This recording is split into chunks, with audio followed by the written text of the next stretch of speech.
Are women cringe? Yes. Being a woman makes you gagey.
Yo, what up, gamers?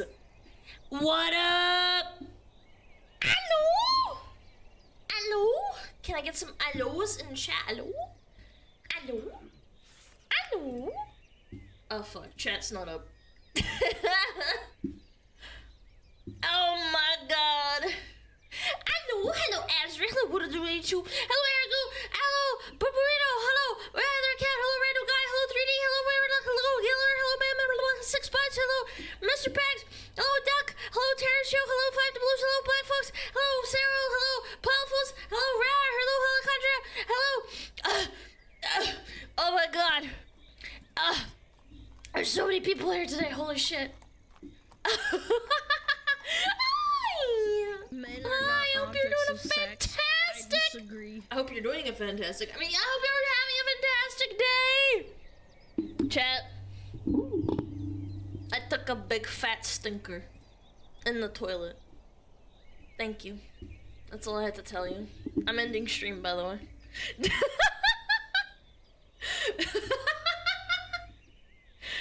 Oh my god, dude. Good stream. Yep. Donald, where? Are women cringe? Yes. Did you block it again? Makes you No, I've gagey. actually never clogged the toilet in my life. I've never done that. Ever. Are women cringe? Yes. Being the woman. Missing your mind. 17 months with the yapper. Let's go SmugAlana bark SmugAlana tail Thank you frogs. so much for the resubs. Thank you, Bieber. Thank you, Doc Emperor. Thank you, Chrono. Thank you, Ice Guy. Gamers, thank you. Thank you for being here today. I would like to announce the death of me, myself. Oh. Do not okay, man. Alright, okay. Alright, very cool. Thank you, Thank you Alana, very for a much. great community. Yes, 6 months thank here, you, I hope Shatter. A boba. Fuck you, a boba. Fuck yourself. You fuck yourself. Yeah, go fuck yourself. There, you get free spit. 4 months sub to Alana. I'm slowly succumbing to the VTuber virus. Oh hell yeah, that's I'm the best subbed part. to multiple other VTubers now. I'm drinking gamers subs and have to constantly fight off the urge to buy plushies. Oh my beat my god, women I like a feel big woman. the same way, man. Unironically, when like everything lines up, I'm like, fuck, I really shouldn't buy this merch. I missed out on the full Amoko birthday merch. I wanted to get the headband, and then I was like, I can't justify it. I can't justify it. I just can't. I shouldn't spend money on it. No, I shouldn't do it. Did you get all the Pippa merch? Yeah, I did. I'm cringe. I'm giga cringe. Yeah. I am not happy.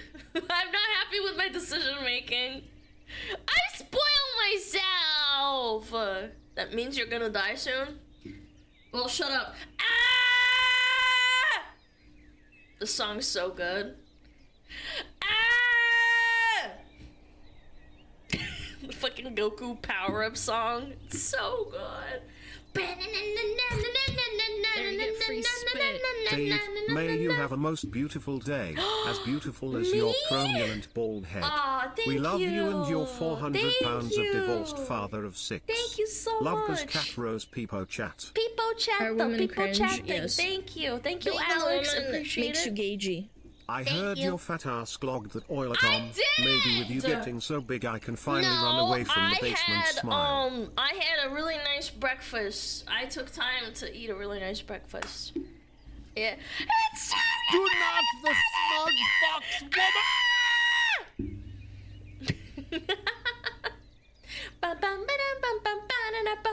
This is such a hype song.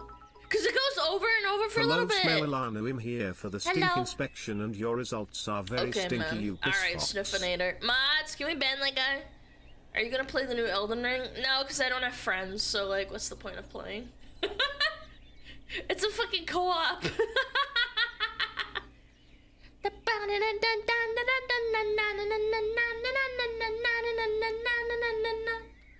Alan had 100 nuggies for breakfast. Bro, I get full after like fucking 15 nuggies. How the fuck am I gonna eat 100? I actually think I'll like get a heart attack. I've heard of people eating 100 and then the turd they have solidified in their fucking butthole gives them freaking colon cancer. Sniffa, my tier 3 sub woman. Okay, I'm not Shy Lily. I don't do like... I don't do the sniffa for tier 3 subs. You get hella constipation, yeah!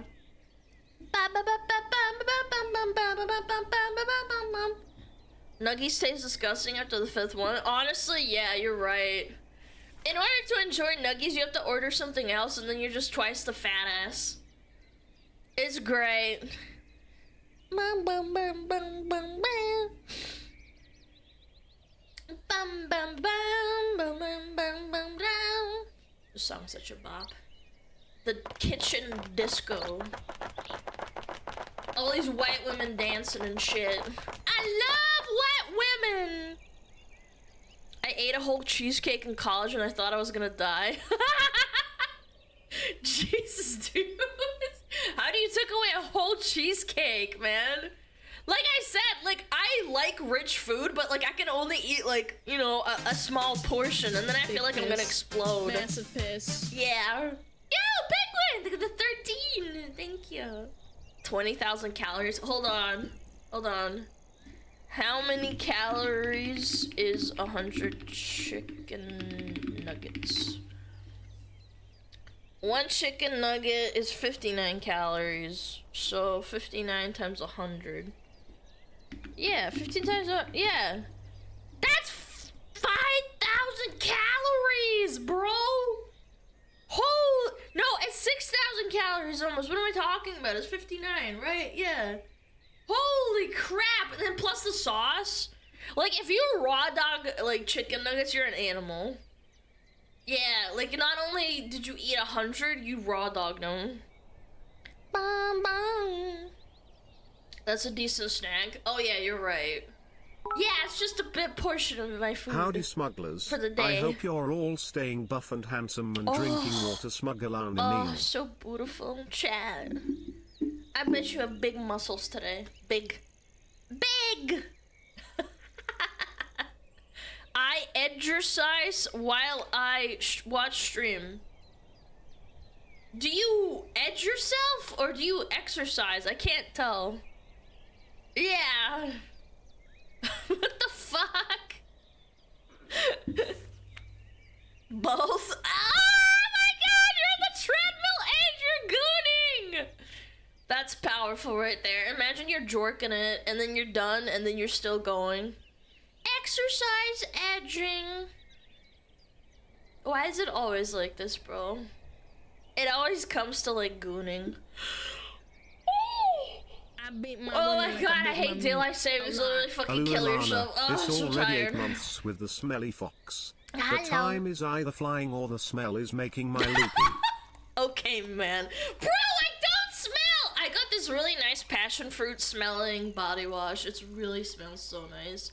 It smells like a pineapple passion fruit with berries, and it smells really nice.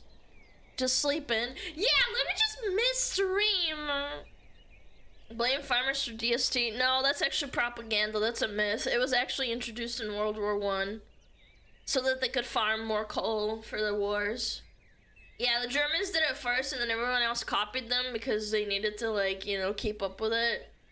And then it, like, stuck around. It's fucking stupid. I hate it. Yeah, I'm actually impressed because I made that post on Twitter saying how daylight saving sucks, and there's a lot of people, like a decent amount, that are like, oh my god, Alana, skill issue, you should like touch grass, you're a fucking loser, you're a retard, kill yourself, oh my god, you just fucking hate getting up, and I'm like, no, you're literally sucking the cocks of corporates. You're literally sucking the dicks of corporates. You're the L, I'm the W, I'm for the people. I say that as I'm like red. It's not like we will miss you or anything. Hey! I'll miss you. I woke up this morning and I was like, wait, is it Sunday or is it Monday? And then I was like, oh shit, it's fucking Monday. Fuck.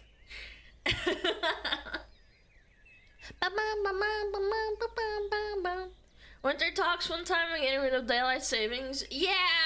The one big reason is that if everyone gets rid of it, then it's fine, but if only some people get rid of it, it's confusing because, like, because of time zones in America, because of airplanes. Yeah, that's the big reason. So the biggest reason they didn't do that, and only Arizona and Hawaii get away with it, it's like, ugh. Yes, I'm aware, and I know, guys, fucking listen to me. I'm aware, I know, but, it's because of airplanes. Fucking airplanes in the sky. Hi, kitty. Yes, hello. You fucking dickhead. Stupid ass little kitty cat. Kitty! What is counting or an American? What? Chad, you're cooking me today. What the fuck does that even mean? Kitty, can you, like, mind your business? Bro, he hates it when I put my foot on the chair and like spin it because I need to like stim. I have to fiddle with something, even if it's with my feet, and I'm like wiggling the fucking chair that he's in. So like I'm like propping my leg up and like stretching, you know, stretching my hips, I guess. And I'm twirling him, and he's like getting mad at me. He's like looking at me. He's like, "Why are you doing this?" Yes, kitty, I love you. Oh my god, did you see Queso? He got a Thaki keyboard and it has his cat on it. It's so cute. Oh my god. And then when he opened it, he said, "Kitty! Kitty!" It's so cute. And then he tried it out and it was like, it was all I love my keyboard, but his one sounded nice too. Kitty! The only fat person I watch is Tomix. What the frick? I thought I was the fat person you watch. Man, my chat hates me or something, huh?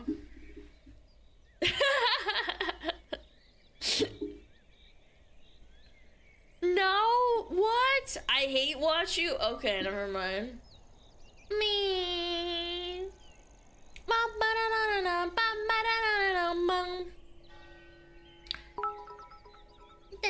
Have a good rest of the stream. Alana SmugAlana love off to tackle my first of 4 12-hour shift this week. SmugAlana cry. Goodbye. Are women cringe? Yes. Have fun. Being on the woman Pixel makes you love gagey. watches me. Man, I hate this shit, man. Yo, Brahmi, thank you the 3 months. Vaya choka. Maya baby. Fucking Russian hard bus. Ba, ba, ba, ba, ba, ba, ba. That was a quick unban request. Oh, is it that loser that kept repeating himself? I will stop. Man, he's such a fucking loser, man. I already timed him out, and then he wouldn't fucking stop, so I banned him today because he kept spamming the same shit over and over. Are you a woman? Are you a woman? Pay attention to me. Are you a woman? No, you can sit. I already answered him, by the way. I said I'm a man, and he's like, no, that's not good enough. I'm gonna start spamming anyway. I fucking hate spammers. And I don't mean like I hate spammers that like, you know, spam like emotes and stuff. I hate people that they don't get attention and then they fucking spam to try and get my attention. You're a man? I mean, obviously, all VTubers are men. Obviously. Ba ba ba. Ma, are you a woman? Turbapushka. Bam bam bam bam. Asmin rule? It's just a pet peeve of mine. I'm not even gonna lie. I think it's not even like a rule for streamers. I think it's just annoying. Like when you spam and then you and you're like, streamer, pay attention to me. I'm gonna throw a Hakuna Matata. I loved this song when I was a little kid. Oh my god. I thought you were a fox. I lied. I'm a big hairy man. Yeah. Oh my god. Speaking of hairy, I fucking waxed my legs and I fucking hate it. I hate it. It takes like an hour for all the wax to heat up, and then you have to wait, and then you have to fucking put it on your skin and rip it off. Ugh. I hate that shit. It's so annoying. Yeah, I hate being a woman. Why?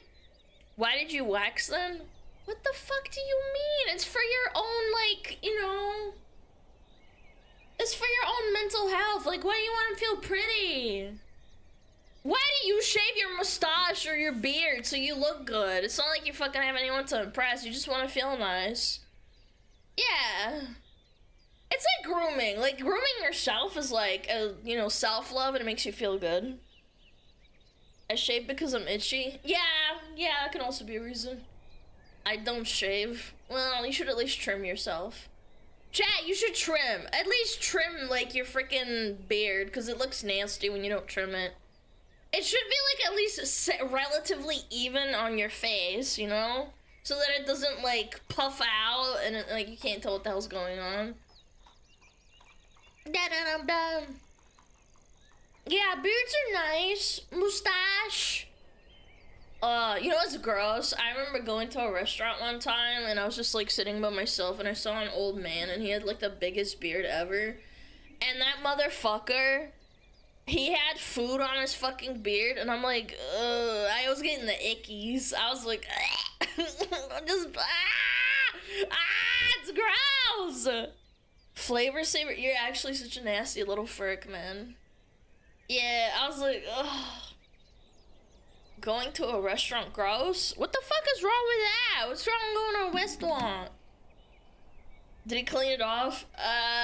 Yeah, he tried, and then his mustache and his beard was so big that, like, it doesn't, like, get off, and you have to, like, go home and, like, clean it off and shit. It's gross! It's nasty! Like a dwarf! Mappy! Try to have a big beard. When I eat Big Mac sauce, I get a little drop on my big beard, and then I lick it off later, and then I'm like, tasty.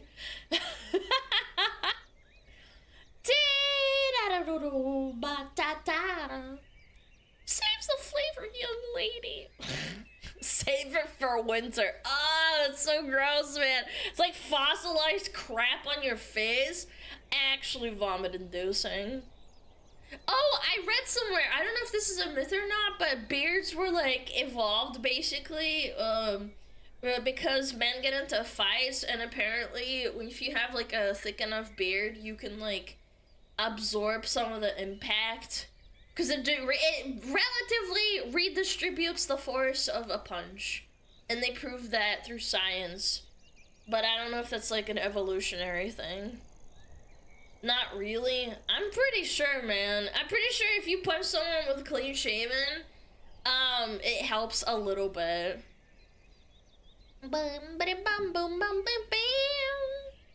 I want the article. Do beards protect from punches? Helps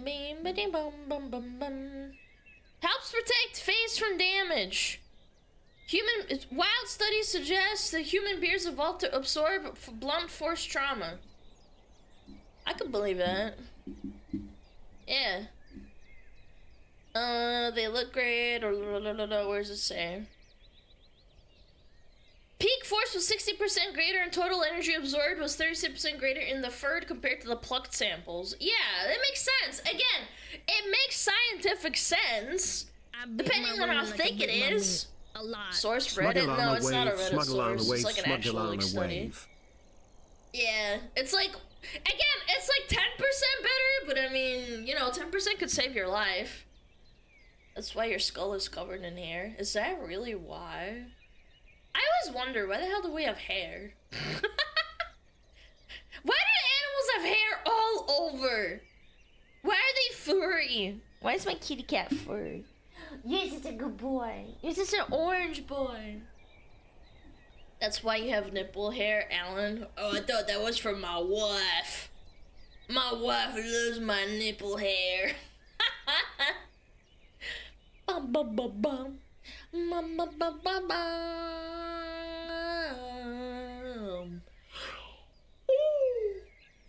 I fucking hate daylight savings. I'm so tired. Hi, kitty. Hi, Booty. Oh, he's a meow. Meow, meow. Meow. Oh, okay, yes. Oh, you're such a good boy. Oh, you're such a good boy. Oh, he just, like, wants to rear up and say hi. Oh, you're such a good boy. Yeah. Oh, you're such a good little man. Except when you scream in the morning. You're horrible when you scream in the morning for food. He, like, sounds like, what is it called? He sounds like a poltergeist because he goes, "Meow! Meow! Meow!" He's horrible. Wow! Wow, feed me! And then I go, "Meow, kitty! No!" And then he, like, stops for, like, 40 minutes. Yeah, and then he comes back and he starts screaming at the door again. It's so bad. Wake up, white iblis, Alana! Si.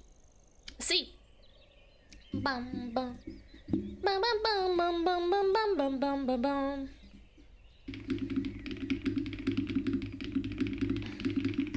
Bum bum bum. You're just like Alana. Yeah, I'm begging for food. Meow, meow, feed me. Big iron on his head.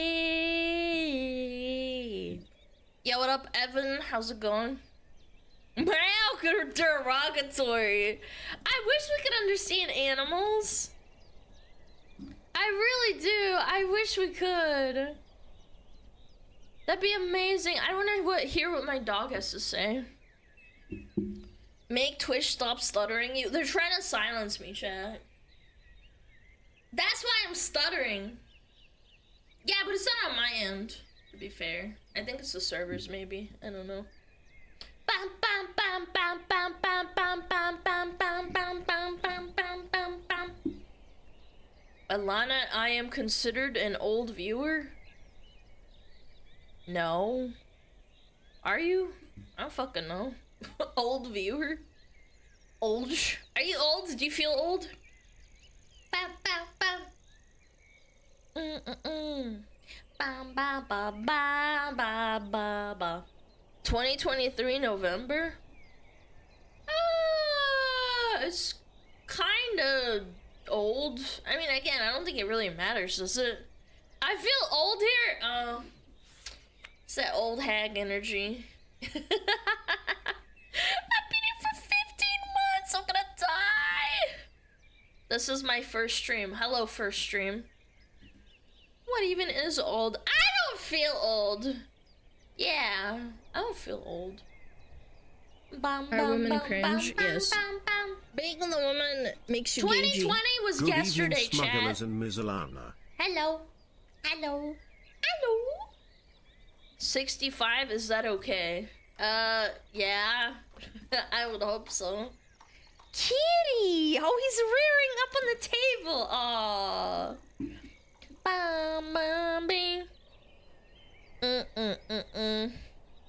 You are 2D or Eternal. I think it's a really big bonus that you can be a VTuber now. Yeah. Ba, ba, ba. Yo, Simon! Say the 15! Speaking of old, Jesus, dude. 13 more days. Bro, that's like half a month away. Why are you fucking warning me half a month away? Do not Oh the my God, smug fox woman! 3 months, let's go. Yo, Dashner! Thank you.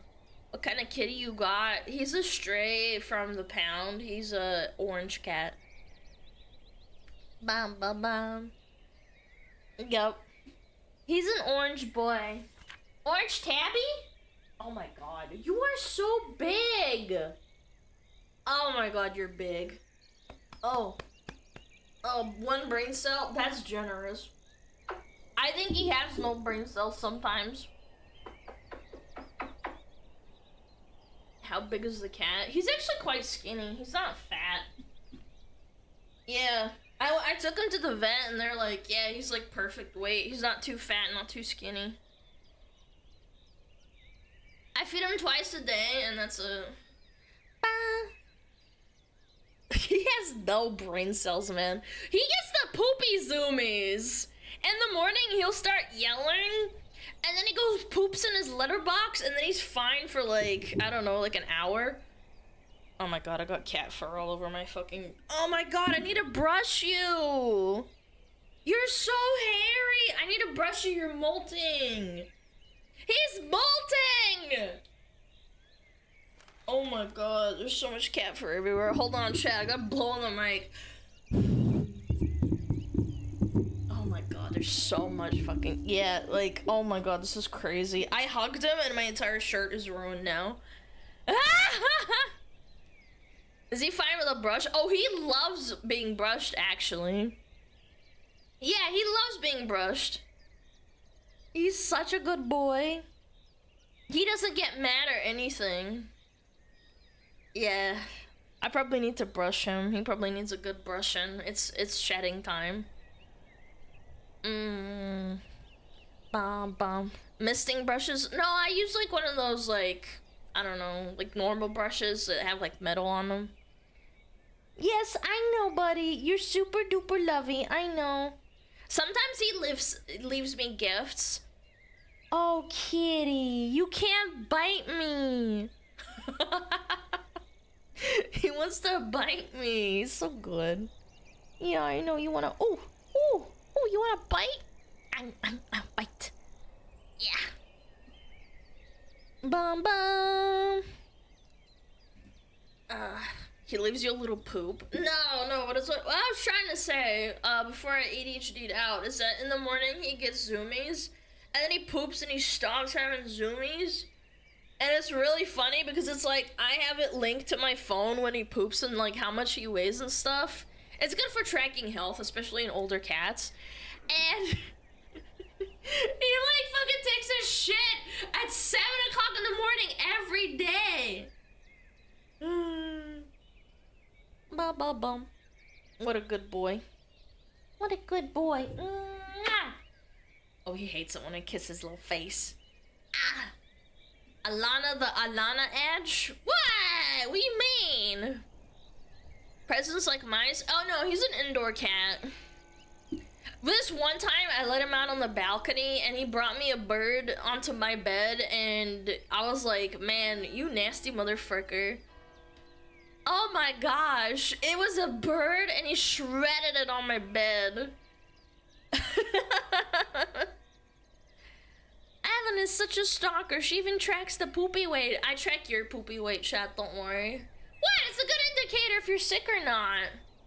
What if your cat's not eating or something? You don't realize it and then they're not pooping. Yeah. It's good for senior cats. He's not a senior cat, but I still have one. Join from YouTube was probably a mistake. Shut the fuck up. Well, actually, you know what? It is a mistake because I'm here and you're not. Because you're gonna leave and you're gonna regret it. Yeah, you're gonna regret it.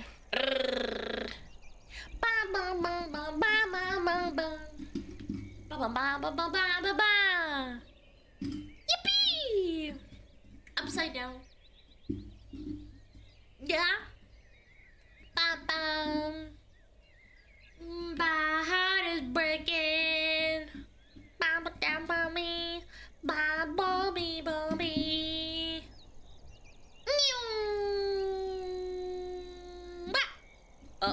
Oh, never mind. Oops. Ugh. I think I have cat fur in my mouth. Ew.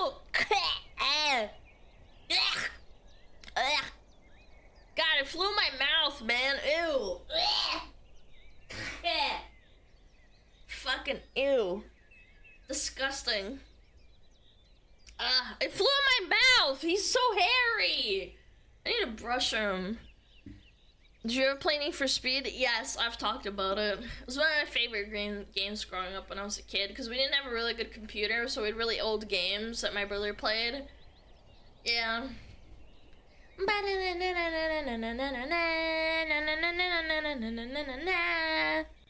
A true Tiz icon? Yes, queen. I'm so tizzed out. Make an ASMR out of brushing Miller. I wouldn't brush him in front of a mic because he gets so furry and I have to do it outside. Yeah. I used to be able to do it on the balcony, but I don't think he would run away. Yeah, if I tried to do it on a porch or something, I don't know if he would run away, but... Don't you hate ASMR or something? No, I just hate the ones that are like slurping, glorping, and like... It sounds like they're sucking a women cock. cringe, yes. Being a woman makes you gagey.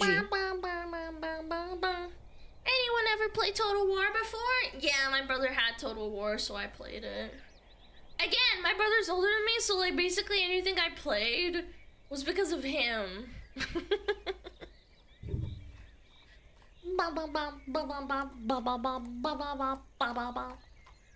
Medieval 2?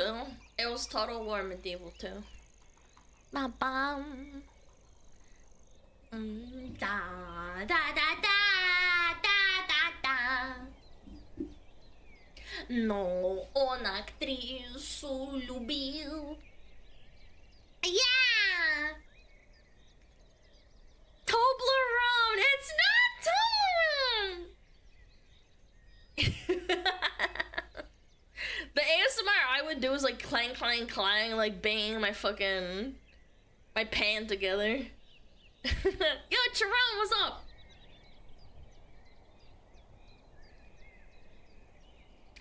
Целое море цветов. Миллиона, миллиона, миллиона алых роз. Yeah! Your accent on Russian got worse. No, it didn't. Shut the fuck up. You're so weird. So fucking weird. I hate you. I hate people that point out like, oh my god, your Russian's getting worse. Shut the fuck up! I'll kill you. In Minecraft. Fucking weirdo. I'm Russian? I didn't ask. I think it's really rude to tell someone that their Russian is getting worse. Yeah, I think it's a really rude thing to do. You leveled down to 5th grade! I'm about to fucking level your nuts. Ba-bum. Ba-da-da-da-da-da-da. Your English is getting worse. Oh, that's fine. That's just what happens when you don't use language. Слушай, идиот! Я не понимаю, почему ты так говоришь со мной, как будто мы друзья, и ты говоришь, о, тебе, типа, о, у тебя русский хуже становится. Кто тебя вообще-то спросил? Это ненормально, замолчи, никто не спрашивает этого. Jesus Christ, you're pissing me off. True. Констатирую факт. Yeah, I didn't ask, you're getting banned. Sorry. I hate people that get on my fucking nerves and say, oh my god, Alana, your Russian's so bad. It's so bad. Yes, thank you. I know. You're awesome. I talk with my parents all the time. They didn't get fucking... You can go apologize in the unban request. Yeah. You can go apologize in the unban request. Maybe I'll look at it. I don't know, it just irks me. That's like one of my biggest pet peeves. Like, yes, thank you, I know my Russian is not amazing. You don't have to fucking point it out. We get it. It's great.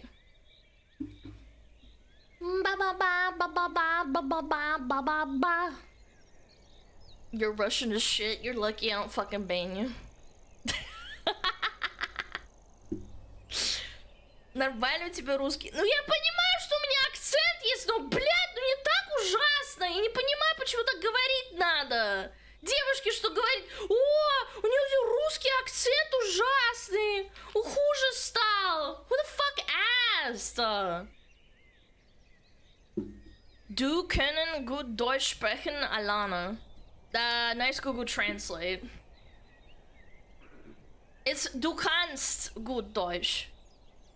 Not du können. What the frick?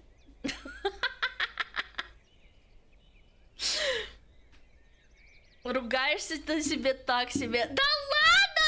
You know why? It's because my parents never let me cuss. Мне родители не позволяли мне материться, поэтому у меня ужасный мат. У меня ужасный мат.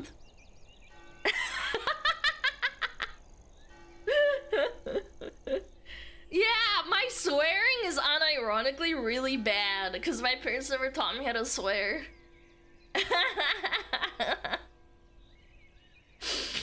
Dun, dun, dun, dun, dun. Yeah, I didn't know what blat was until I was like 14 years old, maybe 13. And I only heard it with my brother because my brother was talking with his Russian friend and they were cussing and swearing. And my mom and dad overheard them and they told them, stop, you're teaching her bad words. Yes, 14. My parents never cussed. My mom never cussed. My dad never cussed. Oh yeah, like never ever. I never heard them cuss in my life. The worst I ever heard is blin. Yeah. Never blять.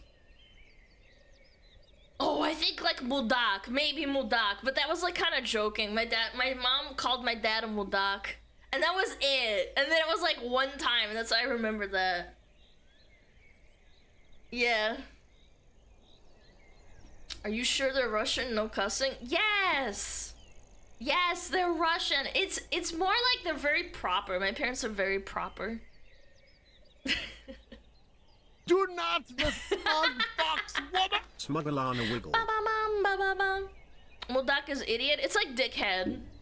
Yeah. My mom called my dad a dickhead like one time, and that was it. I never heard them cussing ever again. Бам-бам. Даже никого говнюком не обзывали. Очень редко, очень-очень редко.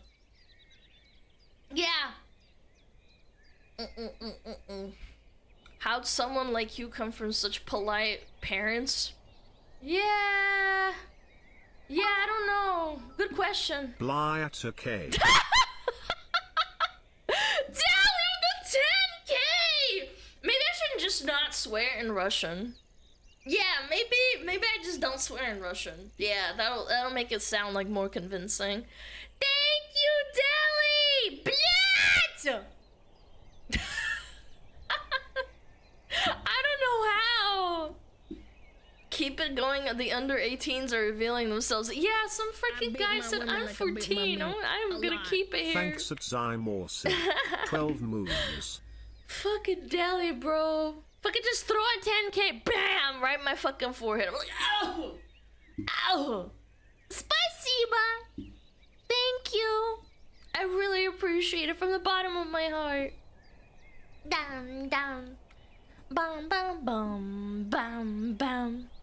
Bum, bum, bum. I left 2 comments on your Harry Potter YouTube video. Comments get lost here real fast, don't they? No, I read your comment. I just don't think it was relevant to what I was talking about, so I ignored it. That's kind of how it works. If I'm really interested in it, I'll talk about it. We're gonna talk about the Harry Potter thing. Apparently more stuff came out about it. But that's later. Bam, bam, bam, bam. Да, у меня брат очень хорошо матюкается. I don't know how to матюкаться.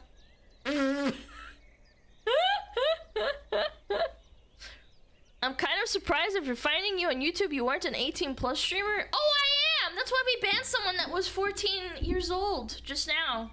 Yeah, this is an 18+ stream. Yeah. Obviously, we can't ban people that don't say they're not 18, because, like, obviously we don't know. We can't thought police you, but, yeah. 18+ and not safe for work doesn't mean the same. Yeah, I don't know. People are weird. They're like, oh my god, you must be like a whore. It's like, well, not really. No. I don't slurp and glorpin'. I don't slurp and glorpin' or anything, but you know. Bum, bum. Bum, bum, bum, bum, bum. Bum, bum, bum, bum, bum. I love this bop. Do you ban old people? No! What the frick? Why? Why would I ban old people? That's so mean. I have plenty of old people in my chat. Down, down. Chat, that chat, it's not, yeah. My mod is right. Please don't state your age. We don't care. It's really nice. If you're of age, that's awesome.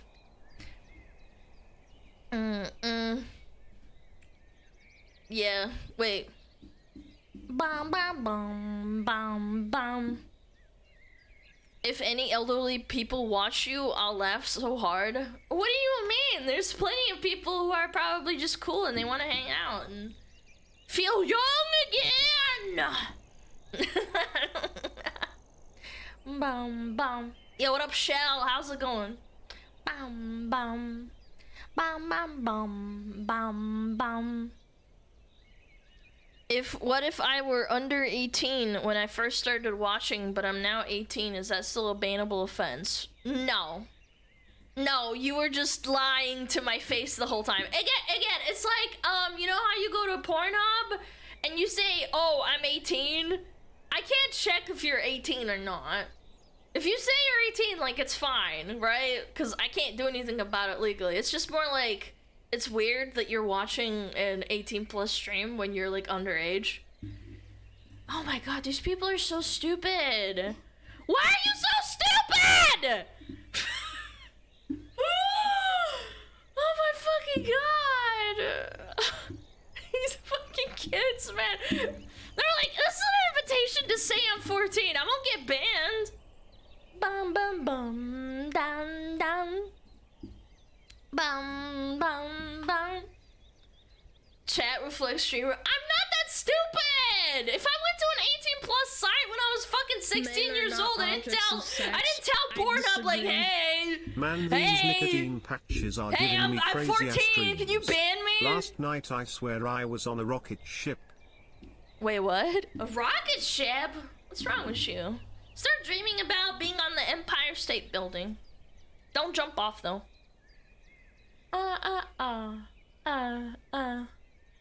I may be stupid and ugly, but I am not smart. Wait, what? You were on Pornhub when you were 14. Okay, first of all, I said 16. Open your fucking ears. I'm pretty sure everybody fucking does it because they're fucking stupid and curious. Second of all, yes! Porn is bad though. Porn is bad. Porn is bad. Rots your brain. Would not recommend it. Rots your brain. Perv. Yes, bro. I'm gonna fucking... Yeah. There we go. Bang. No, I didn't. I'm a good human being. True. Mashallah. Mashallah. Good human being. Wama, wama, wama. I love this song because it sounds so stupid. Wama. Let me be your wama. Because she sounds like she says woma, not woman. Let me be your woma. Baby, be your woma. Oh, woma, woma, woma. Woma, woma, woma. I tried to learn the dance for this song. It was kind of nice. I played it on Just Dance and stuff. Mashallah, alhamdulillah, bismillah, rahman rahim, rahman irahim. Yeah, I am fluent at Farsi. Can you learn how to wiggle your toes with your VTuber model? Malachite! Malachite, I can't do that! I can't do it! That's not how it works! It's weird! You literally can't, bro. Like, it's still. You can't do that. Stop sniffing him! Alex is really good at Arabic? That's crazy! Do you know Spanish? Yo soy...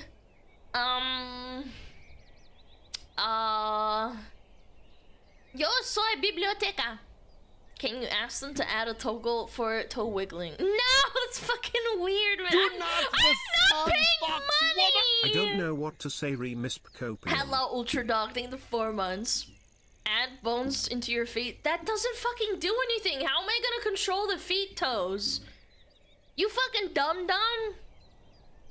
Ba-ba-dum-bum-bam-ba-ba-dam-bum.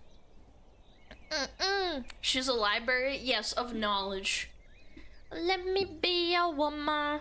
Woman, woman, woman. Control the toes of the toe cam. See? This is a foot person right here. They're thinking about it outside the box. Woman, woman, woman. Wait, do you actually think corn is bad? Wait, you actually unironically think porn isn't bad for your brain? Oh my god. Okay. I'm not saying we need to ban porn. I'm just saying it rots your brain. It does. I'll debate you on a scientific proof of them being addicting and also bad for your brain. Yeah. Porn is good for you. I watched porn and I turned out fine. Yes, the foot sniffer turned out fine. You're right. Every time I click on a sexy cosplayer on Twitter, Malachite's fucking following them, by the way. Yeah. He's a giga gooner. Thighs over feet, soy smug. Okay, best. Bum, bum, bum. Of course he is. Yeah! I seen it! The big booby cosplayers! I bet if I followed all of chat, they would also be following the goon cosplayers. I am what I am. Okay, at least you're honest. Bum, bum, bum, bum, bum, bum. Malachite, are you a VTuber feet connoisseur? I think he's more into 3D feet. Yeah, 3D feet. Bum, bum, bum, bum, bum, bum, bum, bum. I have a separate account for that. You have a separate account for your porn? I think you have a problem. I think you might have a little bit of a problem like if you separate your account for porn, bro. Oh. Bum, bum, bum, bum. In my defense, I post not safe for work art on it. Okay, that's fair, I suppose. Okay, that's fair. One's accounts for business, the other one's for porn. Cause I'm gooned out as fuck. Bum, bum, bum, bum, bum, bum, bum, bum, bum.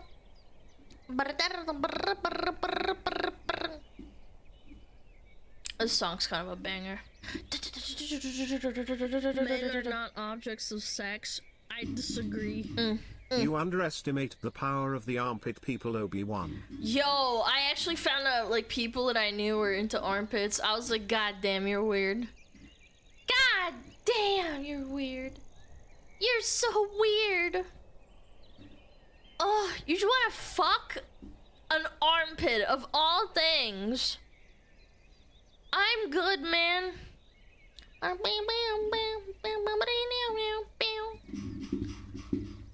That's new, I don't know. Oh. Bum, bum, bum, bum, bum, ba-dum, bum, bum. Most workplaces check your online accounts, so best have 2 separate accounts. Yeah, but how the fuck are they gonna know that you have a Twitter account named like Footlover92 and it has no real life attachments to it? Like how the fuck why are you linking your real life name on Twitter? Explain. Yeah, I don't know. I feel like it's kind of a skill issue. If your work finds out what your name is, it's like, I don't know, man. Bum, bum, bum. Why did you dox my Twitter name? Footlover92 is your name? I'm sorry. Bum, bum, bum, bum. Ba-da-ba-bum-bum-bum-bum-bum. Porn is like any other thing. It's good until you're addicted to it. Yeah, but it's really addicting. It's like more addicting than most Happy things. Moon Day. Yeah. Yeah, I don't know. I feel like it's a bit different.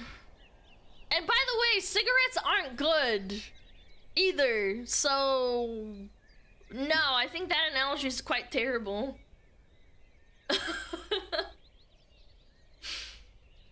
Yeah, it rots your brain. Again, I know everybody's addicted and it's your prerogative and you can do whatever you want. You want to goon this shit, that's fine. I'm just saying, it is what it is.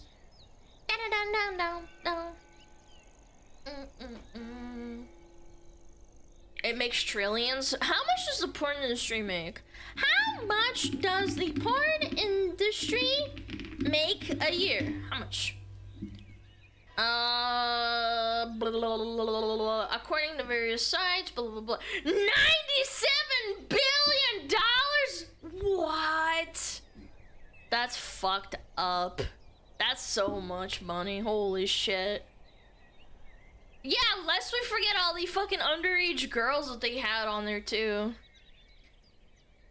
The greatest tech innovation is a porn military. Yeah, dude. Oh my god. Oh my god. Oh my god. Oh my god. I got a fucking Twitter post. I think it was Kiara, whatever his name is on Twitter, that really famous like person that like ship posts and like posts popular videos. They posted a gooner like fleshlight that lets you goon and pump your pee-pee. and then the other person can control it, and it's like, wow, this is like AI, and it can detect like porn and match the strokes to the porn now, and it's like $200 or something now. Oh my god. Yeah, like it strokes your pee-pee for you. It's like, oh my god, that's evil, man. It's AI. It's AI! You don't even want to stroke your own pee-pee! You don't even want to fucking stroke your own pee-pee! You're so gooned out that you want an AI to do it for you. Where do I see this contraption so I can block myself from ever seeing it? Back in my day, people just use their hands! Cigarettes were recommended by doctors due to it helping stress relieve, but the downside of smoking is so much worse. Yeah, but that's because they were paid off by the tobacco industry. Like, what do you mean? And then eventually they were like, damn, maybe we're gonna like kill everyone at this rate, so they tried to basically restrict it.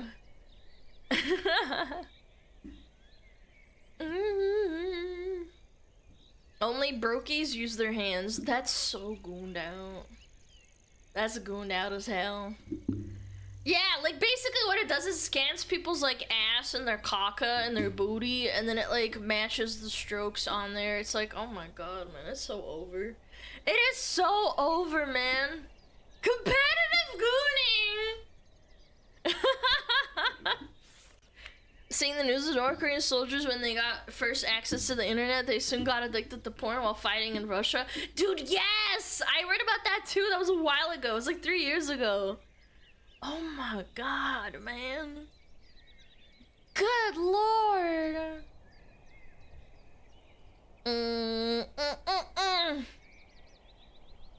Nicotine has positive effects, but cigarettes are really damaging. I mean, kind of. I guess not eating is not bad because it's better than eating 10 Big Macs, but it's also addictive and makes you reliant on it. It's kind of like coffee, except coffee doesn't fucking kill you. Yeah, caffeine doesn't necessarily kill you instantly. Is nicotine a carcinogen? Okay, let's look it up. Is nicotine a carcinogen? Nicotine itself is not considered a carcinogen, but it is highly addictive, contributes to cancer risk by promoting the continued exposure to other carcinogenic chemicals found in tobacco smoke. Ah, okay, so it's not nicotine itself, that's just a compound. However, it's hella addictive, so you just die. It's an insecticide? No, it's not. What are you talking about? Is nicotine an insecticide? Wait. Natural alkaloid found in tobacco plants that has insecticidal properties. Wait, I had no idea. What the frick? Tobacco and its evil cause of nicotine are good as a pesticide. What? Men are not objects of sex. I disagree. Anti-Loch Ness Oh my monster god, found. I had no idea. I guess that makes sense. Why are you streaming an hour earlier? Why are you because streaming an hour Bro, early? don't even Me say that, and shut Arizonan up! I clueless. hate daylight savings, it's so bad. I hate daylight savings, literally just kill me. Evil bumblebee. Oh, it's the Mari Mari raid song. Doopa doopa doo da da, sweet Peter Bumblebee. I know what the bomba mean. Boopa doopa doo ba ba, boopa doopa doo ba ba. I love Mari. You should cover the song. You should cover your lips with a dick, bitch. Fucking cover this. Yeah, the fish princess. Nicotine is also something your body naturally produces as something in plants and vegetables and fractions of the amount of cigarettes and vapes. Yeah, because it's hella addictive. They put hella nicotine in there. Holy smokes. Wi-Fi is also carcinogenic. Just saying. Guys, I know you guys are doing this bit. it was funny like the first 5 times. I don't think Wi-Fi is a carcinogenic. I think that whoever told you that needs to get their fucking hands chopped off. Yeah, cell phones have radio waves, therefore cancer gives you radio waves. Spit. Yeah. Bum, bum, bum, bum, bum. Oxygen is a carcinogenic. My dick is also Are women carcinogenic. cringe? Yes. Based! Being a woman makes you gagey. You're right, chat. Wi-Fi it gives you cancer. You're right. Yeah. Also microwaves. If you microwave shit, it gives you cancer. Hi Fox Wombat. Yo, Juicy! Hi! Thank you for the 9 months. Prince, thank you for the sub. And Varbos, thank you for the 3 months. I appreciate it. Nuke that shit? Yep. Yep. This shit gives me cancer. Based. True. True. That's why I stream every day, so I can die faster. Boop doop doo ba ba doop doop doo da da. Ba ba ba. Doop doop doo da da. Why are you a furry? I'm not a furry, you freak! Fucking go jerk off to furry porn if you call me a furry. Weirdo. Boop doop doo da da.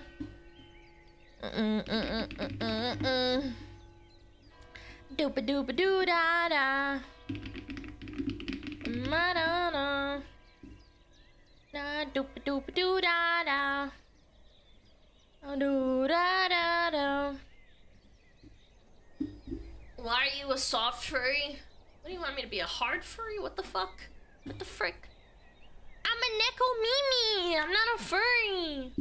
Where are ads? Wait, good point. Where are ads? Ads in 30! Wait, no, ads already happened. Oh shit, I yapped through them. I need to get water. Mods, why didn't you tell me to go fuck off? Watch my 9mm go bang. Ba-da-da-ding, ba-da-da-da-ding. Ba-da-da-ding, There you get free spit. GG.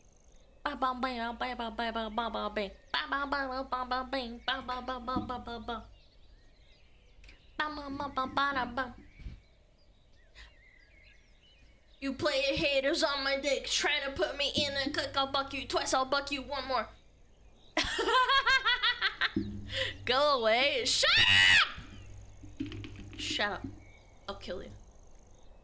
Ba ba ba ba ba ba ba ba ba ba ba da na na na na na na na na na na. Ba ba ba ba ba ba ba. Watch my 9mm go bang. Ba da da ding. Ba da da da ding. Men are not objects of sex. I disagree. Ba da da ding. Ba da da da ding. This is something for you, you little biatch.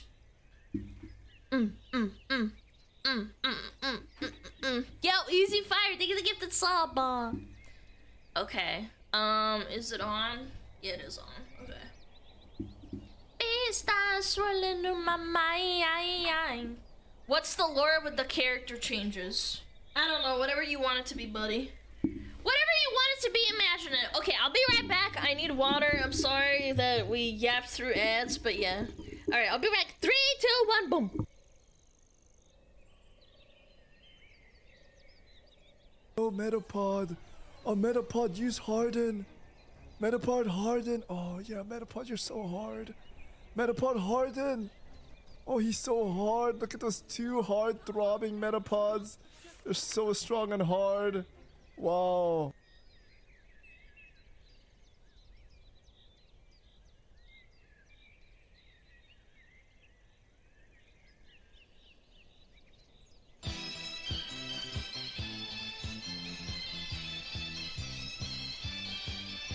天上太阳红红彤彤哎，心中的太阳是毛泽东哎，他领导我们的解放哎，人民翻身当家做主人，呀自由哎呀自由啊，人民翻身当家做主人。Why are you so good at this?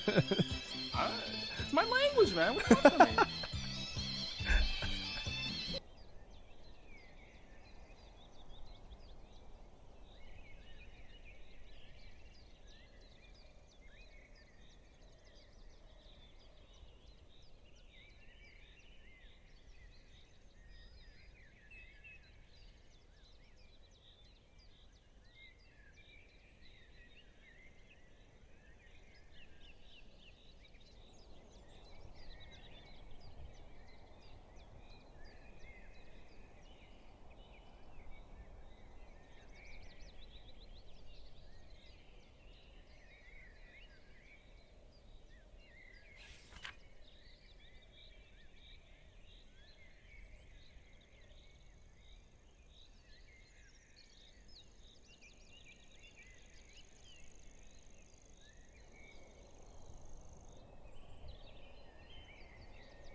Yo!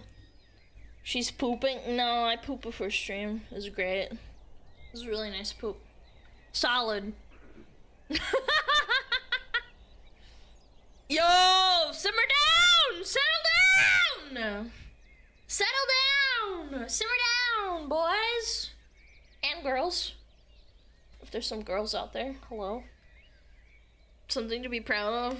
I don't know, I just felt really clean. Like, I felt good. I felt good after I did the poopa.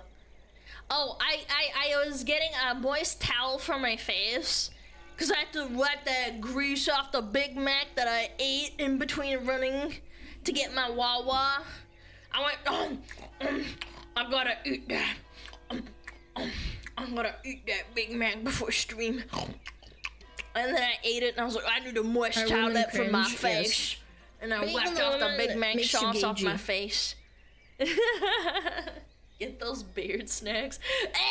Don't remind me! Don't remind me, it's fucking nasty. I disagree. Okay, I'm here. Hello. You can start the stream now. Thanks for waiting for me, Alana. Less than 3. Yeah, I definitely waited, for sure. 100%. 13 SmugAlana Jam PLS. Yo, we cool, bro. Thank you, 13. Thank you. Watching from the gym, what you up to? Nothing! We're gonna crank down. We're gonna crank the table. Yeah, crank the table. I hope you get big fat muscles. Big fat muscles. Boom, boom. Did you hear they turned queso into a Vocaloid? Wait, what? Queso Vocaloid. Case is a Vocaloid?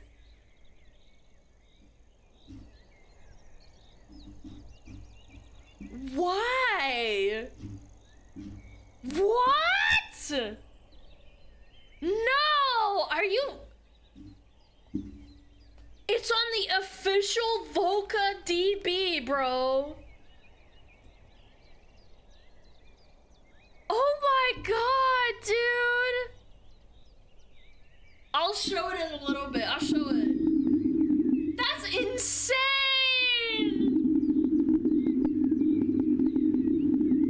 That's so funny.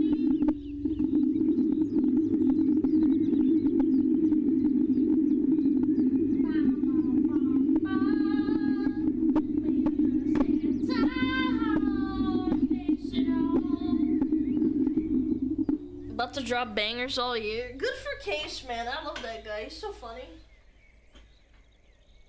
Yeah, he's funny. He's a funny big fat dude. Johnny went to court on Friday. Yes, we know.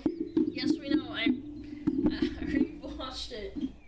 Oh, my kitty's on the windowsill. What a good kitty. What a good little cat. What a good little fucking little cute cat. Da da da da. Da da da da da da. You put it on YouTube? Yeah, of course. Yeah. Oh. Man, this is fucking cooked. Hold on.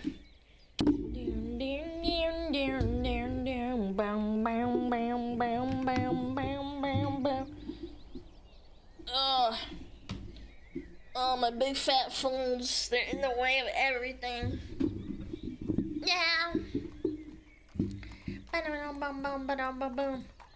Ah, I know this would be perfect. Where's my playlist?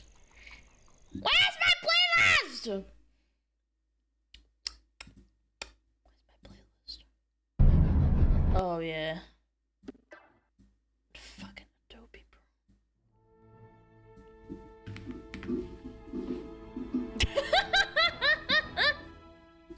Bro's having a nerd fight over nuclear physics. Let him. As long as they're not calling each other names, let him. God, I love this game. Diablo 2. I love Diablo 2. It's like the best game ever. If I could wipe my brain and play Diablo 2 for the first time, I actually unironically would. And I'd be like so happy if they wiped my brain and I could play it for the first time. I'd be like, holy shit. Holy shit. What an amazing game. One of my earliest memories as like a 2 or 3 year old was looking at my brother playing Diablo 2 Lord of Destruction and pointing at the mana bar or the mana like orb and being like, what the fuck? What is that? And he's like, that's mana. And I'm like, I'm looking at him like, what's mana? Why is 2 largely considered the best? Just is. I don't know, it's hard to explain. You'd have to play the other games to get it. Diablo 2 is just the best. It's bread. No, that's too complicated. I was like 2 or 3 years old when I saw it. Yep. What's that? I don't know. I don't know what that is. I got scammed out of a perfect gym for like 5,000 gold. I got scammed out of a Zod. Oh my god! I got scammed out of a Zod! When I was a kid, I was trying to trade and he scammed me. And I was really sad, and then it never happened again. I'm telling you, I think that games that don't let you scam people, people get scammed in real life more likely. Yep. Da-da-dum-bum-bum. Yo, what up, Demon Slayer fan 68? Was Demon Slayer 69 taken? Is that what happened?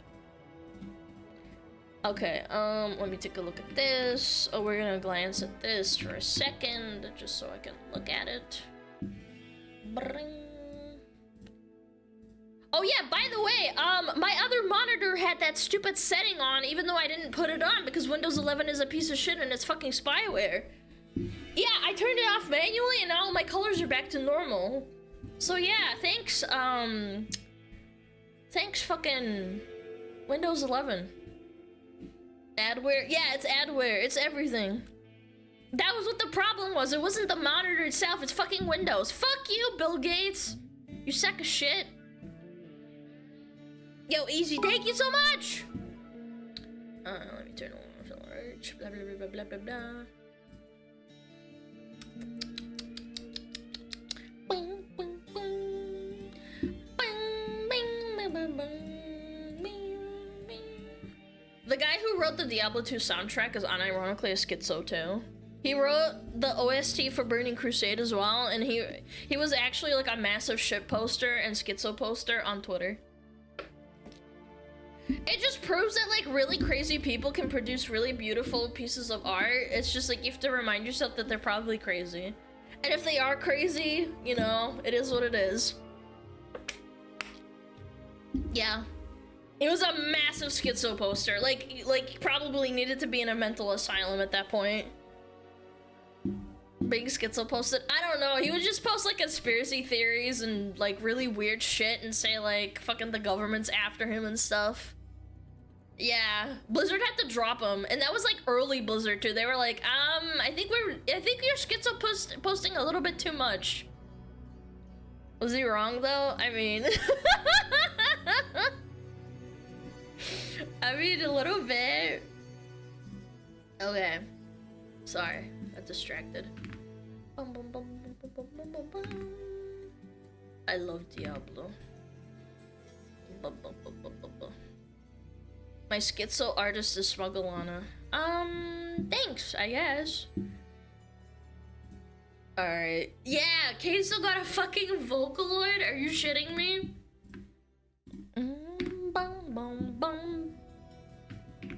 Yeah? Is that what we're looking at? I want to look at this, actually. What is this? Twitch? Queso's reaction to the ooh ah blah, blah. What is that? That's crazy work. Crazy. Wait, that's kind of dude. Cool, yo. They need to put Queso in Fortnite, and because Hatsune Miku is already in Fortnite, they need to like make them dance together. I'm a Vocaloid. Yo. What? That's Kasutse crazy, Miku. bro. Could you imagine me sitting there singing? Does it take up the whole stage? I don't know. That's really cute. cute. I wish I was a Vocaloid. That'd be cool, but I can't sing. I can't sing. Bro. His super move is eating McDonald's. Fatsune Miku. Mods, can we get VIP that guy? Can we VIP Fatsune Miku? 15 terabyte model. Mods! Mods, help! Mods! 15 terabytes? He'd be like, what is above a tera, a pentabyte? That guy, he would be like a zip bomb. If you unzip him, your entire computer explodes.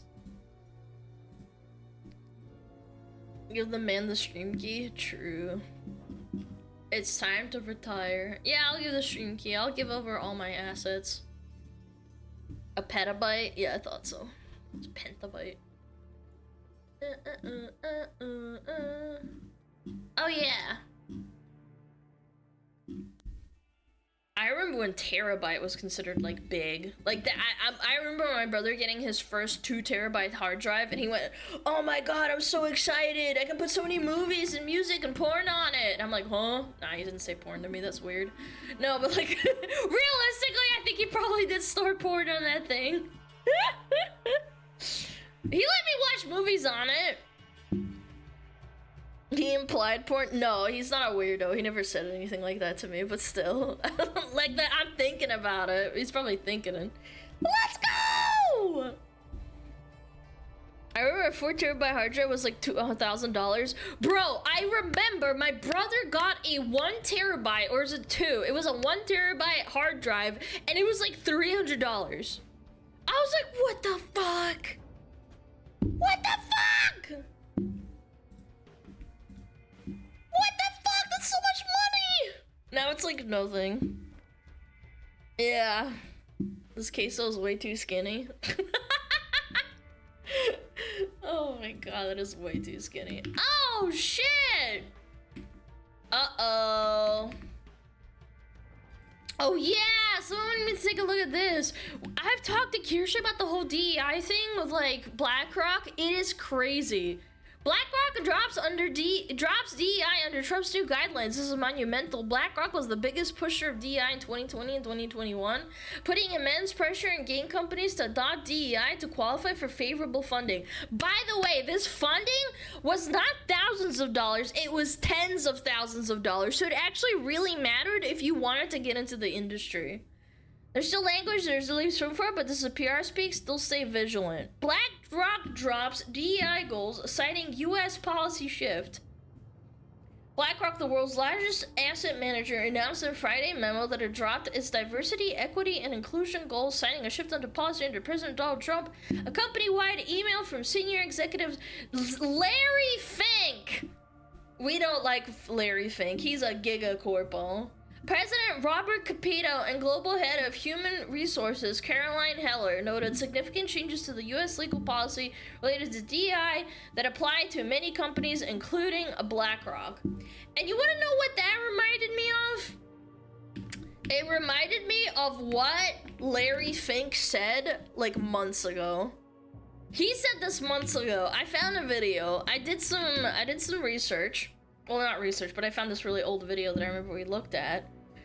BlackRock was one of the largest entities forcing DEI into corporations. Larry Fink even admitted BlackRock was forcing behaviors of companies to change. To tell that exiting DEI, we're winning, they said. Well, behaviors are going to have to change, and this is one thing we're asking companies.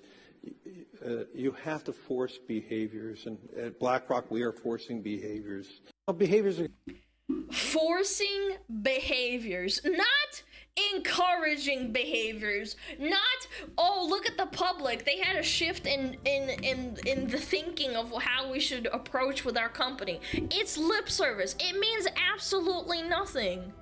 It was all performative. No one cared.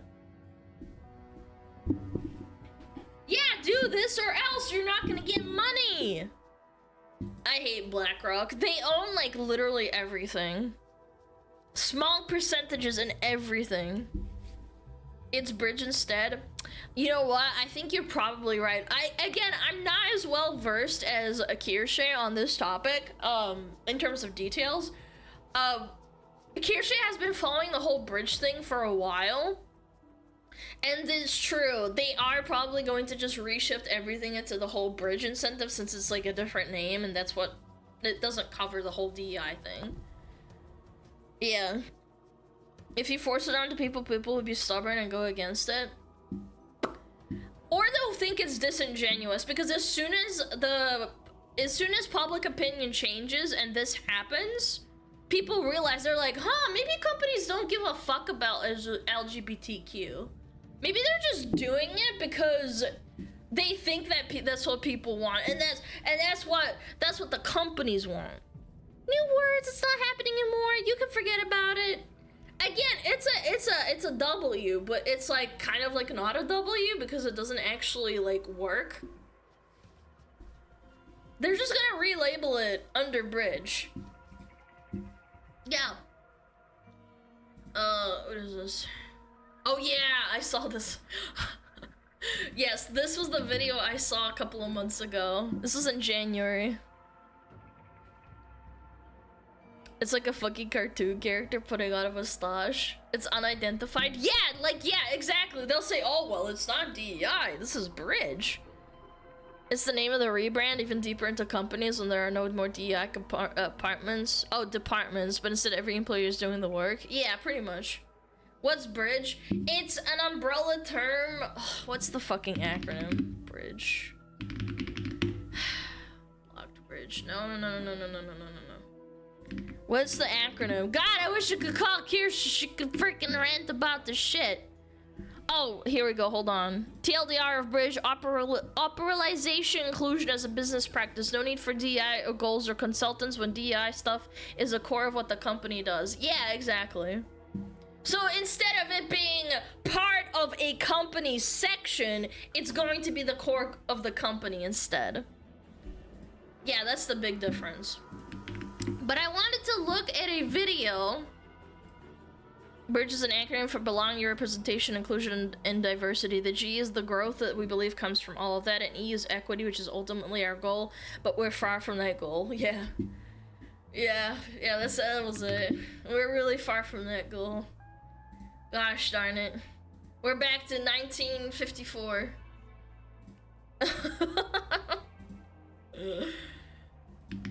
Yeah, I'll watch this a little bit.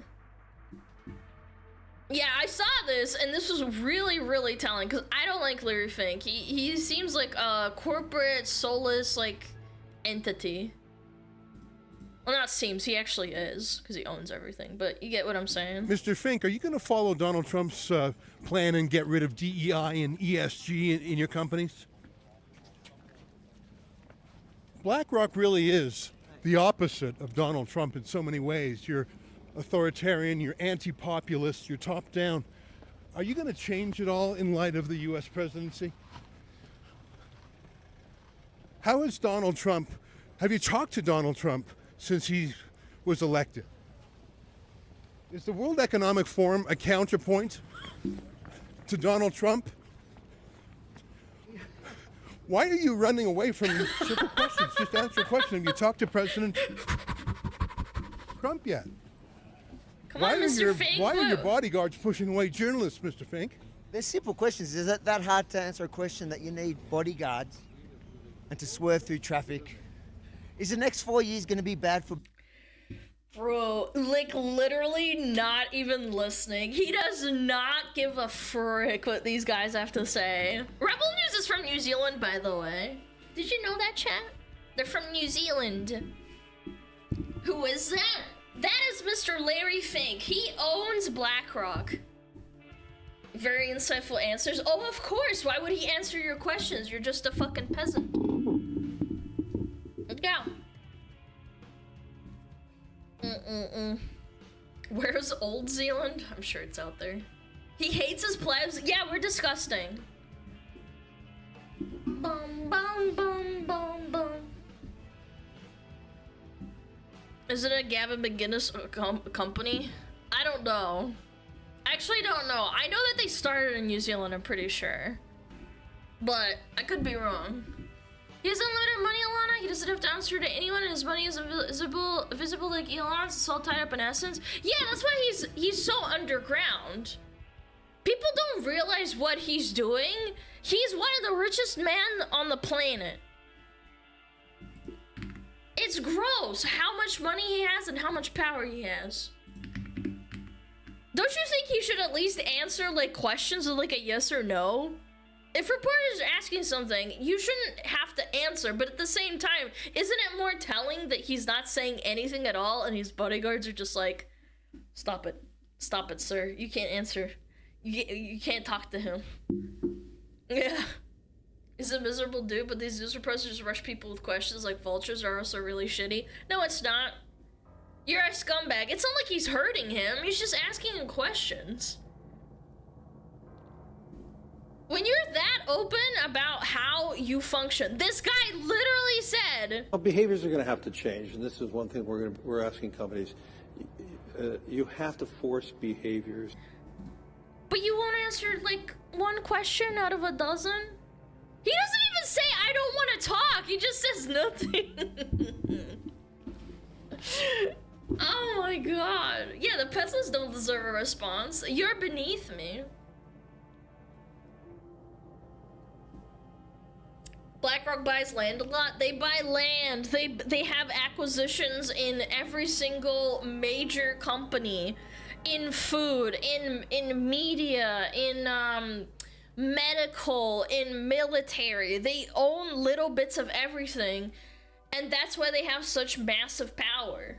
They own all the houses that are like listed on the market at this point, in America at least. I don't know about Europe. Yeah.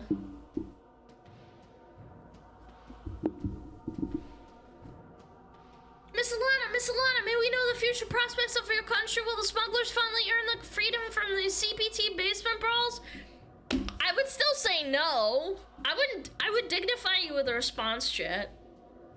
BlackRock wants a monopoly on all real estate. They want nobody to own houses. They want everyone permanently renting. You'll own nothing and be happy. There was a guy that demonstrated how large and quantifiable BlackRock's assets are in every single company that exists in America that basically has anything.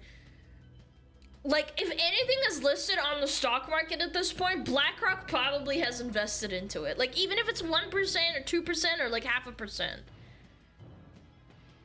35% of the stock market is BlackRock, and it's funny because it's not like they own 35% of like Tesla or like 35% of Google. It's 35% split across a bunch of different things. It's crazy, and people don't realize it, and they're like, oh, well, you know, this person's bad because they own half of Google, right? But BlackRock owns 35% of the American stock market. Of course they have massive power. Oh my god, I wish I could demonstrate the graph. BlackRock asset ownership square. It was a really amazing picture. Oh, is it this? No. I guess this is kind of close. Who really owns BlackRock? No, this is a really small picture. Is it this one? Oh my god, look at this, look at this. Yeah, this is kind of close, but it was like quite literally a square as opposed to a circle, but it's pretty close. Look at this, look at this. Oh my god. Oh my god. Oh my god, they own everything! I would love to see percentages next to them. But this is pretty good.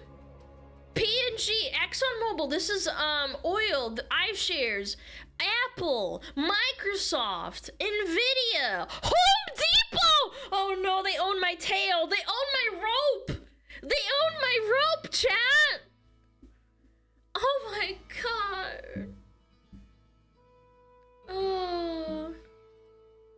Johnson & Johnson, that's massive. United Healthcare Group, that's like how I said, the healthcare group. They own a lot of medical. Baby oil, I mean, yeah. Visa and MasterCard. Okay, let's put it off the politics thing. Do you guys remember when we talked about how PayPal and Visa and MasterCard were going to essentially blacklist Japan because of their views and what they post on like manga, anime, and art that they produce in their own country? Like, cast aside, oh, I hate Trump and I hate this and I hate that. DEI isn't real. This is going to affect your bottom line of consuming manga and other media coming from Japan. What if they start fucking you because they don't want you to consume anime products? They don't want you to consume HoloLive. You can't pay them through those means. You have a MasterCard and a Visa. We all do. They own everything. And then look at JP Morgan or fucking P&G. Oh my god. Why are we in a dystopian future? It's not even a cool one. Because it's, you want to know why it's not cool? Because other people aren't aware of it. We watched a video a few weeks ago, Visa and MasterCard trying to argue that they don't have monopoly despite owning 80% of the market share of all card transactions. We watched a really good video, actually. The guy DM'd me too.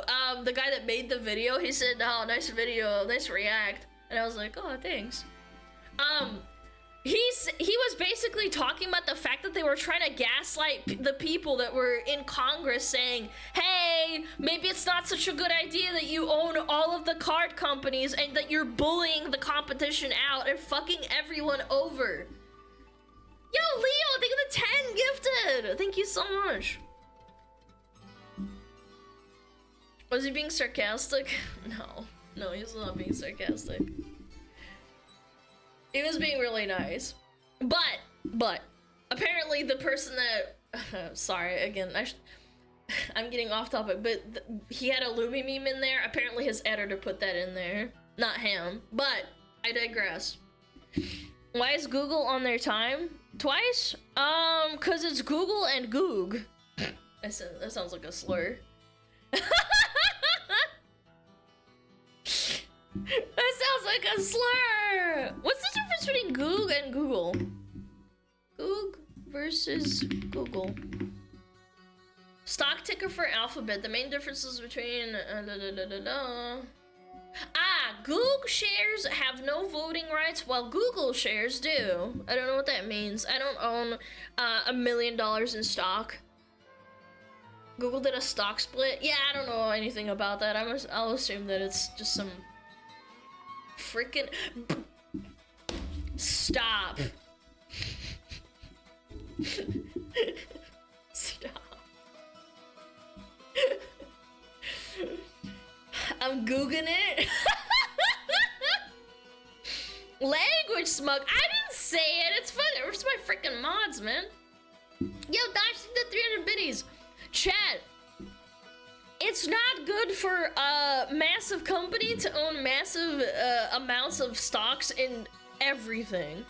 It's not in the best interest of the people, ultimately. I'm Googling all day. Okay, anyway, we're getting off the deep end with the Goog versus Google, but you get my point. They all do that? That's why I think it's bad! I don't think it's great! I don't know what the solution would be, but it's definitely not in our best interest as time goes on. Like in the first 50 years, it was like, oh, this is awesome. I love this. I love making money. I like making money. The economy's so good. And now we're reaching that really, that soft cap where everybody realizes like, maybe this wasn't such a good idea, but you can't do anything about it at this point because America and in turn the world relies so much on this that breaking this apart would destroy a lot of things, and it would be very, very, very bad. We're gonna hit a huge recession in a few months. People have been saying that for like fucking like 5 years, man. They will, well, you know what happens when they say, oh my god, we're gonna hit a recession? They say, print more money! Print more money! My parents have been saying, Alana, Alana, you need to do something. You have to, the recession is going to hit us hard. It's been 5 years, nothing's happened because they just pump more money into it. They say buy gold. Yeah. I'm gonna go buy some gold. I'm gonna make a gold mold and make it cheesed. We're currently in a recession, but it's drawn out because of COVID. I know we are, but I'm saying that the printing money buffered it so people think it's not a recession. We are technically in one, I agree. Yeah. It's the illusion because people think it's not, so mentally people are not in a recession. It's just how it is. Recession is mostly like a state of mind. People are like, oh god, I'm panicking. Like, you don't want it to fucking panic. The economy's a vibe. Kind of, yeah. Printing money, can't wait to pay 6 million marks for bread again. Man, don't remind me. When I was in social studies a long time ago, I remember looking at pictures in a book of Germans taking cartwheels full of marks and taking it to the baker. Like cartwheels, like actual like freaking, you know. That was crazy. Or they would build houses out of it. Not cartwheels, sorry, yes, wheelbarrows. I don't know why I said cartwheels. That's crazy. Yeah, they were using it as fuel and using it for walls for houses at one point. For really poor people. Obviously not everyone, but yeah.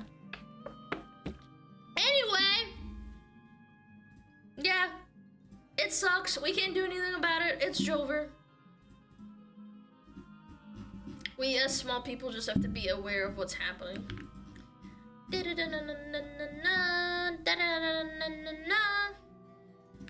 Alright, what is this? Teeth? 99% of ancient skulls had great teeth. The skull is 1,000 years old. Teeth didn't start becoming crooked until 500 years ago, as our mouths got smaller and couldn't accommodate 32 teeth. Advent of modern agriculture really accelerated this, as we ate softer food and we would chew less. Yeah, I could definitely believe that. This is a really old post, huh? Check how many people you know have least teeth due to trauma, and then imagine how common it must have been for our ancestors. Wisdom teeth acted like spares, and the mouth reached space. Now we replace the missing teeth. I don't know anything about dentistry, but I would kind of buy it because the only reason we started having rotting teeth and teeth falling out was when sugar was introduced into our diets.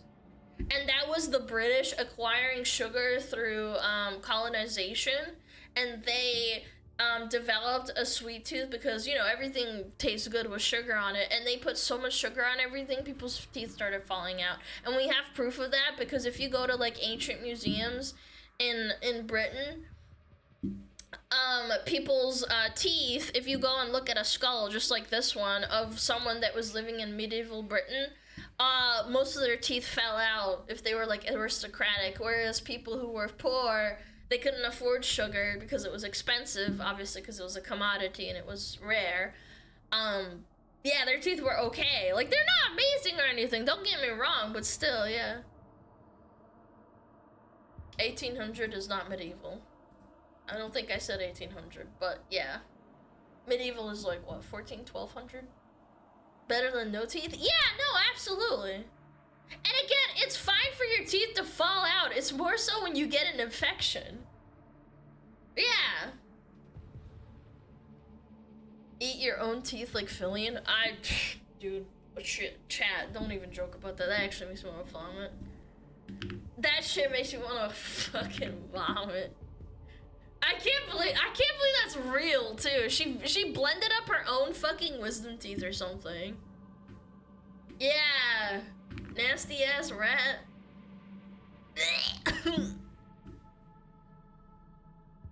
That's fucking foul. I'm telling you. I swallowed a baby tooth. No. Swallowing a baby tooth is completely different from blending up your own teeth and then eating them. She's crazy. She's out crazy though. Yum! I saw this! Chat!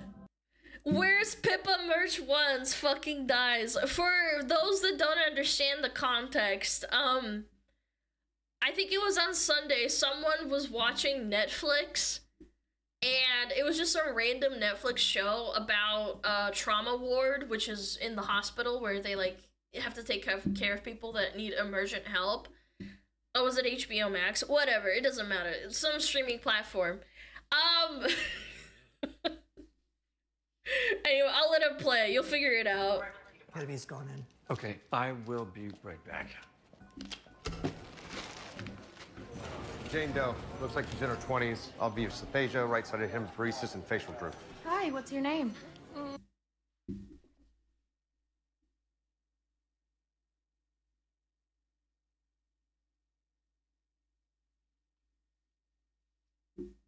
Someone from Wardrobe, either a fan or it was a coincidence, picked this up from like Hot Topic, and they put this on the actor. She broke through mainstream media. Nod your head if you understand. Receptive and expressive aphasia. No motor strength in the right arm. Open your mouth. Gag reflex present. Left motor intact. BP is 150/88. Where should we go? IQ check is 70. I'm sorry, I can't.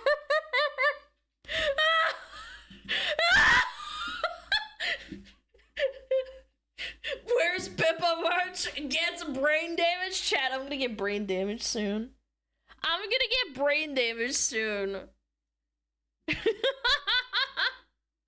It was a special edition shirt. They had to go out of their way to get one.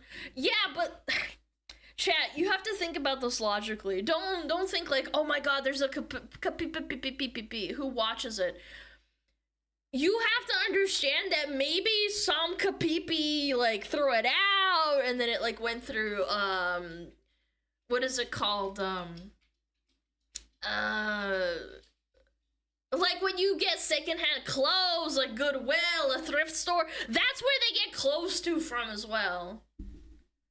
Yeah, they donated it. I don't know. It could be a friend. It could be a friend of the director or the costume designer. It could have. Absolutely. I believe that. However, the most logical answer is that maybe it was donated or something. Even the previous owner died. Yes. Check is 73. Straight to radiology. CT brain without That's contrast. crazy. Perfusion scan. CT angio head and neck. Hey, Crow? Anybody? Yeah. So. You think it's a Pippa fan? I mean, I don't know, but Sakana's very adamant to think that this is not evidence of brain damage from wearing Kapipi merch. I am a true testament to that. I am a Kapipi fan. I am a P, but I only have mild brain damage. Yeah. Exactly, like I am the epitome of brain damage, so therefore, maybe it's true. Maybe this is what happens. By the way, really fucking annoying, I really wanted the Hot Topic shirt, but I couldn't find it. It's always fucking sold out, I really want it. Oh my god, why is my dog barking? Buddy, chill. Can you hear him? No, he's not barking.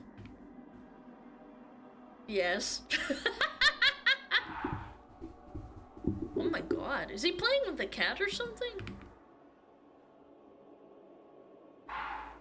Oh my goodness! What is he hearing, I wonder? I think he just hears something outside. Yeah, if there's someone at the door, he would be going crazy. Do they get along? Yes, they play together. Anyway, what is this? Oh yeah. A woman wore a Pippa knockoff merch. This is what happened to her organs. I saw this, and my first thought is, I don't even want to wear this on my VTuber because something bad might happen. Oh my god, man, it's terrifying. It's a freaking Christian Western Chandler. freaking Sonichu medallion with Pippa. Yeah, it's a Sonic Pippa. Pippachu medallion. Chat, I don't want to wear this. I don't want to download it. Don't give me bad vibes. I might die. Yeah, I don't want to die. I don't want to get hurt. I'm okay. It's worth it. No, it's not, man.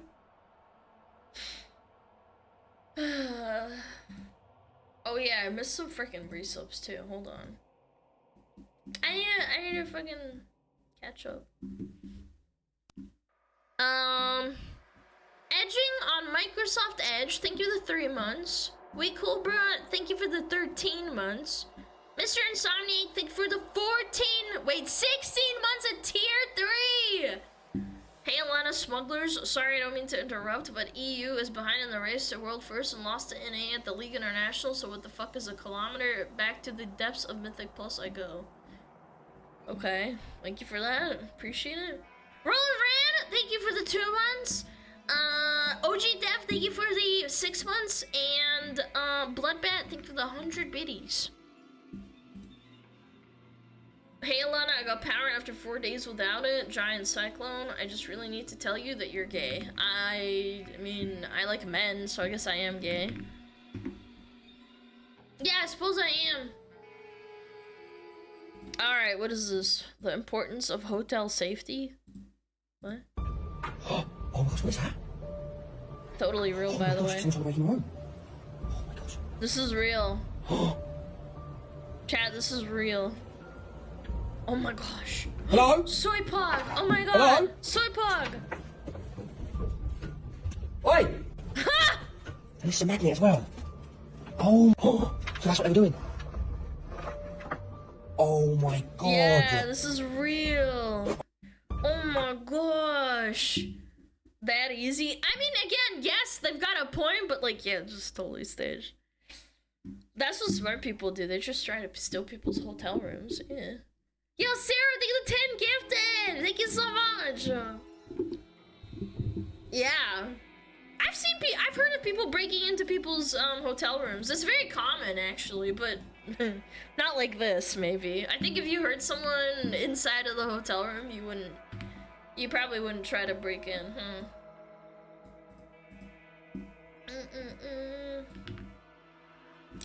They're scheming. Bull. Would you buy a $10,000 Toyota truck and it's banned in the United States? What? So this truck is banned in the US, Okay. banned in Canada. I don't think you can buy it in Europe. What? And it's not because it won't work or it's dangerous. Probably safer than a lot of vehicles on the road. Does it run on water? Didn't the guy that figure out how to make a water engine, he got like disappeared? It's because this truck is so cheap, they built it bare bones, not a bunch of systems included. And that would disrupt the very competitive market over here for making trucks have more and more stuff that really, if you want a truck just for truck purposes, this checks almost all the boxes. Of course, you can't maybe tow something massively heavy with this. Well, you get a heavy duty truck for that. Yeah. But for general purpose truck things, this is an excellent vehicle. If this truck became for sale in the US, it would quickly become likely the most sold truck. Even people who don't... I actually think this is very true. If this is real and they actually banned it, the reason for it is because they have a monopoly on pretty much every single car. The car industry has a monopoly on every single purchasable car in existence. If they let this through, it would crash everything. It's kind of like the same principle of, hey, if I want to sell a cheap diamond, I'm gonna get lobbied out and banned out of selling a cheap diamond. Because the expensive diamonds that cost like $10,000, where I'm selling them for $2,000, that would piss off and deregulate the market share and the market distribution of those diamonds, and it would ruin it. And they just lobby it and say, oh, you're just getting banned because it's unsafe. Yeah, we can't exploit you anymore. Yeah, no. $10,000. It's because of Emission's law. Yeah, I'm sure. The US regularly protects the American car market by banning things that would destroy the F-150 and Dodge Ram. This is real. Yes, that's what I'm saying. It's not about fucking emissions. You think they fucking give a fuck about your fucking stupid ass emissions? As a fucking person that tries to, you know, drive around once a week? They're protecting each other. It's a fucking mafia.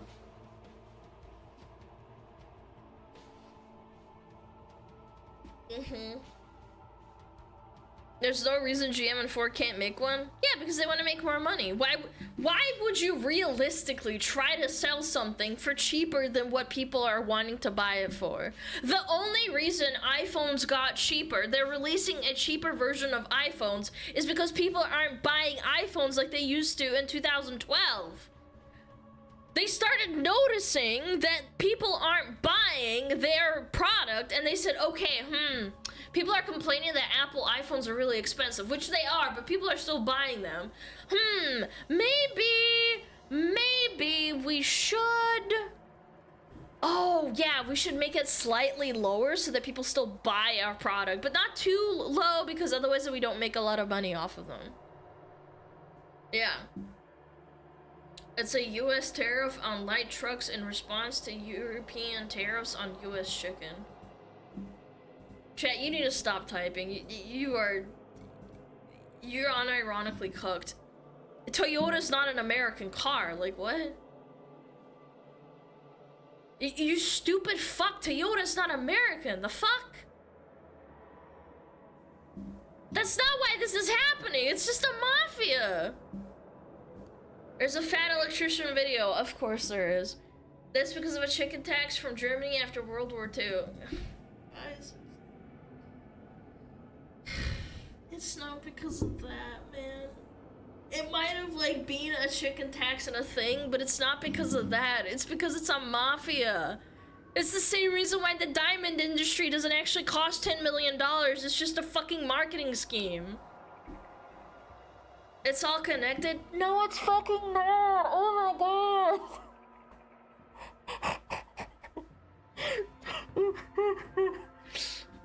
Wait, hold on. I'm gonna do the husband thing. Yes, sweetie, you're totally right. Yes, it's the chicken tax. That's why this Japanese car is not imported into the US, even though it does the same thing as an Ford F-150. F-150. Yeah. You're right. You're totally right, chat! You're completely right!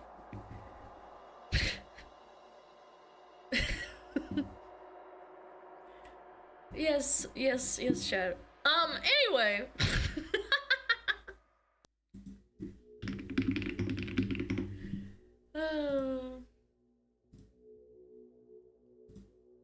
Oh yeah, here we go. Oh yeah, this is from a Reddit.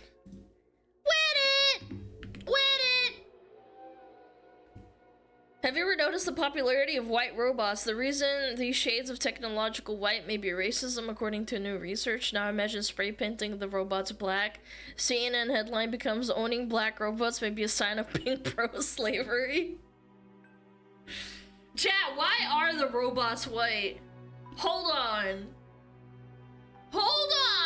Why are the robots white?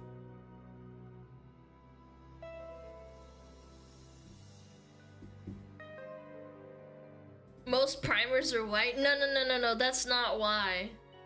No.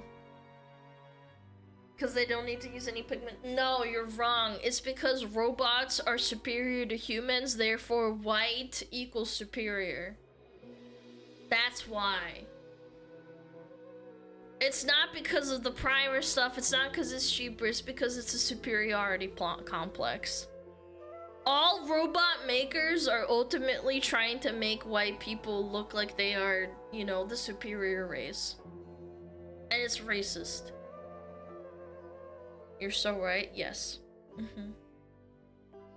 You're so superior. He's right though! He's right! If you painted them black, People will be like, damn, you're painting this thing black and it's not autonomous and it takes orders from you. It's because you want to bring back slavery. That's right. Yeah.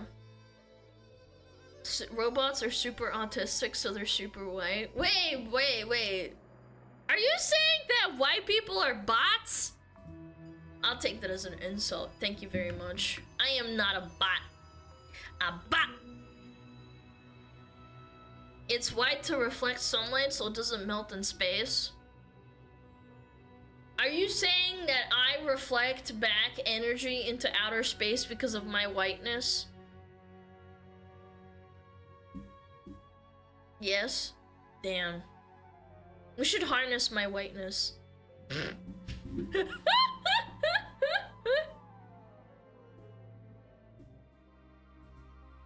Alana's a glowy? No. I reflect. I don't glow. I reflect. Wait, hold on. Boom. Flashbang!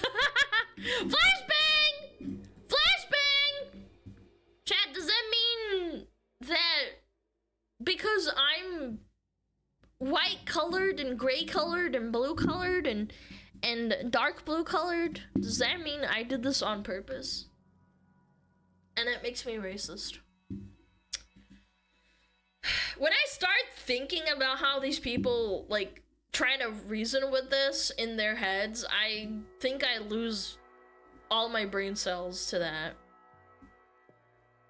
Does that mean white robots will get the job done quicker without rioting?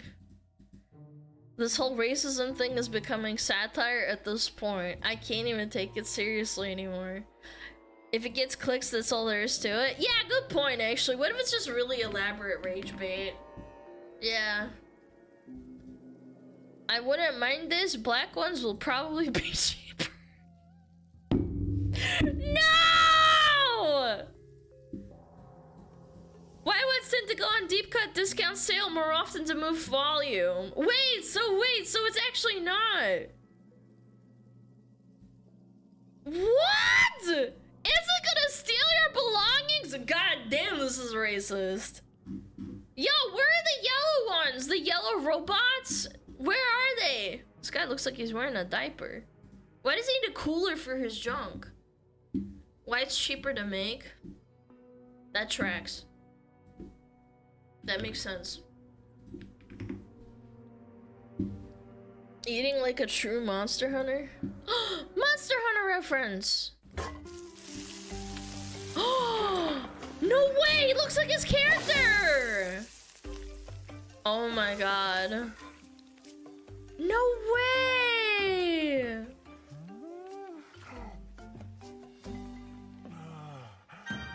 Oh my god! He's got that doggo too! He actually kind of looks like his character. He even has a little hair. Little hair whiff over here. Nom nom nom nom. Tasty. I'm really bummed that they took away the cat cooking. Crapcom really shit the bed. I don't know why they did that. Silenoid, there's a Chef Palico and Wilds. I know, why can't we have both? Why can't we have like person cooking and then like the cat cooking? Yeah. Where's my grandma cat? I know, it was like the best part, getting the chef from the base, the Chef Palico cat. They need to bring it back. Unplayable. I mean, I had a lot of gripes with Wilds. I did. I need it. I need my Palico cats. We got ads in 1 minute and 30.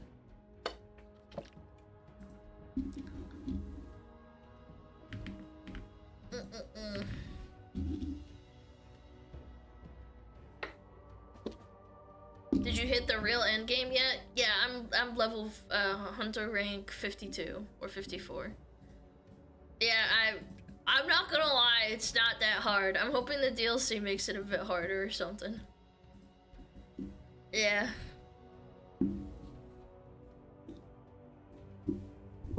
Bum, bum, bum, bum. I want to do a hunt with Pewody when she feels better.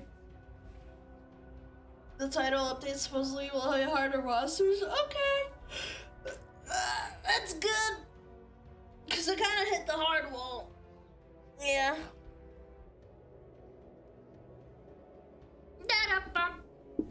Yeah, gotta play with Pewody one day. She's not feeling good. She's not streaming, at least from as far as I know. Poor girl.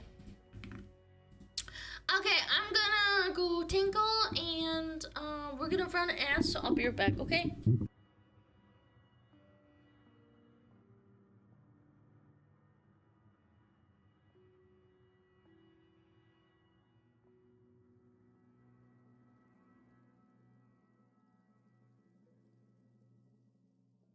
Oh, Metapod. Oh, Metapod, use Harden. Metapod, Harden. Oh, yeah, Metapod, you're so hard. Metapod, Harden. Oh, he's so hard. Look at those two hard throbbing Metapods. They're so strong and hard. Wow.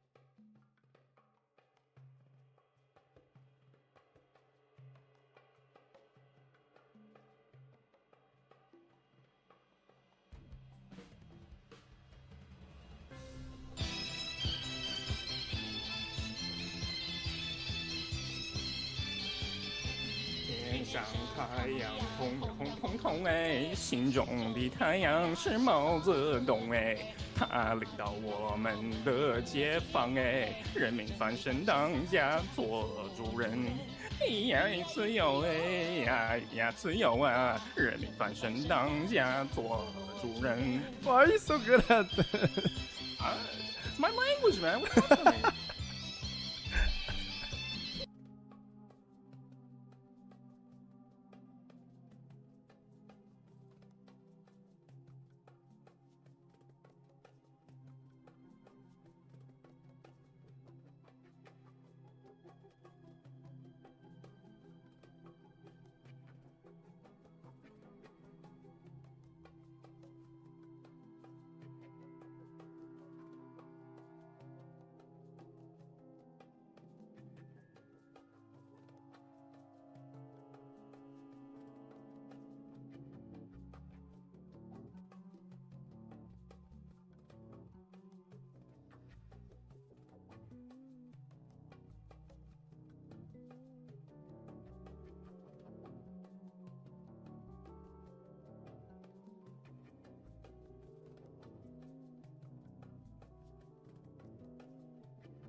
I was looking for my dog and I couldn't find him. I think he's curled up in his blankets and I couldn't see him.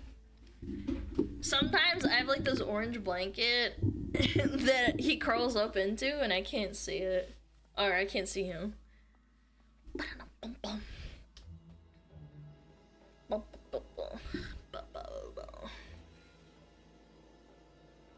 He faced through the wall to get the mail in. I think he's just chilling somewhere. Yeah. I didn't really look like inside of the blankets on the bed. Lávate las manos! Sí. I did lávate my las manos. Brrr. Brrr. Brrr. Oh, my hair. Da-da-dum-bum.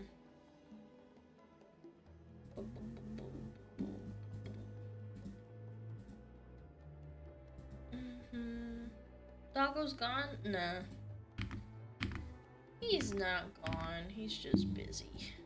Being a doggo. Okay, close this. Queso Vocaloid. Bada bing, bada boom.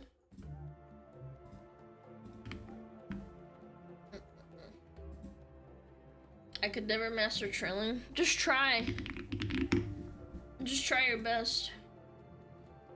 Try your best and you don't succeed.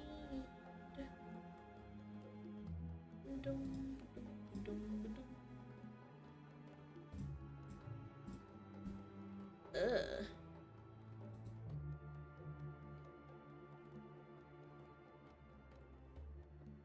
What the fuck?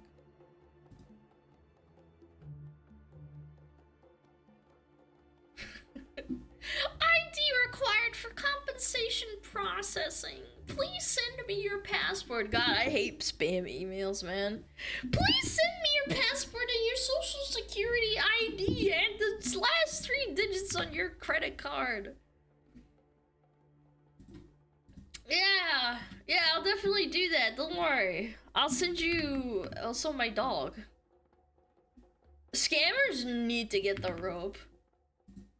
Yeah. And a DNA sample. Yo, yeah, that's a good one too. Yeah, DNA sample. Send me your poop, please. Okay, what is this? Poopy Soft's $1 billion game. What? We already watched this.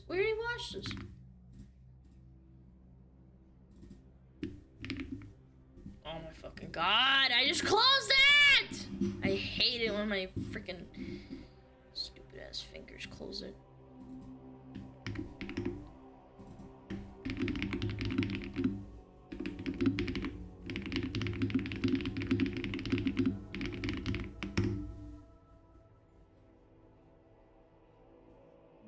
Yeah, we already watched this LegalZoid video. What the frick?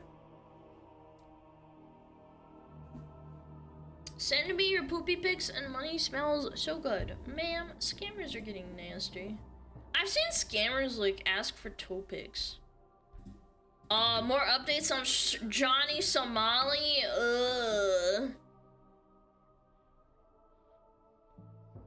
Watch the Stalker 2 video. I don't really want to. I want to play Stalker 2 for myself, and I know he likes to post spoilers.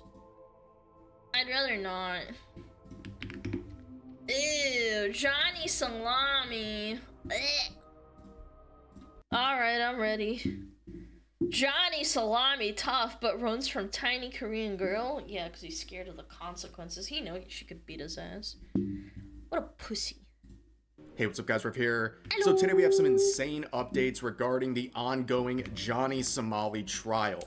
Now, over the past couple of days, there's been a lot of news coming out. I covered this in a video a few days ago, and to sum that up for context before we get into the new stuff, basically Johnny Somali, puking all over his friend's apartment. the nuisance streamer who's had many misdeeds overseas, is finally facing the consequences of his own actions. His trial in Korea has begun, and on day 1, he pled guilty to 3 different charges. He was getting absolutely hammered in this courtroom in more ways than you might think. He showed— I wish there was the technology to get like a little spy camera on a fly and just like get that fly in the courtroom. I would pay so much money for that. Just to see it firsthand. Maybe I can't redistribute it or like look at it or like tell anyone about it, but I'd love to see it for my personal self. That would have been so funny. A bug? No, but like a bug that I can control so I can get it out of there too so I don't get in trouble. Put up drunk, and then he was basically blasted by the judge because of his constant hostile behavior and belligerence. And of course, like I said, he pled guilty to 3 different charges, and he's facing up to 5 years of prison time for those charges. And in addition to that, there was a 4th charge that was revealed to him that apparently he and his lawyer had no idea about, but everyone else involved with the coverage of this trial already knew about. But yeah, he's basically in some really deep stuff here, and we're gonna cover— It's a bummer that 5-year sentence doesn't mean he's gonna get 5 years. That's if he's convicted on all his charges, it'll go up to 5 years.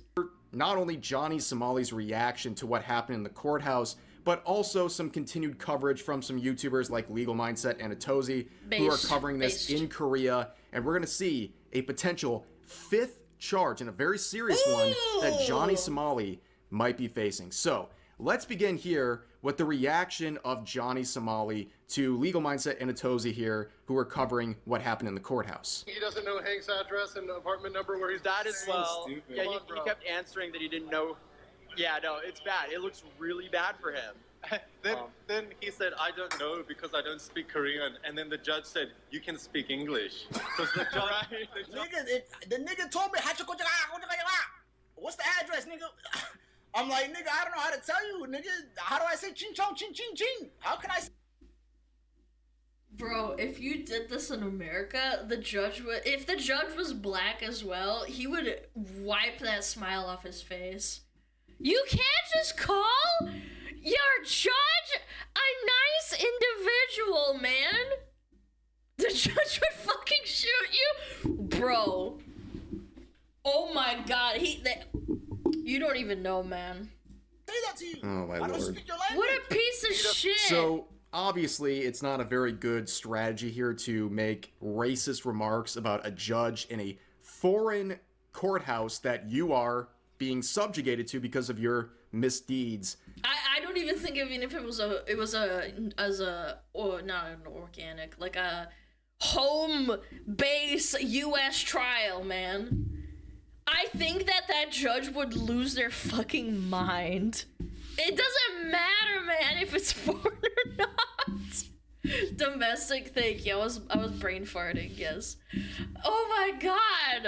Imagine he got charged in like New York or Detroit. That judge would end his life. Overseas, but on top of that, what he's saying about not understanding X, Y, or Z is a blatant lie, because he had a translator there basically walking him through this entire process, which is not surprising. This is something that Legal Mindset would address in this latest video he uploaded.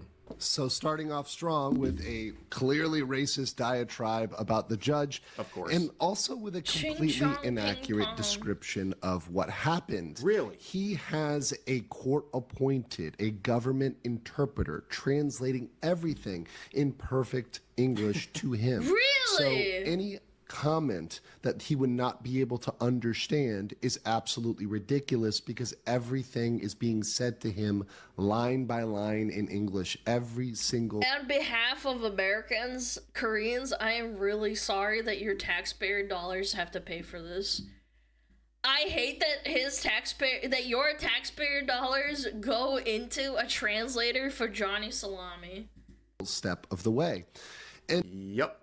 So basically, Johnny Somali is lying about that. He knows exactly what's being said to him in that courthouse, and that's not too surprising. All right, he's getting increasingly desperate. We have seen the comments from people covering this trial about his change in demeanor, where he's gone from very boastful and basically mocking everything going on to someone who's realizing, oh man, maybe I'm in some deep trouble here. And we're going to see a little more reaction to that in just a second. Let's keep listening. And the real problem for Ramsey in this case is that this is on in front of the world. He not only has us YouTubers here, people like myself, Atozi, others that were in the audience, including Korean YouTubers, but he also has the Korean media. And we have a clip from the Korean media showing exactly how Ramsey's story is so different than reality of this tough guy act.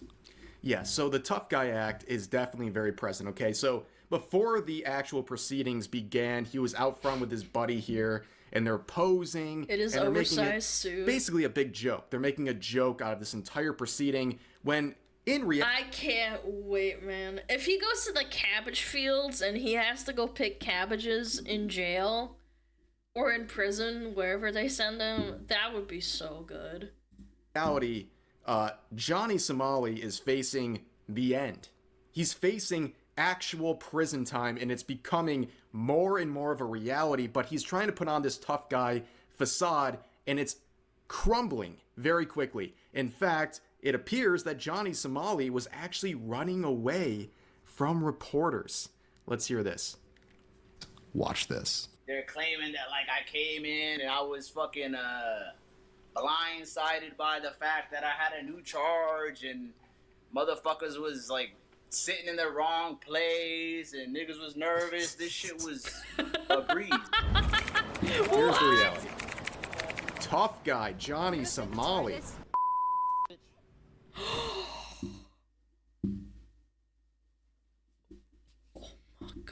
He said, "Fuck you, bitch," to the freaking journalist woman. Like I said, I don't have a temper for this kind of thing. I would have clocked him. And I understand that's a consequence. Like, I would face consequences for my actions. You call me "fuck you, bitch," I'm gonna clock you. Is there anything you want to say? Do you admit the charges? Don't you want to apologize? I love North. Bruh! That's not good.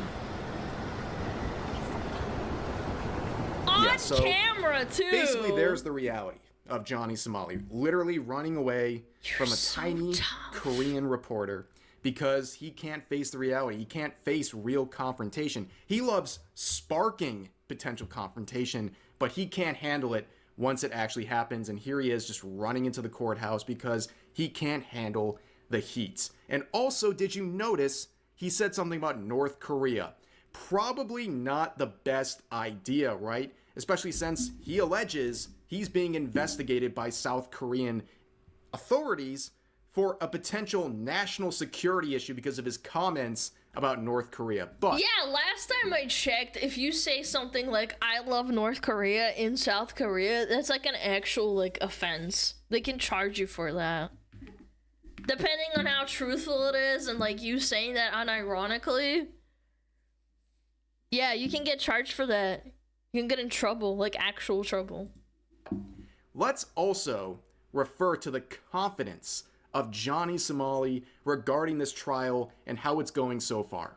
It wasn't really that big of a deal. It wasn't really that big of a deal. Yeah, bro. It's not a big deal. I showed up drunk. I showed up happy. Like, the charges that they have me put on, the charges that they have me for are such minor, minuscule charges. It's fucking obstruction of, like, bro, spilling a cup of noodles.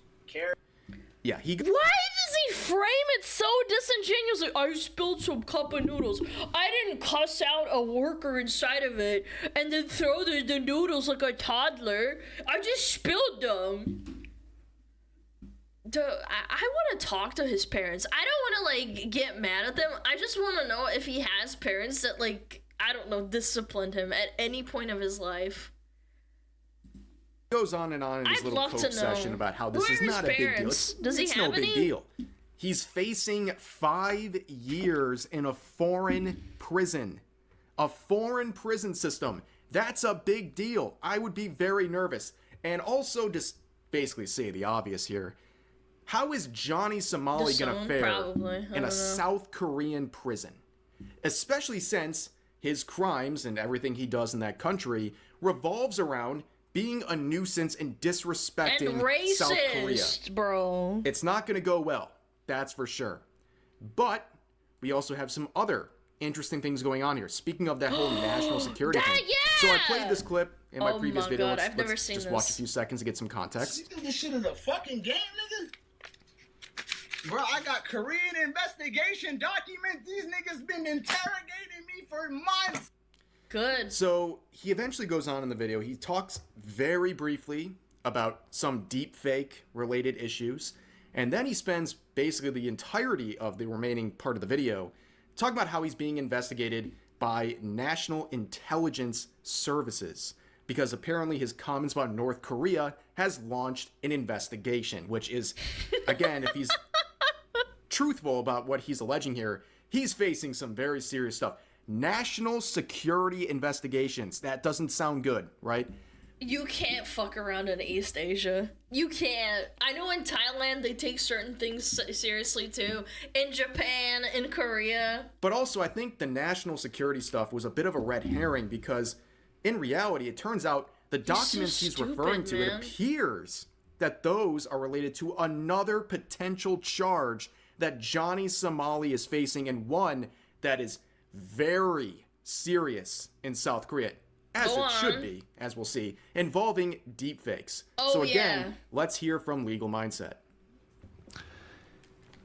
And he literally said, I don't understand this racial slur speak. They writing this shit in Gook language. And bro, what? What we found out is that this has been referred by the police to the prosecution. If the police send it to the prosecutor, if you go from 2 to 3, on step 3, we said Google. you have a You said it with a K, 90% Chad. Jesus, plus dude. conviction rate. Probably more like 98% conviction rate, which means they will charge you. We're at stage 3 now. We're at stage 3. That's what those documents. He just confirmed, he literally told himself that in the Eastern District, there is a 5th charge, which has not been, the prosecutors haven't officially announced it yet, but it's coming. Which means, remember the theory I said, guys? That they're going to hit him with these little obstruction ones, and they're going to trick him into pleading guilty? And then, he's going to be screwed because he's a convicted criminal? Yeah. And then they're going to hit him with deepfakes, which has serious jail time? Oh my god. Wait, what? Deepfake charges, maximum prison sentence, South Korea. Deepfake, tougher punishment. Oh my god, wait. Dude, it's actually like a national movement. Citizens stage a rally against deepfake sex crimes in Seoul, September 27th. This is an actual serious offense. What are they gonna give him, I wonder? That's probably years tacked on, by the way, if they convict him. Yeah, this isn't even about streamers and like deepfake videos. This is actually like a criminalized thing. They passed a bill. 30 million won, 5 years to prison. Oh my god, he's so cooked, man. And that's just for one charge. If it's a multiple charges, they can hit him really hard. That just happened. So I This was accidentally recent played too, the clip a little September. later than I should have, but he confirms that based on translations, it's talking about deepfakes. And if you're curious as to what we're referring to, this is the clip. Just like anything else with Johnny Somali, so weird.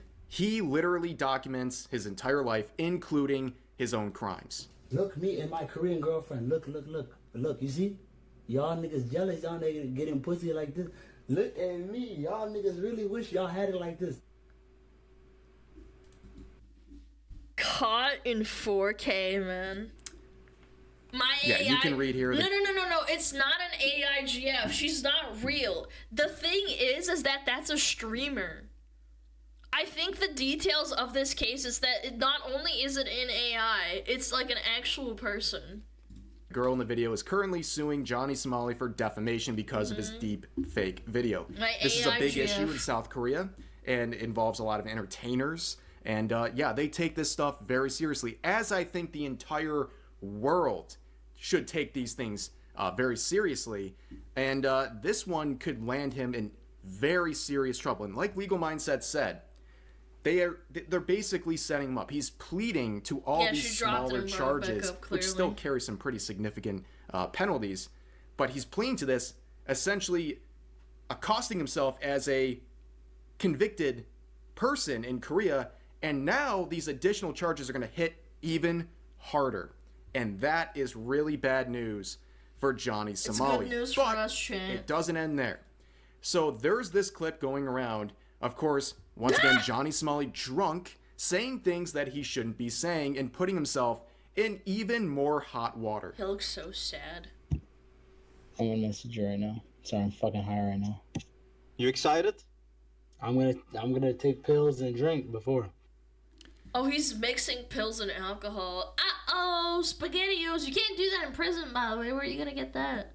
Yep, there he is admitting to being high and trying to take pills before the trial, which, by the way, another thing South Korea takes Drugs. very seriously. Hard drugs, they take it seriously. They do not mess around with drugs in that country, and him admitting this is opening himself up to a world of hurt. Once again, let's listen to what Legal Mindset has to say about this. He illegally... They don't even like you carrying marijuana as a tourist.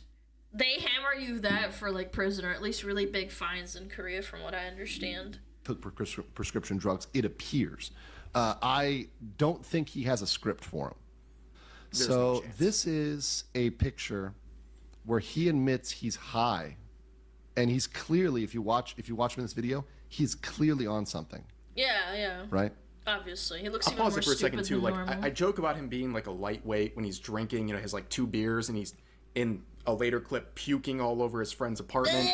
But like maybe this explains why he's so messed up. It's not just alcohol he's taking. Apparently, there's also these prescription drugs that he's admitting that he's taking, or I should say, well, Is he prescription making lean? that he probably doesn't actually have. Hold on, I'm gonna open a private message with you. I mean, come on, I'm dude. gonna message you right now. Sorry, I'm fucking high right now. So we figured out why he was high, right? You can see the medicine here. Oh my god. On the live stream, like it's actually on the live stream. You can even make out the color of the box, maybe even the name. What happens when you get stuff like this and you say you're high and you have this photo in the background of Hanky Poo's apartment and you say you're high and you've been taking pills? Oh, Hanky Poo's gonna get this, man. Well, he's gonna get I it figured too. out through the power of the internet that it is likely the drug Zolpidem. What's Zolpidem? Is it like an antipsychotic? Sounds like Zoloft. Zolpidem. Blah, blah, blah, blah. Sleeping pill for insomnia. The immediate release forms are Ambien, Edluar, and Zolpimus, which are used to help you fall asleep. Oh, and he's mixing that with alcohol. Yeah, he's zooted as fuck, by the way. Yeah, mixing sleeping pills with alcohol, he's doing lean, bro. Zolpidem, which also has another name. I think it's called Stilnox as well. So this is a prescription drug. And I'm going to pull up the ministry. This is the Korean Ministry of Food and Drug Safety. This is literally the Korean website. So it is a psychotropic drug. It's a narcotic. Sorry, it's a narcotic medicine, a Zolpidem and propofol. But Zolpidem is a psychotic drug used for the treatment of insomnia in adults. Yeah. Maybe he's trying to off himself. I don't know. Hard to say. Cause that's crazy behavior. It is only to be used surprised. with a doctor's guidance and a prescription. It has a real chance of misuse and drug dependency. Really? It should be used with caution because it can lead to drug abuse and dependency. AKA what we were seeing. So it's a really high up there drug. It's not easy to get it prescribed. And with all due respect, I sincerely doubt it, because I remember also hearing people that when they have ADHD medication, as tourists, that gets taken away when you enter Korea. If you happen to have it. It's a really serious offense. In that stream that Johnny Somali was making the night/morning of his trial. Not a very good thing, but it turns out this is not the only person who's in a foreign country, a nuisance streamer, who might be peddling drugs and using drugs and could face very serious consequences. Ice Poseidon and his CX crew have been causing a lot of issues in Japan. I'm not surprised. Oddly enough, they kind of beef with Johnny Somali. It's like, two morons Turf war. fighting type situation. But And you know what's funny is that Johnny Somali somehow ended up being worse. It's impressive because Ice Poseidon was already on another level like a long time ago. He was like the first like semi-nuisance streamer. And like he would troll his own chat and chat would troll him. But it never got as far as Johnny Salami. basically, you have this idiot Yeah. also It's impressive. implying that they're doing drugs as well, which is again, something taken very seriously in Japan. And really, this is like the next set of people, Yeah, right? he scammed his fans with crypto. Ice Yeah, Poseidon that and his happened. crew, they said Yep. they're going to South Korea next, conveniently enough, right after the Johnny Somali trial. But yeah, let's hear this clip too. No, I don't have my Adderall, seriously. I don't even know where it went. Anyways, I haven't taken it, but I don't even know where it went. It was in the fucking beanie. I mean, he's always looking like a tweaker, let's be real. So it's gone. Ice Poseidon's always been like that. So what did he say? No, I don't have my Adderall, seriously. He doesn't have his Adderall. Adderall is illegal in Japan. It is Yeah. a scheduled drug. It is a controlled drug. You cannot own or use Adderall in Japan. You're not supposed to bring it in Japan at all. It does not matter. You can't even like prescribe it. Is that what it's implying? Damn. If he has a prescription. You They don't have cannot legal meth? get Yeah, I a guess not. prescription in Japan for Adderall.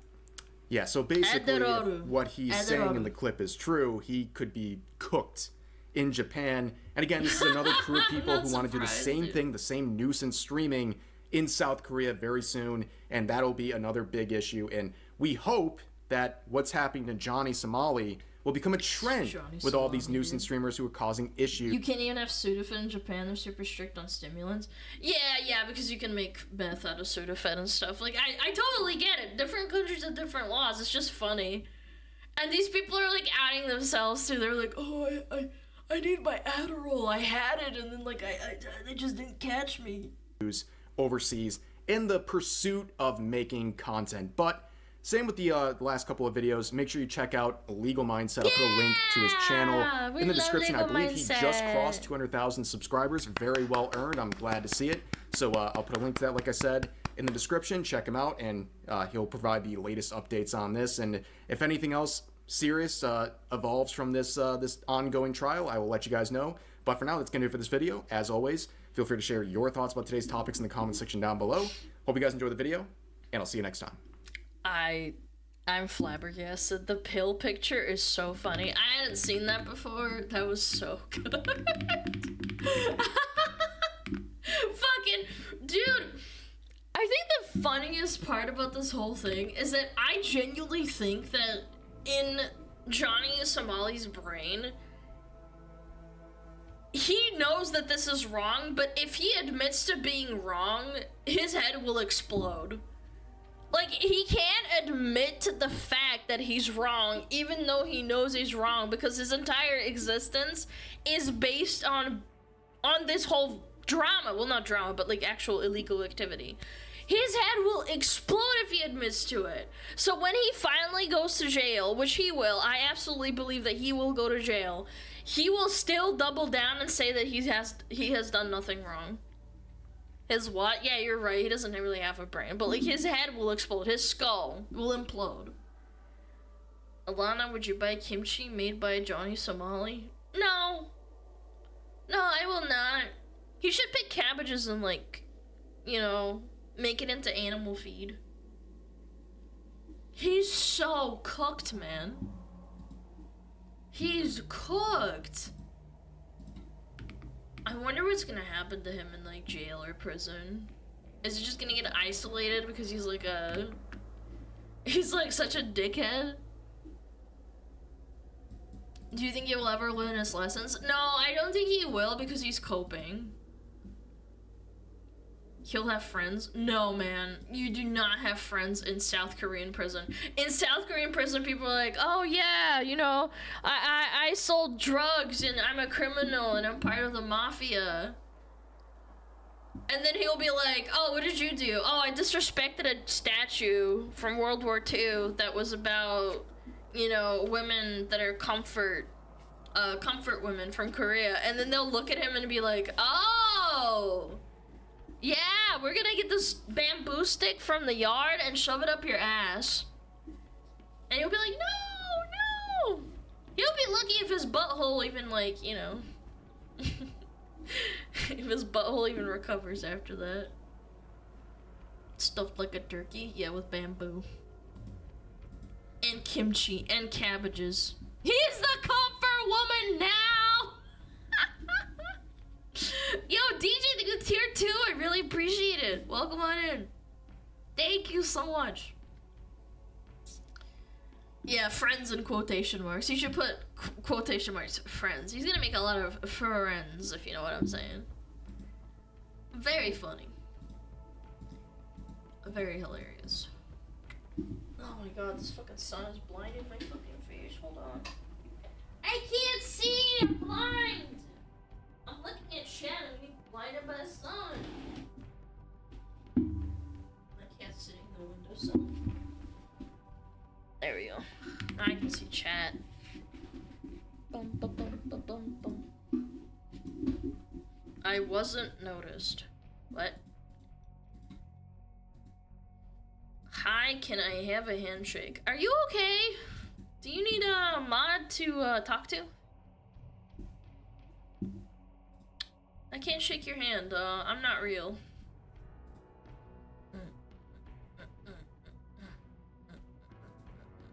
Yeah, let me scroll up. Boom, ch, boom, ch, boom, ch, boom, ch. Yeah. Oh my god. I wanted to watch this for so long. The Real American Psycho. Chat, I really want to watch this. It's really long though. Oh my god. I love watching documentaries on Scientology. It's so crazy.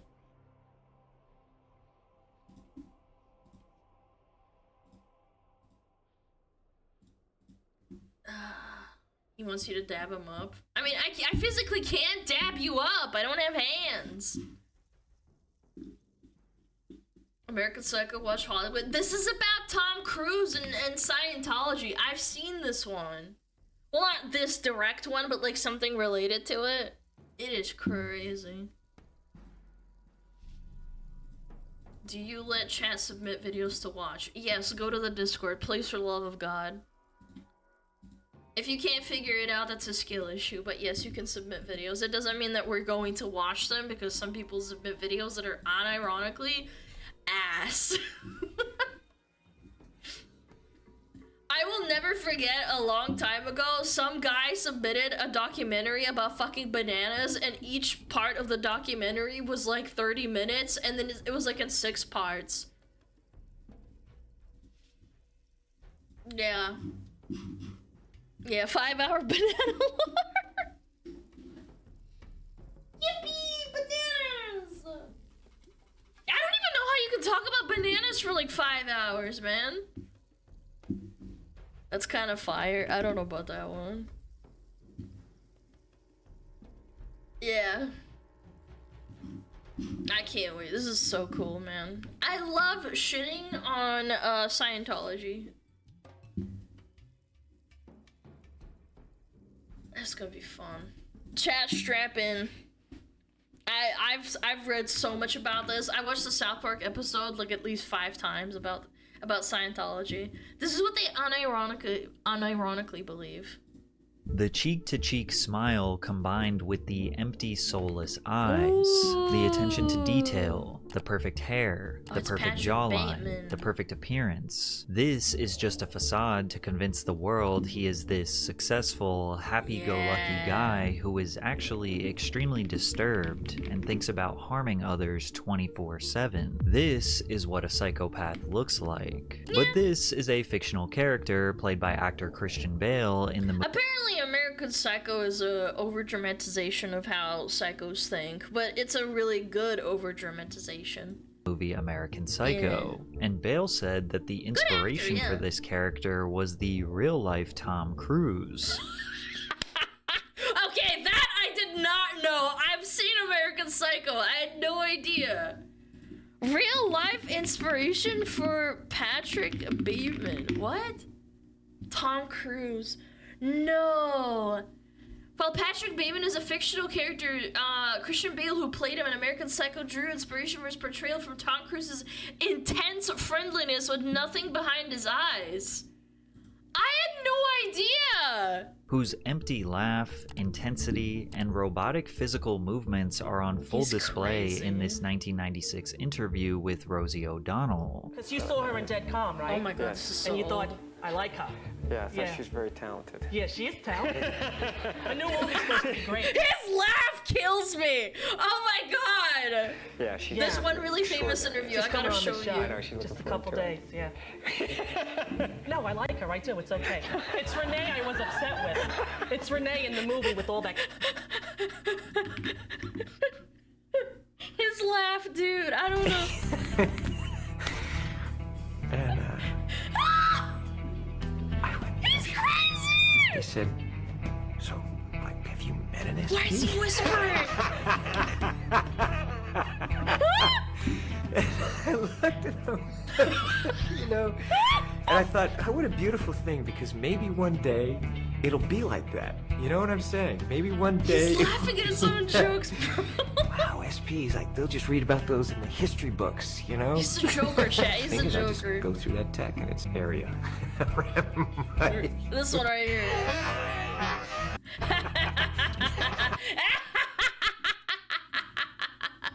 Kissing with you, Tom, I He's didn't a like lizard! However, the actual interview that inspired the American Psycho character was this one with David Letterman, where Tom Cruise laughed uncontrollably while telling the story of him cutting off his co-pilot's oxygen as they flew to dangerous altitude levels. What? We were flying to Colorado, and I've I was never flying this seen airplane this. that we Hold had to go on oxygen, and winds were better at a higher altitude, so we climbed up, and I realized that we couldn't stay at that altitude if on oxygen. I had to descend because I didn't have enough oxygen. So I had a passenger in the back, so we figured out, you know, me and the co-pilot, that if we turned the oxygen off in the back guy, that we could make it at this altitude.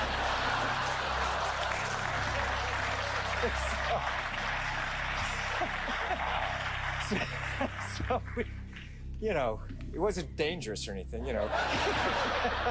Why is the audience laughing with him, bro? He was very quiet. He felt...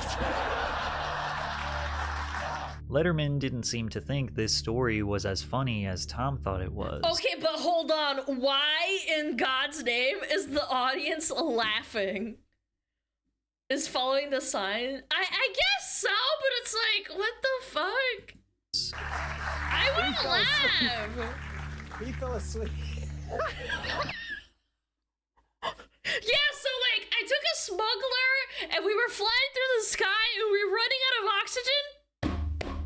And then I had to cut that smuggler's oxygen mask, and then he was like dying, and it was like, it was so funny. He slept the whole way. Yeah, my little smuggler, man. But you know, it's the kind of guy you wanted to have him sleep the whole way. You know, it's like just. But honestly, looking at it from another direction, isn't that attempted manslaughter? He's just turning guys' oxygen off. You're lucky you're not doing time, for the love of God. He's like trying to be serious. He's like, nah. He did wake up. Yeah. You know, when we were landing on descent, he. Bro,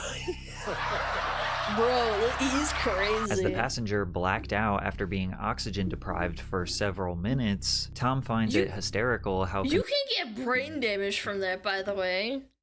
Confused the man was when he regained consciousness, feeling numb and disoriented.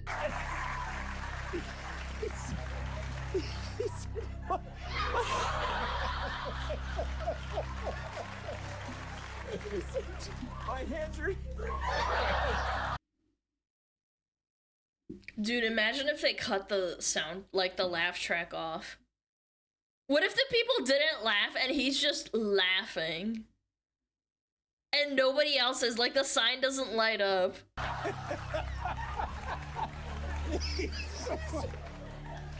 He said, Jeez, my hips. My hands are your all's hips.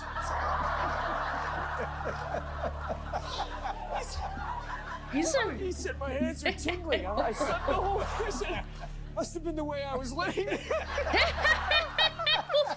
Now, some people look at this as nothing more than dark humor. The guy was fine. It was just a harmless prank. But maybe Christian Bale was actually onto something. And no, I'm not suggesting so. Tom Cruise is actually a Christian Bale's like a really good actor too. He might have just seen it for what it was. serial murderer or enjoys the suffering of others, but he does have an obvious dark side. One that seems to be ignored by the masses. While they praise him for his box office hits and incredible stunts, Tom credits Scientology as the reason why he is so successful. One of the big indicators of people who are psychos, by the way, I do mean this in the nicest way possible, because 1 in 8 people are undiagnosed psychopaths in America. And that doesn't mean that they can't function in normal society. They just don't know that they are one because they don't know what it's like to be normal. Yeah, like you're not a killer. You're not gonna go and kill someone. It's just that you're a psycho. Like, you're a psychopath. You're crazy. It's okay. It's fine. Just don't kill anyone, please. Scientology is the quote-unquote religion that thrives on forced labor, signing its members to— Oh, what I was trying to get at is one of the signs of being a psychopath is not caring about your own life, and stuntmen, him doing his own stunts is kind of an indicator that you don't care about yourself and that you will take risks, and you'll take risks that other people will not do. 1 billion-year contracts, having an alleged torture camp called The Hole, among other horrible allegations from former members. That's where the smugglers are going. Tom is so dedicated to this religion, he abandoned his own 7-year-old daughter and has not seen her in over a decade. What a piece of shit, man. Today, we're going to deep dive into the career of Tom Cruise and try to assess why he is so loyal to the shadowy world of Scientology. Tom Cruise's life started out as an abused child who was desperate for a purpose. Cruise has described his father as a merchant of chaos who was a bully and a coward. For me, it was like, there's something wrong with this guy. Don't trust him. Be careful around him. You can imagine that not being able to trust your own father when you are a toddler created a difficult and chaotic environment for Cruise. And it also can attribute to the nature versus nurture thing that people have debated about for many, many years and even decades. If you are born a psychopath, you can still have parents that love you and you can still live a relatively normal life. But if you are estranged, abused, or you're like adopted, or something happens with your family, that trauma can bring forth like the psychopathy. And it happens with a lot of mental illnesses too. Like, you can live a relatively normal life.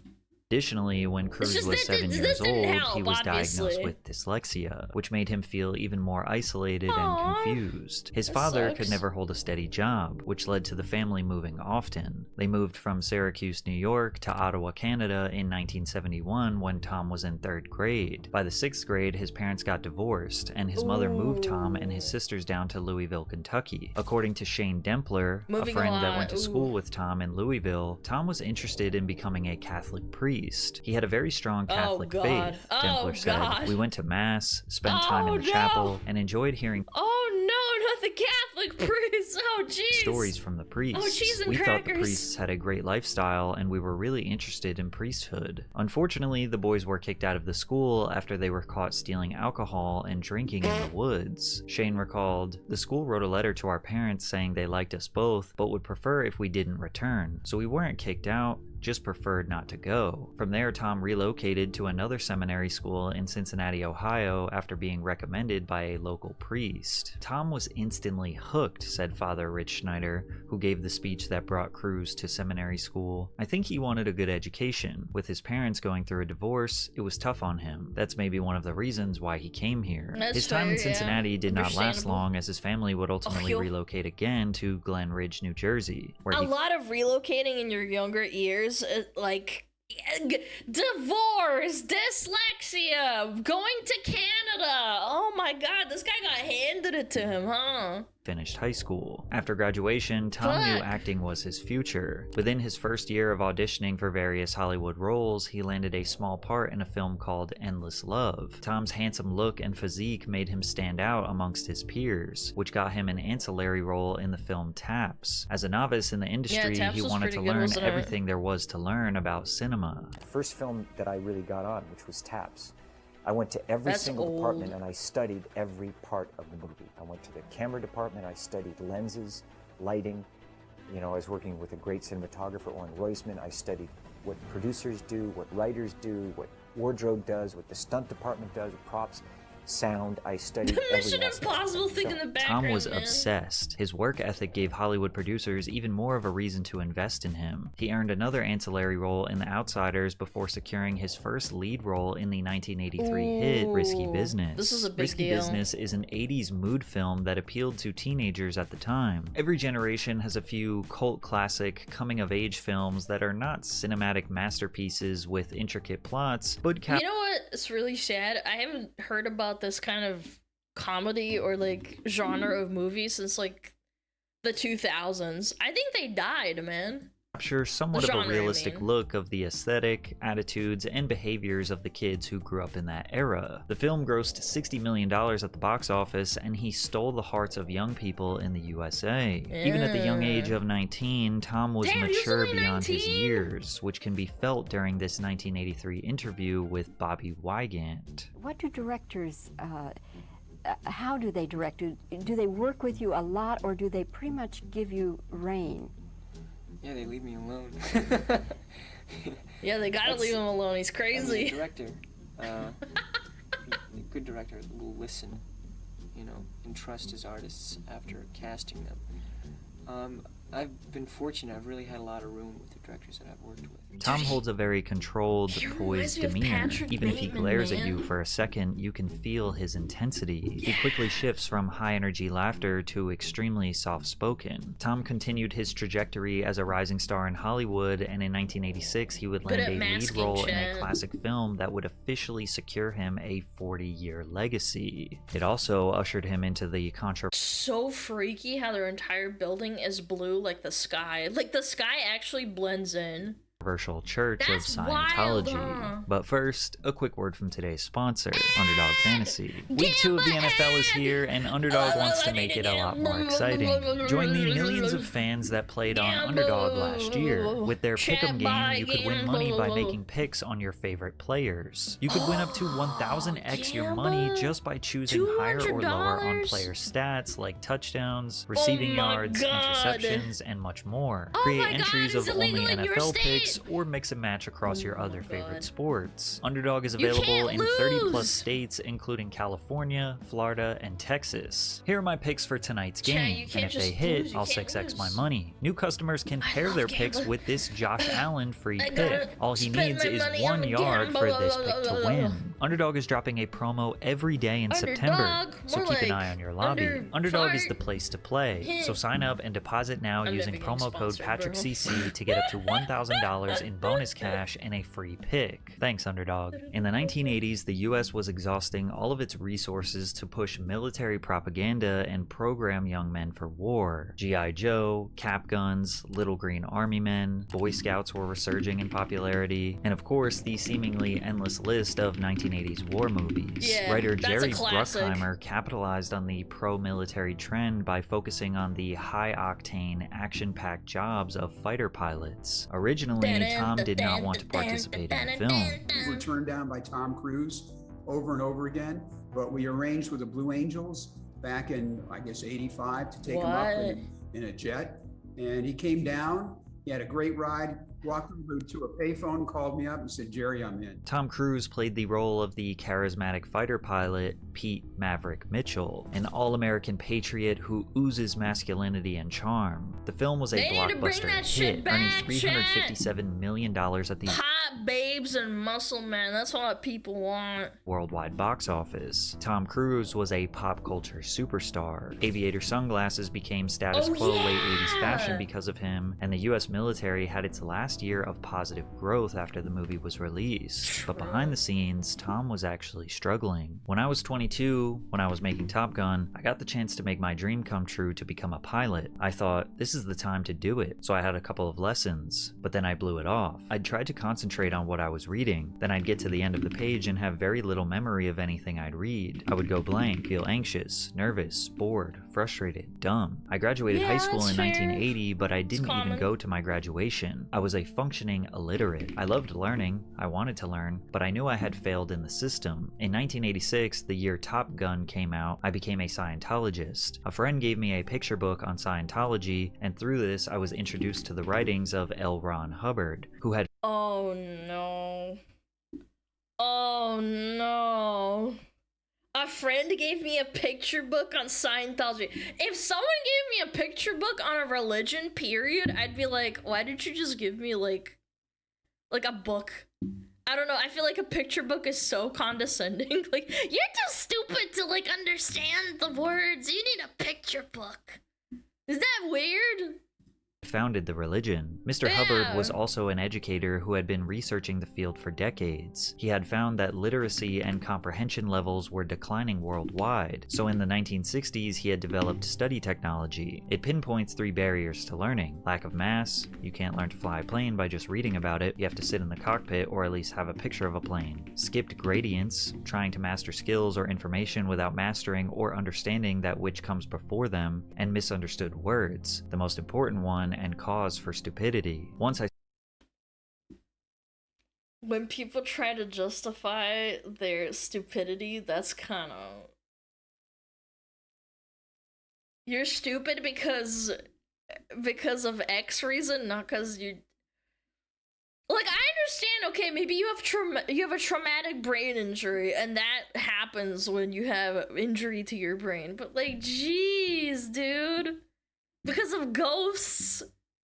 Of aliens? Started focusing on those problems, everything fell into place. Cruise credits Scientology with helping him overcome his learning disability. He is one of the church's most high-profile followers and has become a spokesperson for the organization. However, his close friendship with David Miscavige, the current leader of Scientology, has placed him at the center of several controversies, as well as question his legacy as a whole. Scientology is a religion that many consider to be a cult created by science fiction writer L. Ron Hubbard. According to the Church of Scientology, Ron was a highly trained lieutenant commander in the US Navy, who became a war hero that sunk a Japanese submarine, as well as a Purple Heart Award winner due to suffering blinding and crippling injuries through the course of combat in the Second World War. One medical report describes Hubbard as suffering a severe bone infection in the hip and back, forcing him to walk with a cane. Another shows his vision registered at 2100, which according to medical review meant that he could not distinguish facial features until 3 or 4 feet away, could not make out a street sign beyond 10 yards, and could not read a newspaper. Whereas the official US Navy documents say that he was not qualified to be a lieutenant commander. He never received a Purple Heart, categorized his injuries as being exposed to light for too long and spraining his ankle, to which they prescribed him dark glasses and declared him ready for duty, as well as analyzed all potential evidence. He just straight up lied. Chat, I have a Purple Heart. My legs blew off in Vietnam. That's why I'm 400 pounds. Do you believe me? Surrounding him sinking a Japanese ship, only for them to find that there was no submarine in the area at the time. Due to the conflicting information, we don't really know the truth about his time spent in the military. What we do know is that he was an incredibly proficient and fast writer. Hubbard holds the Guinness World Record for the most published works by one author. 1,000? Yo, this is before AI too, chat. Battlefield Earth, To the Stars, When Shadows Fall, Typewriter in the Sky are just a few of his fantasy, alternate world fiction stories. Although he published books at an incredible rate, there seems to be a quantity over quality issue, because he was never able to make a financial living off of his work. There have been extensive— Well, yeah, when you write a bunch of garbage, then yeah, it's kind of what happens, huh? studies and multiple sources that have corroborated this L. Ron Hubbard quote. He told us that writing science fiction for about a penny a word was no way to make a living. If you really want to make $1 million, he said, the quickest way is to start your own religion. If this quote is true, that would insist that a science fiction writer came up with a silly idea for a religion to get rich, and people happened to buy into it. As Hubbard struggled to sell his books and begged the Veterans Association to increase his monthly allowance so he could pay his bills, he began developing his next big book, Dianetics: The Modern Science of Mental Health. Chat, this blew my socks off. This blew my socks off, unironically. When I saw the South Park explanation for Dianetics, yeah, #1 New York Times bestseller. Like, but what if it's like, you know, like fake and like it's for funsies? Like, I could understand that for fun you could write something like this. Yeah. I got so many alien ghosts haunting me, you wouldn't believe it. Yeah, that's why I'm so mentally ill. All VTubers are surrounded by alien ghosts. Dianetics is one of the fundamental pillars of Scientology that is still practiced to this day, nearly 75 years later. Since there was very little to no attention on the importance of maintaining positive mental health in the 1950s, the book lobotomy still existed. Became popular quickly, selling over 150,000 copies in its first year, earning Hubbard over $1 million. However, Hubbard's system faced a lot of criticism from doctors and psychologists. They say he lacked scientific evidence and empirical data, and he was using pseudo-scientific concepts to prove his nonsensical ideas. But then Hubbard played the conspiracy. Wait, did he actually attach like a machine to a tomato? Conspiracy card. He convinced his followers that the only reason actual scientists didn't agree with his teachings was because psychologists, pharmaceutical companies, and the medical industry as a whole would lose billions of dollars if they acknowledged that Dianetics was the cure for all psychological pain. Additionally, Hubbard started to expand Dianetics into a broader spiritual belief system, which eventually led to the creation of Scientology in 1953. Hubbard did not complete his college education, nor did he spend years studying. Oh, did we get ads? Sorry, chat! Yeah, we'll wait for ads. Hey, hi! Hi! Just stop being sad. Yeah, it's the aliens in your head, chat. Yeah! It's the aliens in your head. I want to read the dissertation on the mental state of potatoes. I want to see it for carrots. I wonder what carrots are thinking. Yo, Crabble, thank you to 3 months. Hi. Hi. Dak55, thank you for the 3 months. I appreciate it. Shadow Pants, thank you for the 6 months. Tiger the Pale, thank you for the sub. Shemi, thank you for the prime. Tahuku Val, thank you for the 6 months. And Kodamic, thank you for the prime. And Real Johnny 5, thank you for the sub. Appreciate it. Thank you so much for the support. That's from like the last like hour and a half. Fuck. I have new voices in my head. How long do these guys stay? You have to take your pills, your tomato pills, and then those pills will produce tomato voices in your head that will take over the potato voices in your head, and then they have to fight each other. Yeah.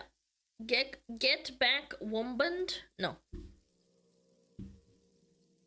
Who do you think is more cooked, L. Ron Hubbard or Alana? Well, I don't have my own religion, so I think I'm squeezing out by a bit. I'm squeezing out ahead. I don't think I'm that cooked. He's a bit more cooked than I am. Yeah. Alana is more cooked. Would you shut the fuck up? Fuck you. Bitch. Don't question me or I'll ban you. What up, Mal? No religion yet. No, religion's too much work. I don't want to do that. That sounds boring. Having to like get up and yell and tell people what to do. I don't know. Sounds like a lot of work. I don't want to do that. Yeah.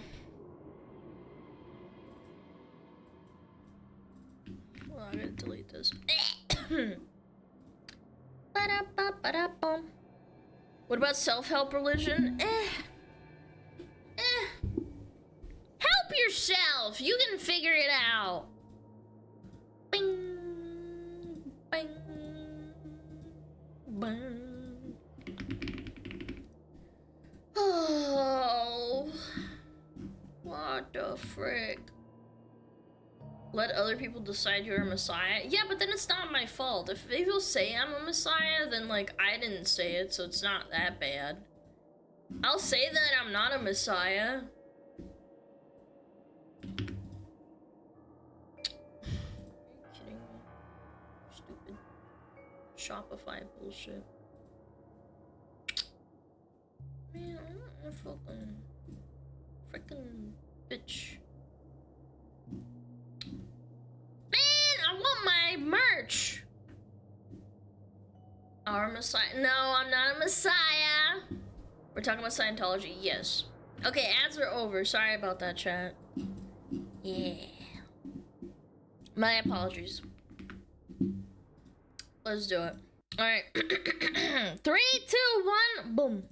Any field of medicine or health whatsoever, but he does claim that he cured himself from arthritis, bursitis, blindness, ulcers, and even the common cold, and he was able to do that through Dianetics. Dianetics theory describes the human mind as two parts, the conscious analytical mind and the subconscious reactive mind. Hubbard's beliefs were very similar to Sigmund Freud's theory of the unconscious mind and his understanding of how suppressed memories can shape an individual's behavior. However, in Hubbard's theory, all psychological pain and the mental and physical health problems that come from that were a form of memory known as engrams, which are stored in the reactive mind. While Dianetics focused on improving the mind, so if something bad happened to you, that means it's gonna affect you down the line. Wow, who would have thought? Yo, Tiger, think of the 1,000 biddies. I appreciate it.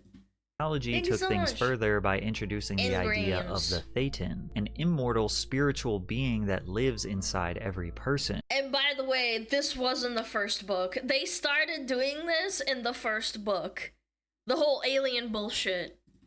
Hubbard believed that each person is actually a Thetan with limitless potential, but this potential is blocked by negative experiences or engrams that have built up over many lifetimes. Scientology therefore became a way to free the Thetan from these engrams, allowing the person to achieve spiritual freedom and reach their full potential. This process is known as going clear, which is the ultimate goal of someone practicing Dianetics. Once someone goes clear, they can then— The clear is freed from active or psychopatic illnesses or aberrations, unrepressed, able to perceive, recall, and compute at a level high above the norm. So if I have like a schizo meltdown and I'm going clear and I start imagining things that aren't real, that's gonna be me doing it for the betterment of myself. And move on to higher levels of spiritual awareness and power, known as the operating Thetan levels. These levels are supposed to give the person more control over themselves and the world around them. Powers such as telepathy, exteriorization, which is the ability to separate from the body with full perception, telekinesis, the ability to move objects with thought. Where most religions focus on a servitude towards a god or a higher power, Wait, was it a battle pass? Hold on. Where's the picture? Or over them. Yeah, this is a battle pass, yeah. OT, fucking 15, and then all the way to OT 1. I can read Roman numerals a little bit. The only reason I can read Roman numerals is because of video games. Themselves and the world around them. Powers such as telepathy, exteriorization, which is the ability to separate from the body with full perception, telekinesis, the ability to move objects with thought. Where most religions focus on a servitude towards a god or a higher power, Scientology kind of does the exact opposite. And although they don't say it specifically, they essentially believe that they are gods or that they can become gods. Tom Cruise is known for reaching extraordinary levels of human excellence, such as learning how to become a fighter pilot, or climbing the tallest building in the world without any sort of harness or rope. He is crazy. You can't tell me he's crazy. I mean, he's not crazy. Who does that? You're a psycho! his endless list of other incredible stunts he has performed. care. It's safe to assume that Tom Cruise believes that going clear has allowed him to accomplish these incredible feats. However, the process of going clear is pretty intense and also costs a lot of money. To go clear, a trained auditor helps a person go through their past experiences to find and deal with the engrams that are holding them back. This process often involves using something called an e-meter, a device that measures the electrical resistance of the skin, which is believed to show the presence of engrams. This is very real, chat. I'm gonna hold on to these, and this machine's gonna explode. Auditors use the e-meter to track a person's progress and help them find. If they put this in my hands, this would explode. And resolve deep-rooted negative experiences. A person during an auditing session would be instructed to hold 2 metal cylinders connected to the e-meter, which sends a small electrical current through their body. The e-meter then measures changes in the electrical resistance, which Scientologists believe show changes in the person's mental and spiritual state. The auditor uses these readings to guide the person through questions, but these questions that they ask are often very leading and intended to poke and prod at the deepest, darkest secrets held in your mind and soul. When you there was a woman, a very famous actress, I forget her name, and she said she exposed the whole thing, and her whole family basically abandoned her after she detached herself from Scientology, and they all fucking hate her. They ask questions and make you have like mental breakdowns over this. Yeah, Leah Remini, yes, correct. I watched the whole thing. It was really sad. Yeah, it's like, what the heck, man? They mentally break you down during the interviews, and then they do this all the time. Yeah, it's like inadvertent brainwashing, basically. You learn about how these auditing sessions are done and the types of questions that they ask. You'll see how it almost comes off like an interrogation or a way to give personal information to an organization that could be potentially later used against you. Yeah, so here's even how a Scientology auditor believes it works. You're holding the cans, there's a tiny little battery in that e-meter that's sending, you're completing the circuit when you pick up the cans, right? So you got a little thing going there, and that needle will respond to your physical movement, but that's not what we want. And I'm gonna go, is there something you're withholding from me? And what I'm looking for is, right when I say at the end of me, I'm looking for the needle to dip to the right. And so I'll give you a really good example of this. So you're holding the cans, say, is there anything you're withholding from me? And I get an instant read. And I go, is there anything you're withholding from me? You're gonna go, I don't think so. And I don't see the needle. No, you don't see the needle. I go, well, it's a really good interrogation tactic. It's like, are you sure? Are you sure you're not? Because, like, look at this. Like, yeah, look at the meter. The meter doesn't lie, chat. I need to make my own religion, and then you hold these, like, cans of cheese whiz in your hands, and then every time I ask you a question, it's like, how much cheese do you have in your closet? And then you say, I don't have any cheese. And I'm like, are you sure you don't have any cheese? The cheese whiz is like escaping through the nozzle at the top. And then I'm like, okay, the cheese meter says that you're withholding cheese from me, and you have to give me the cheese. And you're like, no, I swear I don't have any cheese. Yeah, where's the cheese? Interrogation at its finest, chat. I'm a federal agent. What did you think of when I asked you the question? Okay, so you're gonna go, I don't know what I was thinking of. I'll be like, take a look, and I'll help you out here. I'll try to steer you. This is scary. Okay, so I'm looking to get roughly the same read while you're thinking about whatever. I mean, what was that? And it's sad because it preys on the vulnerable and the stupid. Like, smart people filter themselves. It's like the scamming email thing when they purposefully misspell words in the email to filter out stupid people that are naturally low IQ, and also emotional people who don't understand that they're being emotionally manipulated and therefore abused. If you come from an abusive background, you are not going to be able to distinct that these people are using you in that way because you think it's normal. Yeah, desperate. Yeah, that's a really good one. People who are in debt are also more inclined to join Scientology because they're desperate for, like, answers and they want help. That right there. And you can start digging to what? You can start... I just want an answer to the question. Okay. And I can go to memory. Yeah. And you can give me any answer you want. There's no way for me to know if you're giving me the right answer, but I want you to give me something. Yeah. If you say you can't give me anything, I'm going to keep using the e-meter until you give me something. Okay, so let's say you give me something. I'm going to get all the details about that. And until like time, place, form, and event, I want to know everything that happened. I want to know all the details. And by the way, I'm writing all this down. So I'm taking notes of everything you're telling me that it's a bad thing that you did that you haven't told me about. Okay, so I'm keeping notes. When you represent to me that you've told me everything there is to tell, I'm looking for the needle to give like a smooth back and forth motion like this. And Scientology calls that a floating needle. That means in Scientology land, we're done with that. Now, many people argue that the e-meter... Wait, but it's a nonsensical machine. How do you know? Oh my god, this is so dumb. Is not exactly scientifically proven to really do anything. Yeah. It does measure some sort of electrical current that takes place in your body and mind, and it is somehow connected, but so we can't prove that it indicates anything about mental health or your physical or emotional well-being. Many people look at it as nothing more than hypnosis, and many believe that the auditing process is strategically designed to make people think that it's actually doing something positive in their life. Being a victim is despised in Scientology because of something called the tone scale. The tone scale is sort of an emotional ranking of a person, and it goes from -40 to 40. Now 0 is death and 0.1 is victim. It is seen as a bad thing to even feel any negative emotions in Scientology, because Scientologists believe that if bad things happen to you, it's because you have done something bad to deserve it. This goes back to Catholicism. That's actually interesting, because you have to repent and like it's kind of like ingrained in that, man. That's fucked. It makes sense because Tom Cruise wanted to be like a. This makes sense, man.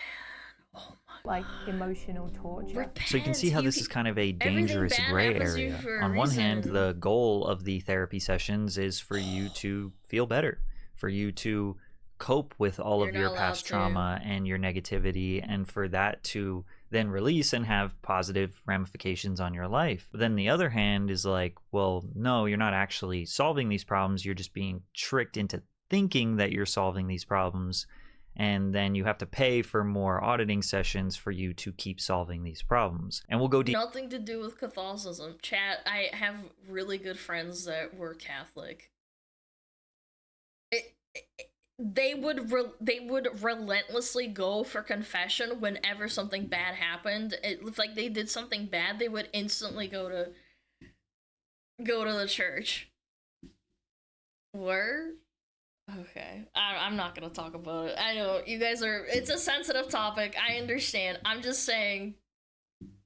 I'm just fine. It's deeper fine. into it's the fine. financial component of all of this in a minute. Sorry, but in the late right, 80s and early 90s, Tom Cruise wasn't overtly public about his Scientology ties as he was still growing his career. After Top Gun, he continued to have an incredible run in Hollywood. The Color of Money, Cocktail, Rain Man, Days of Thunder, A Few Good Men, The Firm, hit after hit after hit. Everything that Tom Cruise starred in was a box office smash. In 1988, he was the highest grossing box office star, and to this day, he is the #6 highest grossing actor of all time, with a combined total of $12 billion generated. He was a convincing leading man who does all of his own stunts. He had near perfect looks. On set, he was known to be honest, humble, and a genuine person. No, I didn't hear that at all. I remember things were coming out about him being an absolute a-hole to people that were outside of the movie production, and even the people who were in the movie production knew that he was an asshole and you couldn't talk to him. I don't know, he'll probably cover it, but like that's what the media tried to paint him as, because they're all ingrained in like the Hollywood propaganda. It's considered by many to be the perfect human, yet somehow still very mysterious. You've got one of the nicest reputations in Hollywood. I mean, everyone who interviews you says, hands down, you are polite and giving.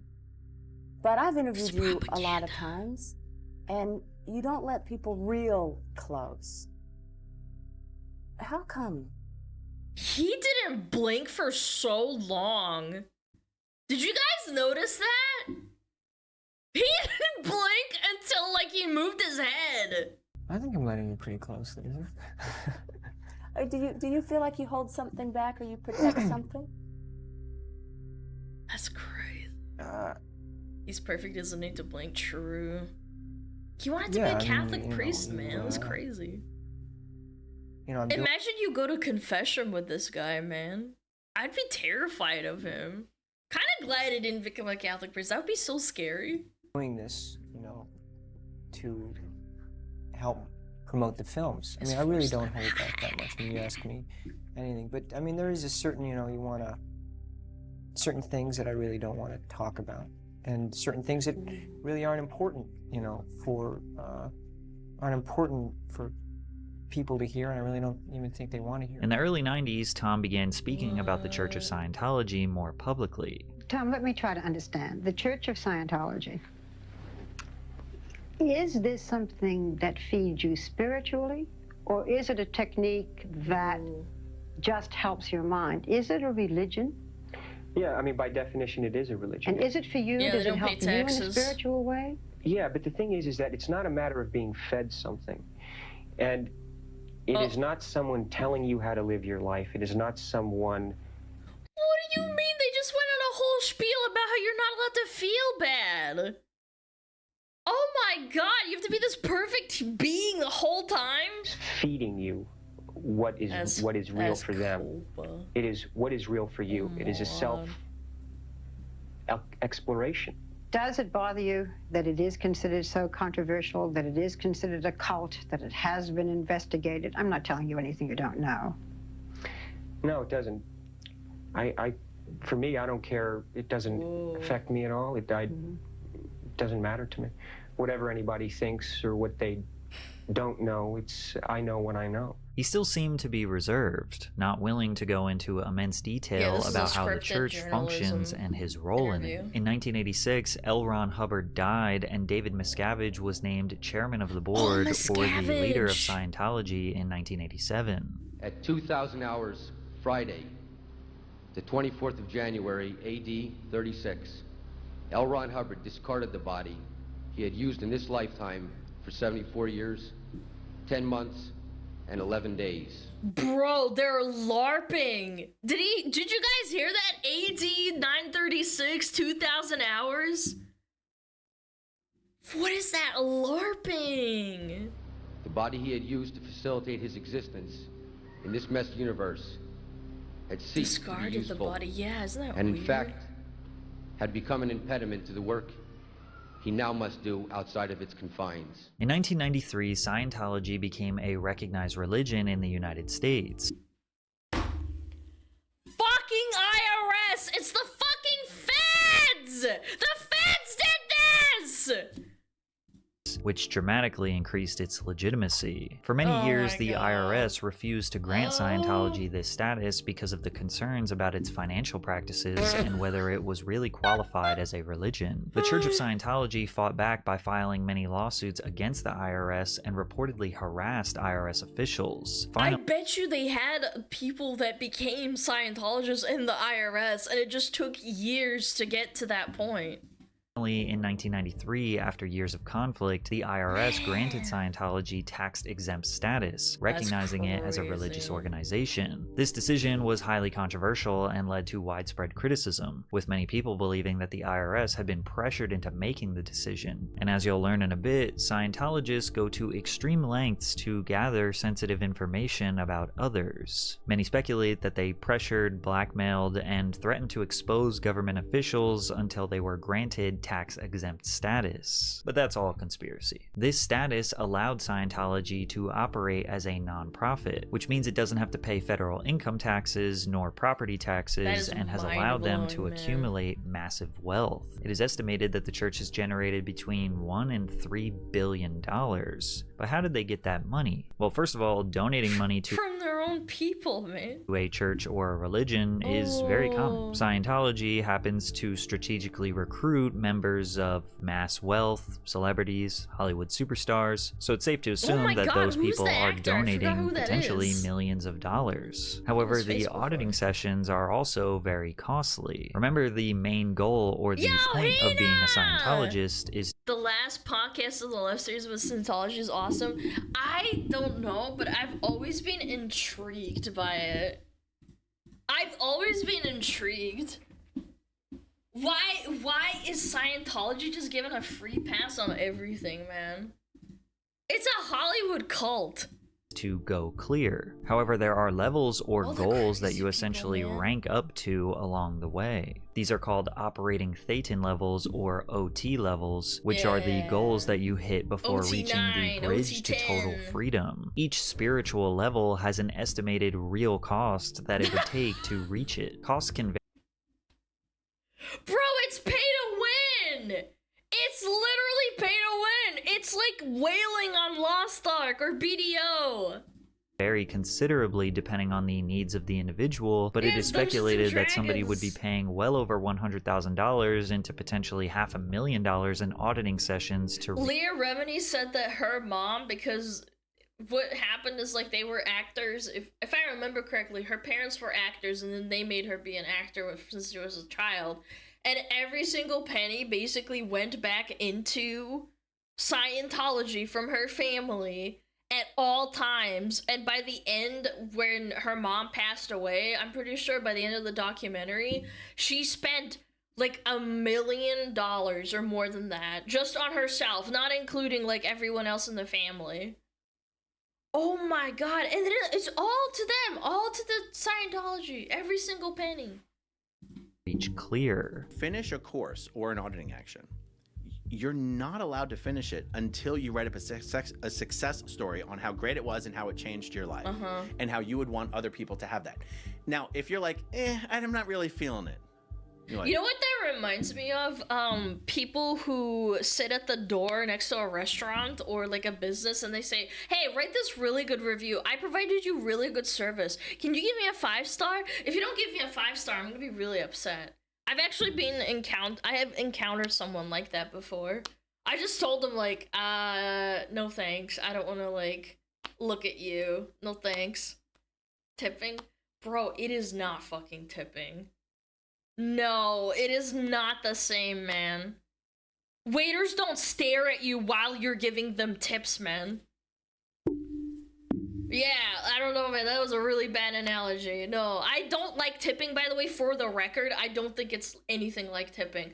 I experienced it at a business where I was trying to get out the door and a woman was staring at me and being like, hey, can you, like, open up your phone and give me, like, a 5-star review? I think you had a really good time here. And I'm like, what the fuck? Like, what? My face when I hit no tip on the tip screen? I've done that before when they had really poor service. Again, I don't like doing it. I don't like tipping. I don't like the incentive of tipping, but I do it as an American, unfortunately. Oh my gosh, man. They strongly asked us to do it at my old job and never did. Yes! Or they forced their employees to do it. Yeah, I've heard about it as well. Oh, you're not? We're gonna have to go back and see what's wrong with your last level, and that costs you more money. Hop on the lobotomy machine, my friend. The beatings will continue until morale improves. But you get to the point where it literally costs you more money to say that that thing didn't give you exactly what you hoped it would. So you're trained to lie to yourself. That's great. Just to save money. Gives you mental illness, and then you too. Get up and you lie to everyone else to get them to do it as well. You can also pay money in advance to the church for them to hold it and keep it as almost like a bank account for auditing sessions in your next life. They're good people. What? Oh yeah, here's Leah Remini. And they're being defrauded out of their life savings. I mean, it costs $250,000 easy to be assigned. How do these people though that like aren't like who don't have a lot of money? How do people afford that? That's the thing. It's amazing. It shows you the ability of someone who has a belief and a faith that you're doing amazing things. They work to pay for their religion. They live below their means to pay for their religion. It is impossible to advance. I think I watched the whole Leah Remini, the woman that was just talking. She said that she was trying to convince her mom after she was like considering leaving, and then her mom was passing away, I'm pretty sure. And she said, Mom, this isn't real. Like, this whole thing is like made up. And the mom says, I don't care. Look how much good they've done for you. This is why you should be loyal to them. And imagine being the daughter, like being Leah in this position. Your mom's dying, and you're trying to like be reasonable and be like, Bob, like they're using you for your money, like they don't care about you. And then like the mom is like, I don't care. Good. I don't want. I don't care that this is happening to me. I'm happy, and it's like, okay. Good lord, man. They also did the doctrine, so it's like gacha games when a new unit comes out. Oh yeah, Leah talked about that too. She said that at a certain point, enough people got to like OT 8 at the time in like 1992. Like, I'm throwing out a number here. I don't actually know. But they made a new level above OT 8, and it's like, yeah, it's like a power creep. Like in BDO, you got to the grind, a certain amount of people got to the top. Now you got OT 8, and they write a new book. They write a new book so that people keep buying their shit. It's insane, man.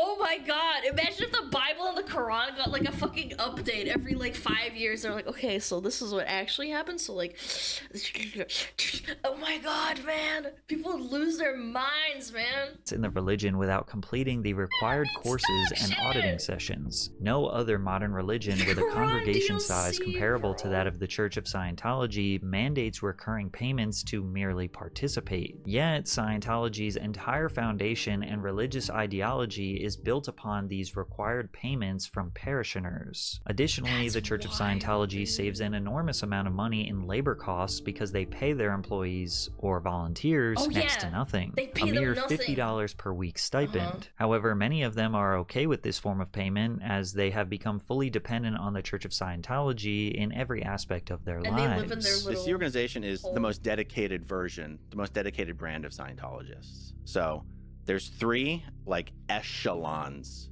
of Scientologists. What? There's public, who just live normal lives in the real world and they pay to do Scientology courses and auditing. Right. Then there's staff members who also live in the real world, but work on 2.5-year contracts or 5-year contracts at their local Scientology organization. And then once they finish their contract, their debt is paid or whatever. Okay. And then there's the Sea Org members. These are the guys who sign the billion-year contracts. What? They don't have lives in the outside world. They don't own property. They live in Scientology-provided housing. They eat in Scientology-run cafeterias. This is what Jeff Bezos wants you to be, by the way. What if Amazon started a religion and then all the Amazon workers have to like live in like Amazon BlackRock owned like facilities and they have like a city built around them? That would be insane. It'll be like Raccoon City. Chad, do you want to live in Raccoon City? It's called Amazon City, and we have to listen to Basology. We have to go to the Church of Bezos. Is there an actual contract that says 1 billion years? It's symbolic, but yes. Okay. Like, what? It's not a legally enforceable contract. According to L. Ron Hubbard, the Sea Org initially operated on 3 real ships, the Diana, the Athena, and the Apollo, which Hubbard used to spread the teachings of his new religion. According to Hubbard, much of the galaxy, including Earth, was ruled tens of millions of years ago by the Galactic Confederacy, controlled. Chat, this is what they actually believe, by the way. I have to stop. I have to shut up. This is so funny. By a tyrant named Xenu. Xenu was eventually overthrown by a group with the Confederacy known as the Loyal Officers, and Sea Org is modeled after these Loyal Officers. Sea Org members are considered the most dedicated Scientologists, signing 1 billion-year contracts to serve the church across multiple lifetimes. Many join at a young age, some even as children, and endure a rigorous lifestyle that includes up to 100-hour work weeks, strict discipline, and a $50 per week wage. They do not have relationships or communication with the outside world. They are not allowed to have children. They eat, sleep, and breathe solely for the purpose of Scientology. They do normal jobs, just like any other business, but they are assigned to them like a military post. You have the treasury, which consists of people who receive, collect and invoice money, pay bills, manage assets. You also have sales representatives who get people to sign up for the religion. You have Oh my god, they have a Grand Paris Scientology building. I had no idea. I thought this was just an American thing. Promotional team who sends out flyers. Well, then again, there's a sucker born every minute, so it's not just Americans, unfortunately. It's everywhere. emails and advertisements for the church. You also have auditors and the people who train the auditors and the people who monitor the people who are training the auditors, and then the people who get members to pay for the auditing sessions and constantly pester members to sign up for more auditing sessions. If any, and I mean any task, no matter how small it is, that they were assigned to get done is not done by the end of the day, they will not stop working. Whether your task is to organize thousands of files by hand, or sign someone up for an auditing session, or merely just dust the floor, if the task is not done, you don't stop working. In 1975, Sea Org transitioned to land-based operations. By 2000, the number of Sea Org members was estimated at around 5,800. Most members now live in church complexes around the world, including locations in Los Angeles, Florida, Copenhagen, London, and Sydney, with some assigned I thought that said Silent Hill, and I was about to lose my freaking marbles, man. to smaller centers or acting as missionaries. And still to this day, there are many people that live and work on the Sea Organization motor vessel Freewinds. Scientology reports that they have millions of members worldwide, and that is this rapidly growing religion that people love. But most of these buildings are vastly empty, and it seems like they really don't have that many members, potentially in the ballpark of 40,000 people. There are countless stories of former members who have escaped Scientology, who have often described themselves as being trapped in a cult. Leah Remini is an actress and former Scientologist who escaped and has dedicated a good part of her life to expose the horrors of life as a member. We have heard stories of mind control to She's good at telling stories too, by the way. If you want to like actually check it out, she's also pretty. forced labor to sexual assault and abuse to a secret prison camp called The Hole, where disgraced members of the church are sent to effectively be tortured. It had bars on the windows, and the one entrance was guarded by security 24 hours a day. The hole basically was some kind of a slang term that had been coined long before I got there, and it was where you ate there, you slept there on the floor. It's like prison, man. And you never left, with the exception of a brief period to go take a shower. When you say you slept there on the floor, did you have cots or bunks or some kind of beds? No, you slept in Bro, they even have cots in prison. They make you sleep on the floor like an animal. That's horrible. Sleeping bag, you slept on the floor and sleeping bag. What were the conditions like on the floor? Worse than American prison, actually, There were ants. The place was infested by ants, so ants would crawl on you. And there was a 2-week period during that time when all the electricity had been shut off, as ordered by Mr. Miscavige, and this was, of course, in summer. She looks traumatized. In the desert, and so the temperature in there was about 106. Why didn't you just take off and get away from the hole? Not possible. Absolutely not physically possible. You couldn't make it past security. The windows were barred. How is this not under investigation? It's been around since the 70s.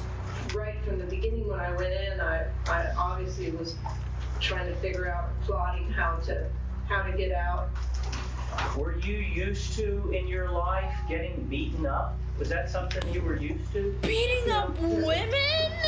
And you were a 40-something-year-old woman with a very, very respected job. Yes. Any and all accusations of major or minor misconduct within the church has been vehemently denied. They have never been tried or found guilty of committing any sort of crime. However, one form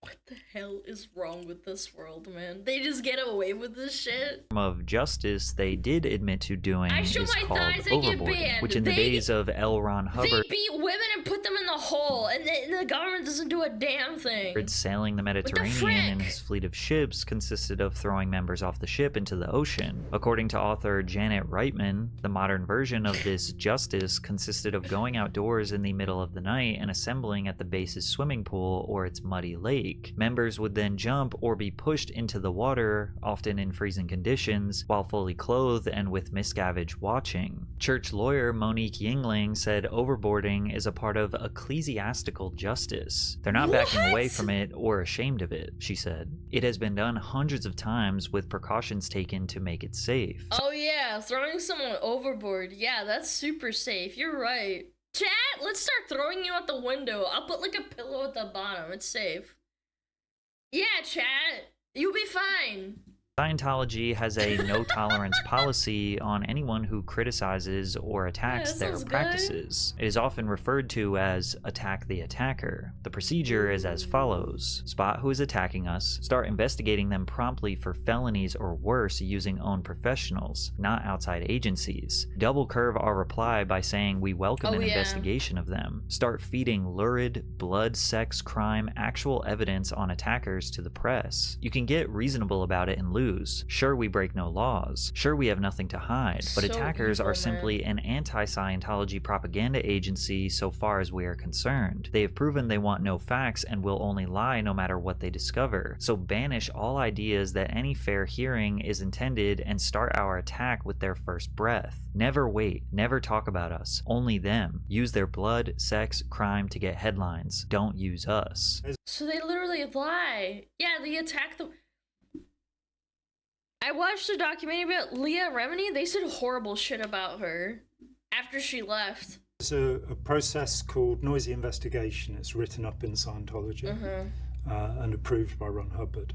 And what a Scientology agent will do is they'll get a list of everybody you know, including your doctor, your dentist, your travel agent, whoever, your friends, your family. They'll then contact every person on the list, whether directly or on the phone, and say, we're gathering information about John Atack or whoever and their criminal background. We found out some really interesting things already. I had this done to me, and my mother-in-law, one of my brothers-in-law, decided to talk to the private detective who'd been sent over from Los Angeles. He traveled as far as Australia to find people who'd known me.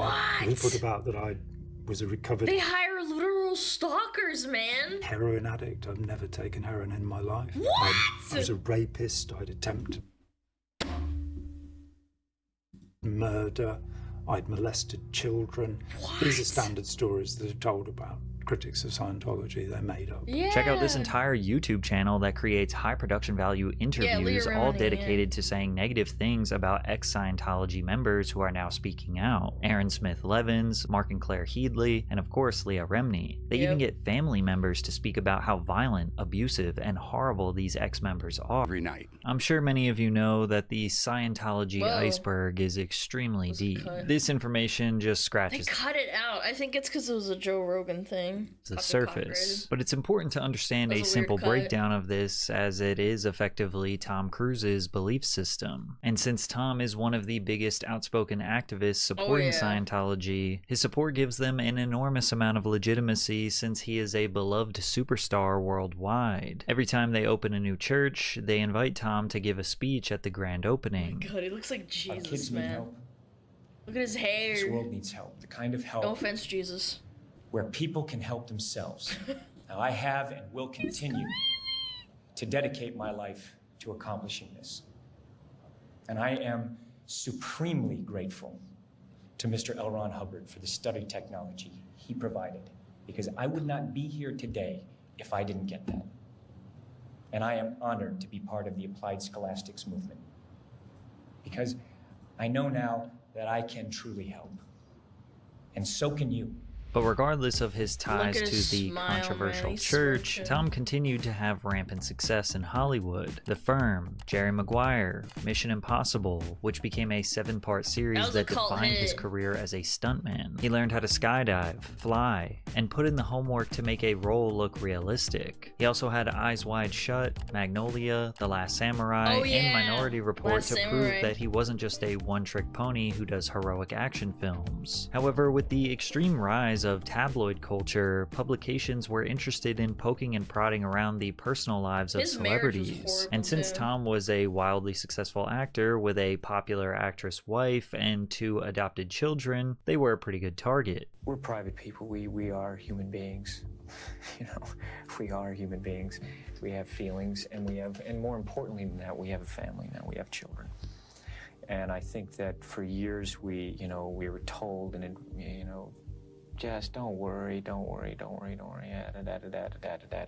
suddenly all these kind of rumors and gossip all of a sudden starts getting printed in, you know, legitimate magazines. And you know, I think paparazzi are scum. Yeah, they are. I'd send letters asking for an apology. You know, it's not true, and then you start getting letters back where they say, you know, you know, and I just said, you know what?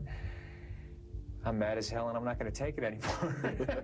And it's not right. And if they're not going to be responsible, I am going to make them be responsible. The Church of Scientology has been blamed for having a huge impact on how Tom Cruise's relationships started and ended, making people wonder just how much control it has over its most famous members. Cruise was married to actress Mimi Rogers in 1987, who was the one who actually helped convert Tom to Scientology, but by the end of 1989, Cruise had filed for divorce. According to former Scientologist, she wanted to be a monk?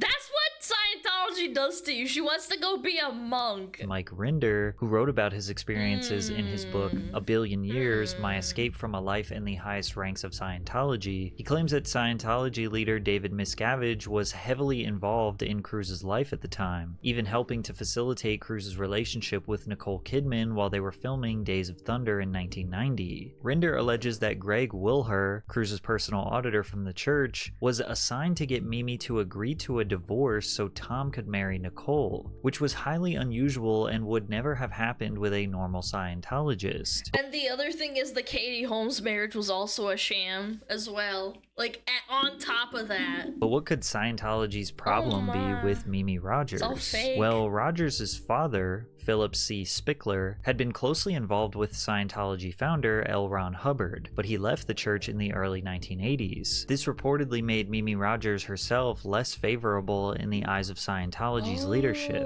particularly David Miscavige. Morton's biography claims that the Scientology leadership felt such hostility towards Mimi's father that Mimi was stained by association. Apparently they do this in North Korea too. If one of your parents runs over the border and defects, your life becomes extremely miserable and horrible on purpose to deter parents from leaving their kids behind and stuff. It's so bad. It's like a classic like tactic, which may have contributed to David Miscavige's push for the divorce. Tom Cruise and Nicole Kidman met during the filming of Days of Thunder in 1989 and married in 1990. During their marriage, Cruise became more deeply and publicly involved in Scientology. Kidman, who was raised Catholic, was not initially a member of the church, but eventually became more involved and even undergoing frequent auditing sessions. However, their relationship with the church became strained as Kidman allegedly expressed concerns about the church's influence over Cruise, as well as her not wanting her children, Isabella and Connor, who were then 8 and 6 at the time, to be raised under Scientology's teachings and methods. One former Scientologist, Teresa Summers, who raised one child inside Scientology and another outside, shared her experience with the church's practices. Summers described how the church discouraged regular medical treatment, comfort, and nurturing for children. Instead, children were expected to do physical labor and were subjected to strict educational practices. Child labor. I've heard that before. Yeah. That focused more on Scientology's teachings than on regular school subjects. The church was allegedly concerned that Kidman was pulling Cruise away from Scientology. After their divorce in 2001, this now iconic photo of Kidman was taken where she is seen reaching her arms out in pure joy and relief that the marriage is finally over.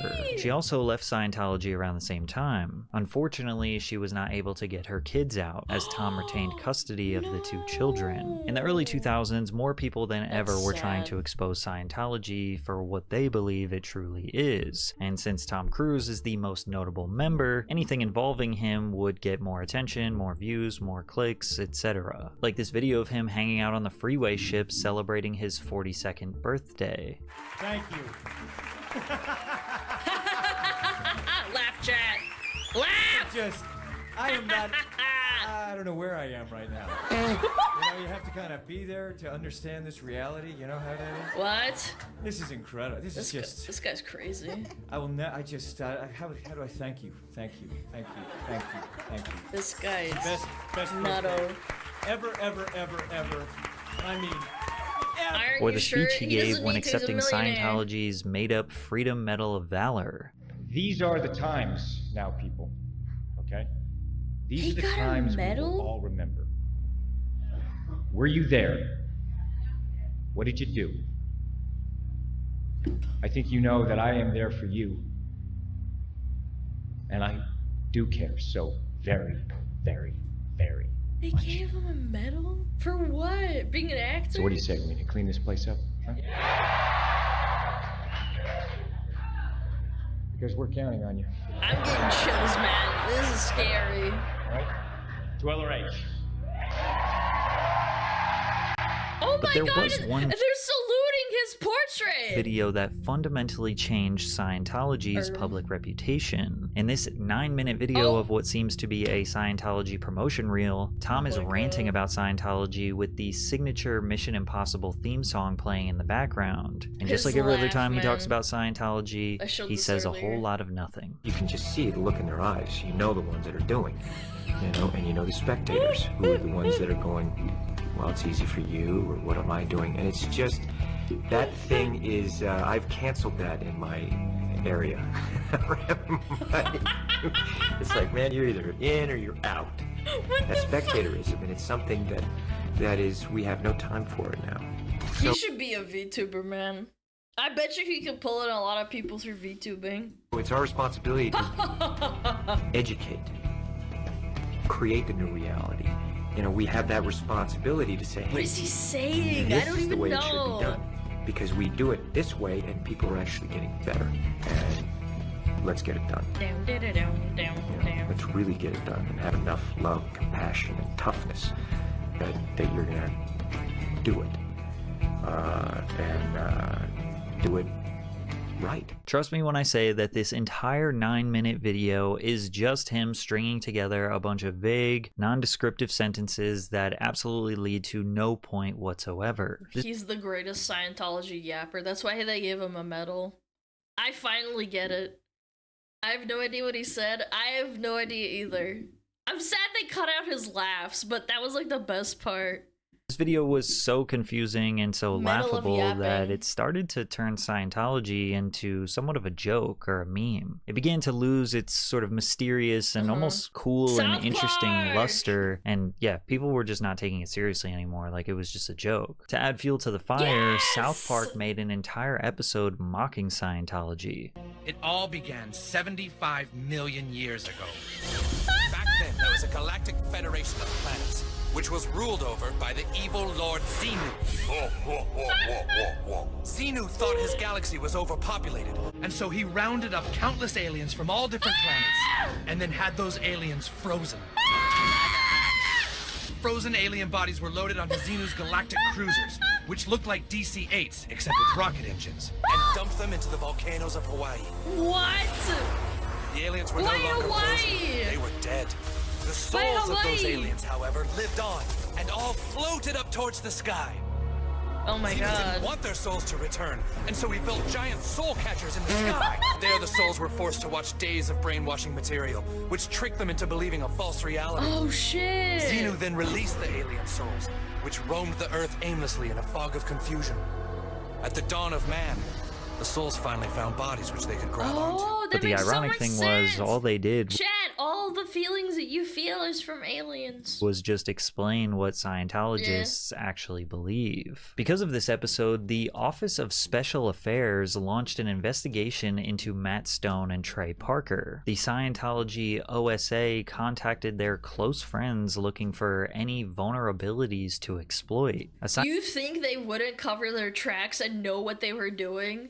Trey Parker and Matt Stone, unironically, are one of the most Giga Chad like producers I think probably the last like 20 to 40 years. They know what they're doing. You think you're just gonna call their friends and be like, oh yeah, Trey Parker and Matt Stone, yeah, we're gonna dig up some dirt on him. It's like, nope, they already know what you're doing. They've gotten death threats too over episodes. Scientology insider leaked this disturbing information. There's some strings that will be pulled on the PRC on Stone. Otherwise, these special collections, covert information gathering such as trash collection, purchased phone records, hacked airline reservations, purchased bank records, will be debugged in order to get some viable strings that can be pulled. Despite their efforts, they were never able to find anything about Matt and Trey Parker. When you talk about Scientology, you're used to the response that people give you, aren't you? That you're some kind of nutcase, you know, there's some kind of lunatic, fringe sort of religion thing. Used to the response. I mean, fly around in that's spaceship. bigotry. Well, that is the religious equivalent of racism. I'm putting the point to you that this is the people's reaction. No, I think maybe people say that to you. They don't say that to me.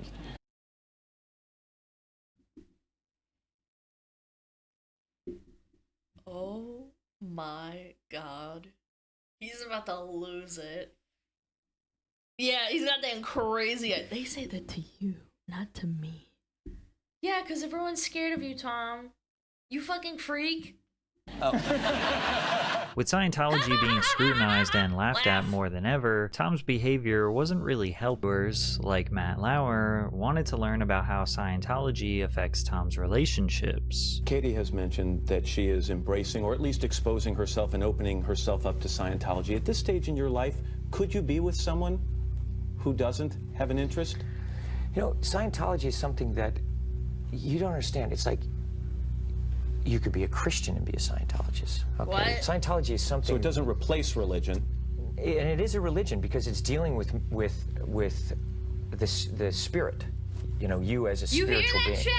And it's something that there's tools that you have that can actually that you apply to your life. They then go on to discuss when Tom Cruise criticized actress Brooke Shields for taking antidepressants for postpartum depression. And I know that psychiatry is a pseudoscience. But Tom, if she said that this... He stopped his wife from taking postpartum depression pills.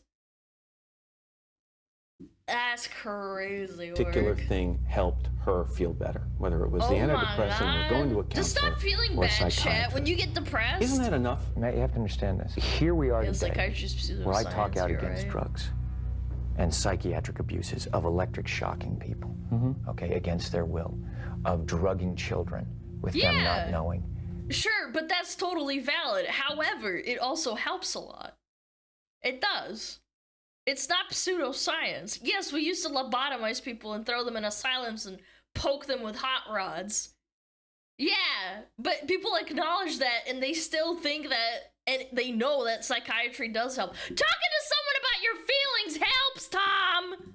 The effects of these drugs. Do you know what Adderall is? Do you know Ritalin? Do you know now that Ritalin is a street drug?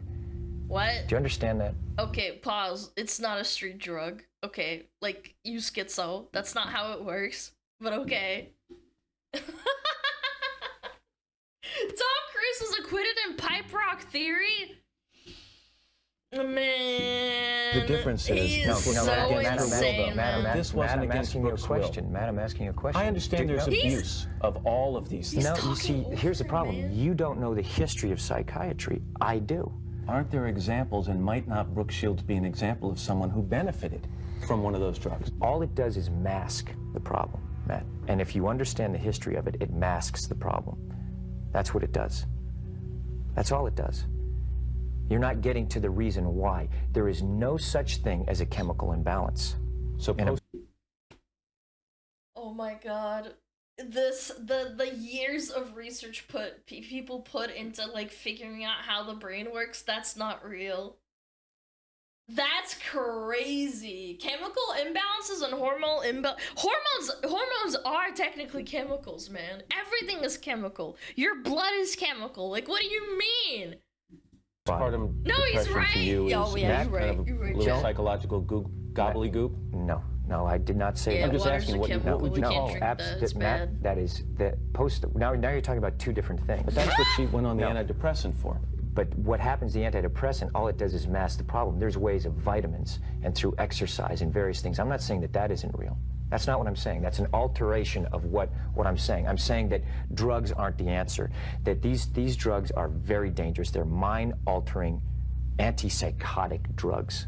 And there are ways of doing it without that so that we don't end up in a brave new world. While Tom does make some interesting points about the potential dangers of using prescription medication, as well as claiming that it would be advantageous for us to pursue more natural remedies. And it's funny because it's really interesting psychology that he uses here. He was obviously fed this script. He is telling the truth. America is over-medicated. They did put kids on Ritalin that didn't actually have ADHD or ADD.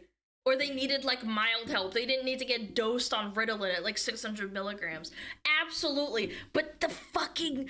It's so clever what he does. And then people are like, boy, yeah, you know what? He's right. My little cousin, he got on Ritalin and it ruined his life. Maybe I should look into Scientology. He's right, you know. It's kind of hard to take him seriously when he says that psychiatry is pseudoscience, but he also believes that paying to reach your operating thetan levels will allow you to cross the bridge into total freedom. Tom and Katie Holmes married in 2006, and from the very beginning, there were rumors about Scientology's involvement in the relationship. Cruz introduced Holmes to Scientology shortly after they started dating. Katie, who was raised Catholic, decided to convert to Scientology, which nobody was surprised. Soon after, their marriage was official. Katie Holmes was encouraged to cut ties with her previous management team and replace them with people connected to Scientology. Oh yeah, effectively that's how they get into Hollywood again, like into all these industries. Putting her career in the church's control. As time went on, Holmes became increasingly uncomfortable with Scientology's influence on their lives, particularly concerning their daughter Suri. Tom insisted that Katie deliver the baby in near silence, following a What?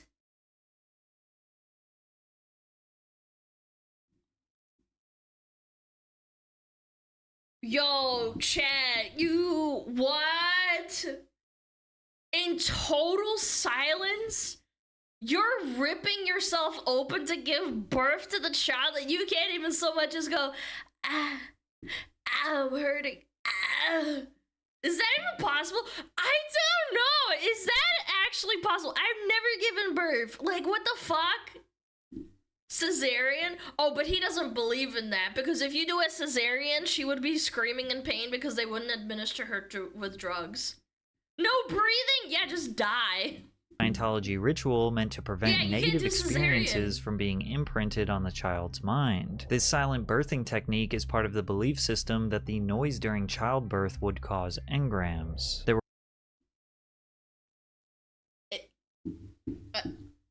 I'm sorry, what? Yo, Tom Cruise, how about we cut open your balls and, like, you would, how would you like it if we said, hey, can you silently sit through me cutting open your balls? Yeah, because that's gonna disturb my engrams, you know what I'm saying? Like, that's gonna disturb me, therefore you should be quiet. Yeah, no drugs, you just cut open your balls. Yeah. There were rumors that the church had plans for Suri to join the Sea Org, which really made Katie worry and realize she needed to make a change. There were rumors that she was accompanied by a Scientology handler during her public appearances who would feed her lines about how much she adored Tom, as well as the church allegedly micromanaging various aspects of their relationship. You know what that reminds me of? Like the whole silent thing? It's like a Warhammer 40k novel. I don't know anything about it, like, lore-wise, like, hardcore lore-wise, but what if, like, through the reproduction, like, the women that give birth, they have to, like, silently give birth because it's, like, fucking, you can't fucking say that. It's like, you have to be in perfect silence. You have to sit there the whole time. If you say a word, you die. They put a gun to their head. Rumors aside, when analyzing what actually happened after their divorce is really telling. But, like, Warhammer's hardcore is what I'm trying to say. Like, hardcore, like, fantasy setting where you're not allowed to make fucking, like, any noise while giving childbirth or something.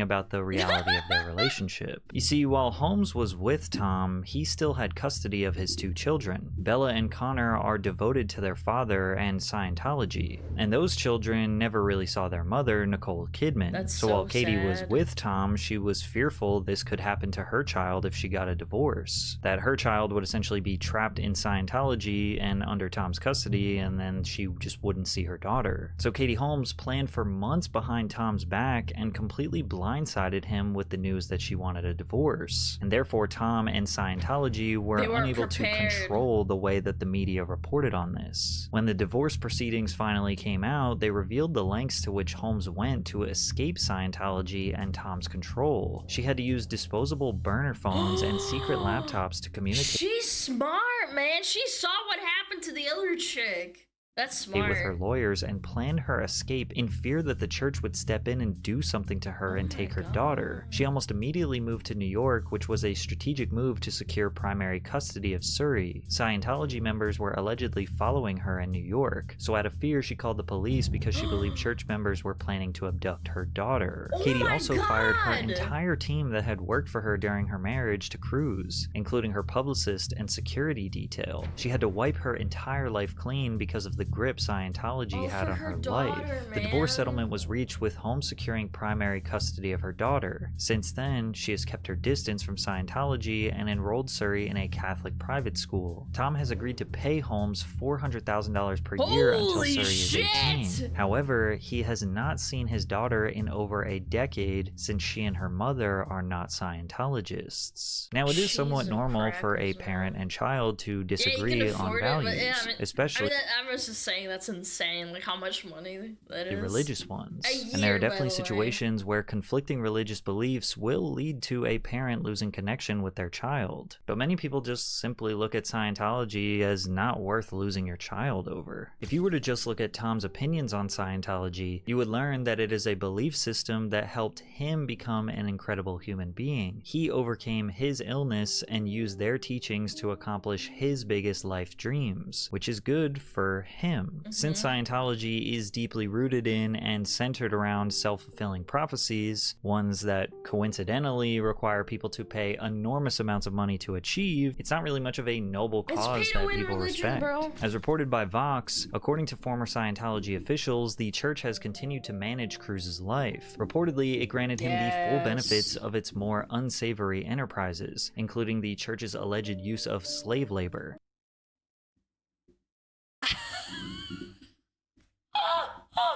Former Scientologist John Brossow says the church has custom-built luxury vehicles and sound systems for Cruz and provides the staff who manage his many homes. Because this labor is provided by the church, it's done through the Sea Org, the Scientologist association that has been accused of human trafficking and forced labor. The church has described these claims as both scurrilous and ridiculous. The picture painted by Cruz by former members of the church is not flattering. They tend to describe Cruz as a well-meaning man who fundamentally is not curious, and who is happy to have beautiful things handed to him without looking at their cost. Scientology is attractive to Cruz in this account because it makes his life easier while simultaneously flattering his ego with the belief that he is a hero. Chat, Do you think Tom is essentially in When are you gonna start treating me like this? Damn. deep? Like, yeah, maybe he does want to see his daughter, but they have too much dirt on him, and it's almost a hostage type situation. He's a psycho. Do you He think doesn't he give is a fuck. actually an evil man who is taking advantage of forced labor and a tax-exempt fortune? Do you think he is conveniently turning a blind eye to the alleged horrors and is going to play the whole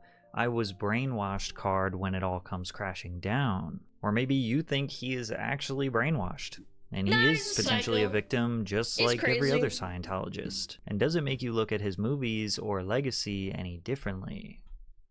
Drink water. I will do that. Thank you. Perfect timing for ads too. Chat, when are we making our SmugAlology? When's that gonna happen? If you're about to say so! Oh my god! Yo, Prism, thank you. Thank you so much. Sir Cactus, thank you so much for the sub. Shrap, thank you for 5 gifted! Thank you. I appreciate it. Guys, come on. Come on, pump it up.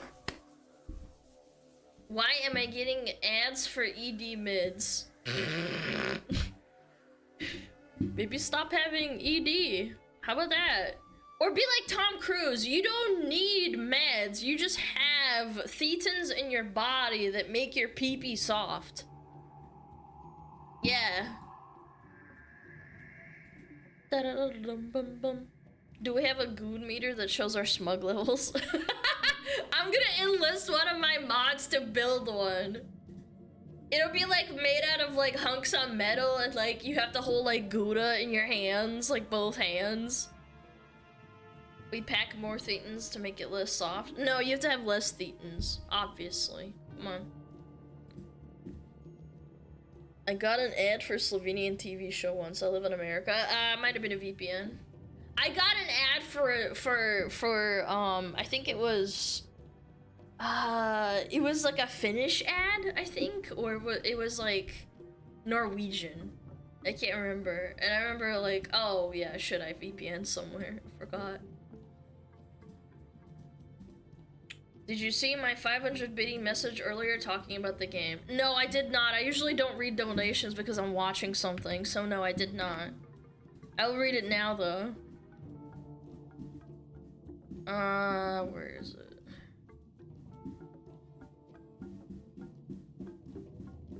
I have to scroll.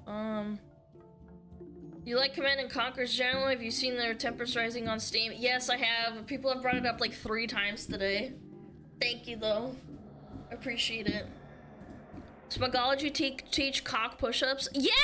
It's like our first indoctrination step. Can we watch Ackman? No. No, I have something else I wanted to watch. We haven't seen him in a while, actually. Oh yeah, check him out, by the way. Patrick Cece. I like his, videos. They're cool.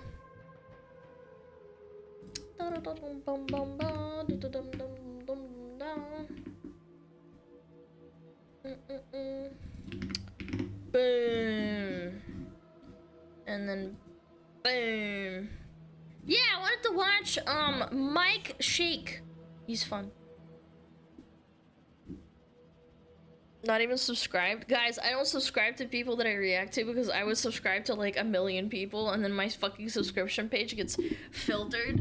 And there's so much stuff I want to watch. And the problem is if you subscribe to someone, it keeps recommending you people that you already watch.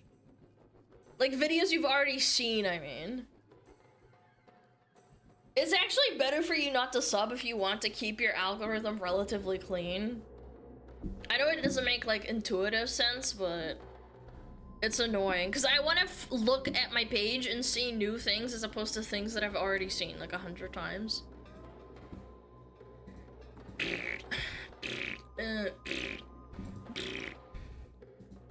Click that notification bell. How about you click on this peepee?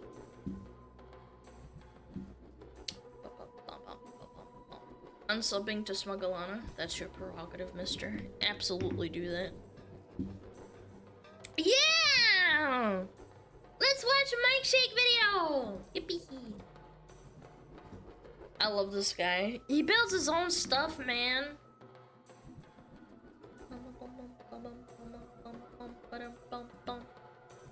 Alright. How dangerous are crossbows? Yo, he's got like 3 on one side and 3 on the other?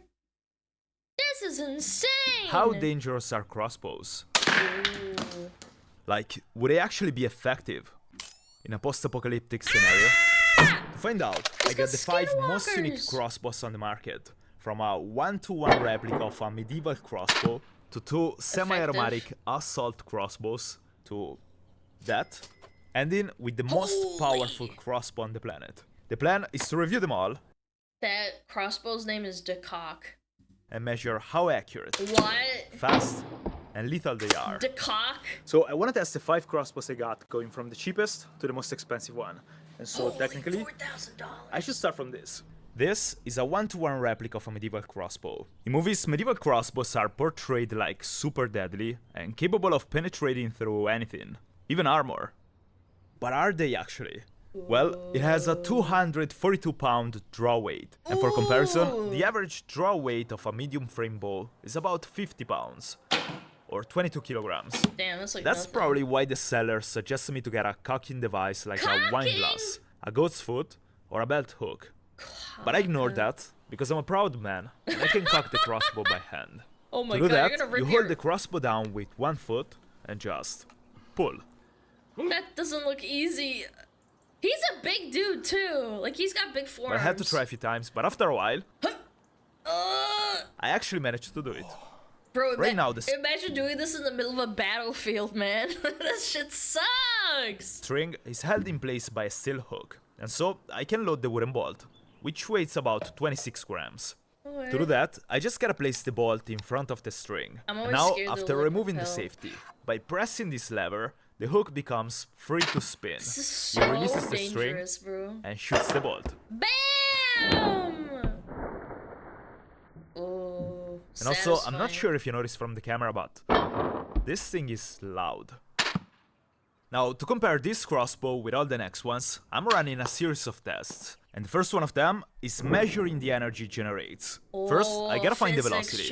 So I'm placing two poles at 1.3 meters from each other, and knowing the distance between the poles, and measuring the time it takes the bolt to fly through that distance, I got a speed of 152.6 feet per second, which with this bolt, it generates an energy of 28 joules, which is not extreme, especially compared to the crossbows I'm gonna test later. At least on paper. Now, besides energy, how accurate is this thing? For the accuracy test, I'm gonna use the same target for all the crossbows. And I'm gonna shoot 3 times from 16 yards and 3 times from 32 yards. Then sum all the points I got to get the final accuracy score.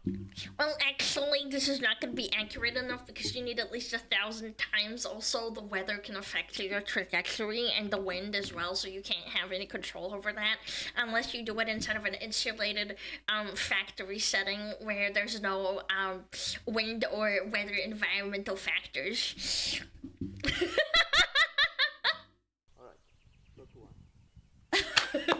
This is not scientifically accurate.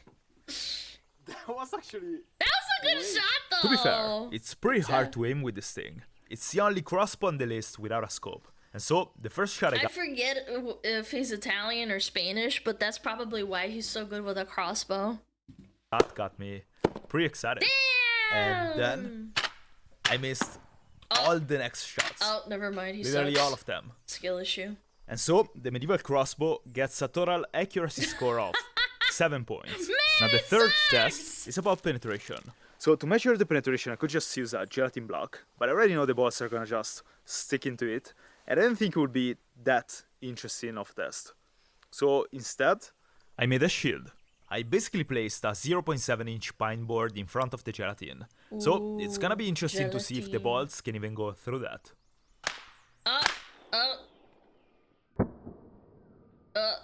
That didn't pierce. And the bolt left a mark into the board, but it didn't go through it.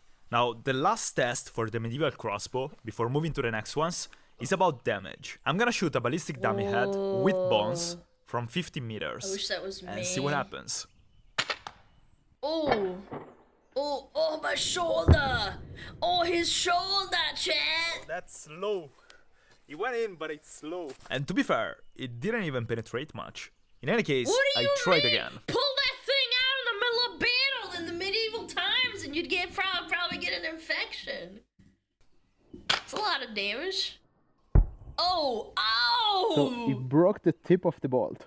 It actually fractured it though a little bit. Ouchies. But based on this test, the medieval crossbow is scope actually not lethal. deflected. Not saying it wouldn't have hurt though. Anyways, these are all the results I got with the first crossbow. Now the second and the third crossbows are very special, mainly for 2 reasons. The first one is linked to the biggest flaw of crossbows, the reload time. It generally takes a while to cock a crossbow, and then you also gotta load the bolt, which makes them pretty useless if you find yourself against more than one zombie. While these 2 have a magazine, and they're basically semi-automatic. Semi-automatic is so aggressively American. This guy's filming this in Europe.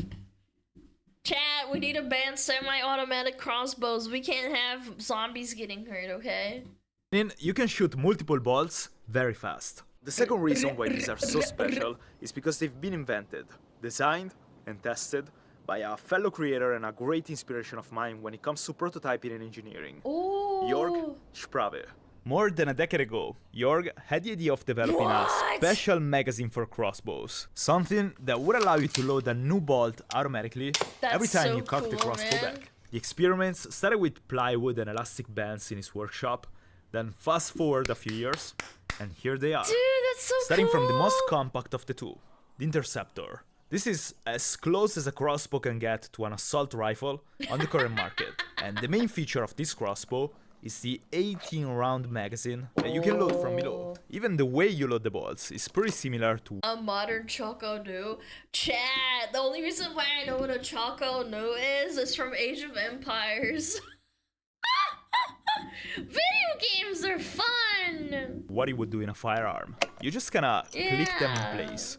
And again, it can hold 18 of them. Here's how it works. To cock the weapon, you just push this lever, and I push down the body of the crossbow with my other hand. By doing that, the string mechanism touches the release springs, releasing the bolts into the groove, but one at a time. And while doing that, I never even have to move my hand away from the grip. Now, the string is held in place by a crossbow claw, and the bolt is sitting in front of it. And here's how it looks in one motion.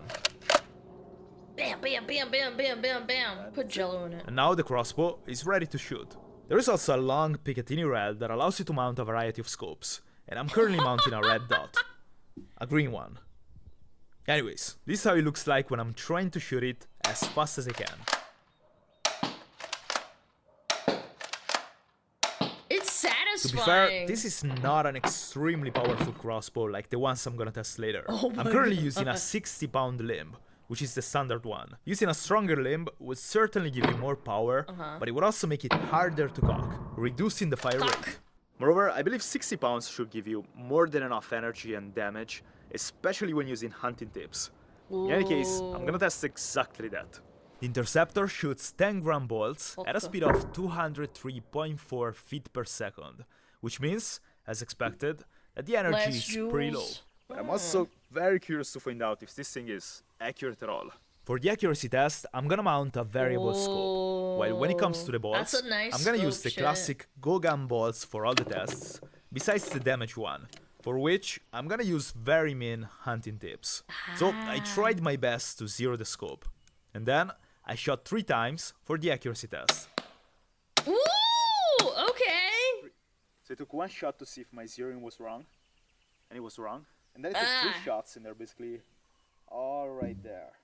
Now, because of the limited power from 32 yards, the bolts are dropping quite a bit.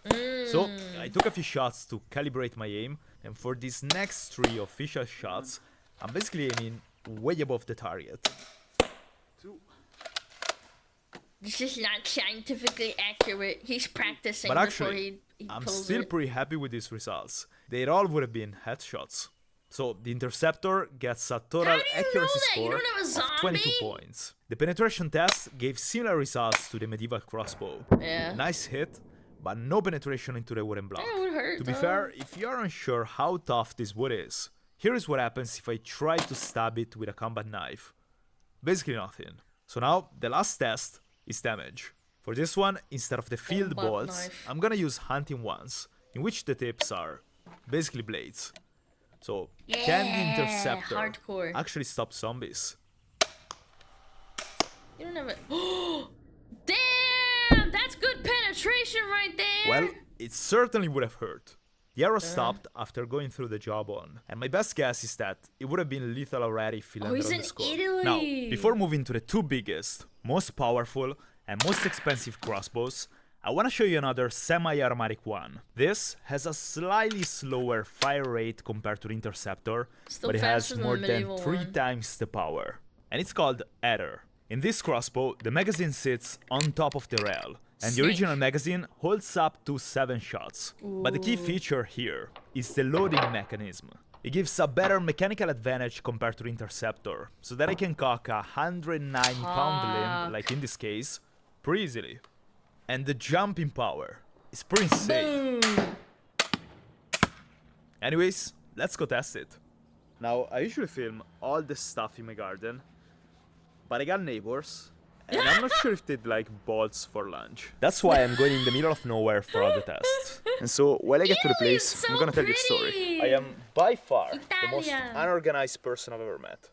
Like, I literally forget everything. And so, to keep You got that ADHD, brother. I can relate. up with all the stuff I gotta do and feel at least as productive as a normal person, I gotta use tools to help me out. And one of He's a them man or a is woman Odoo. in his Odoo is basically a software that helps people manage their businesses.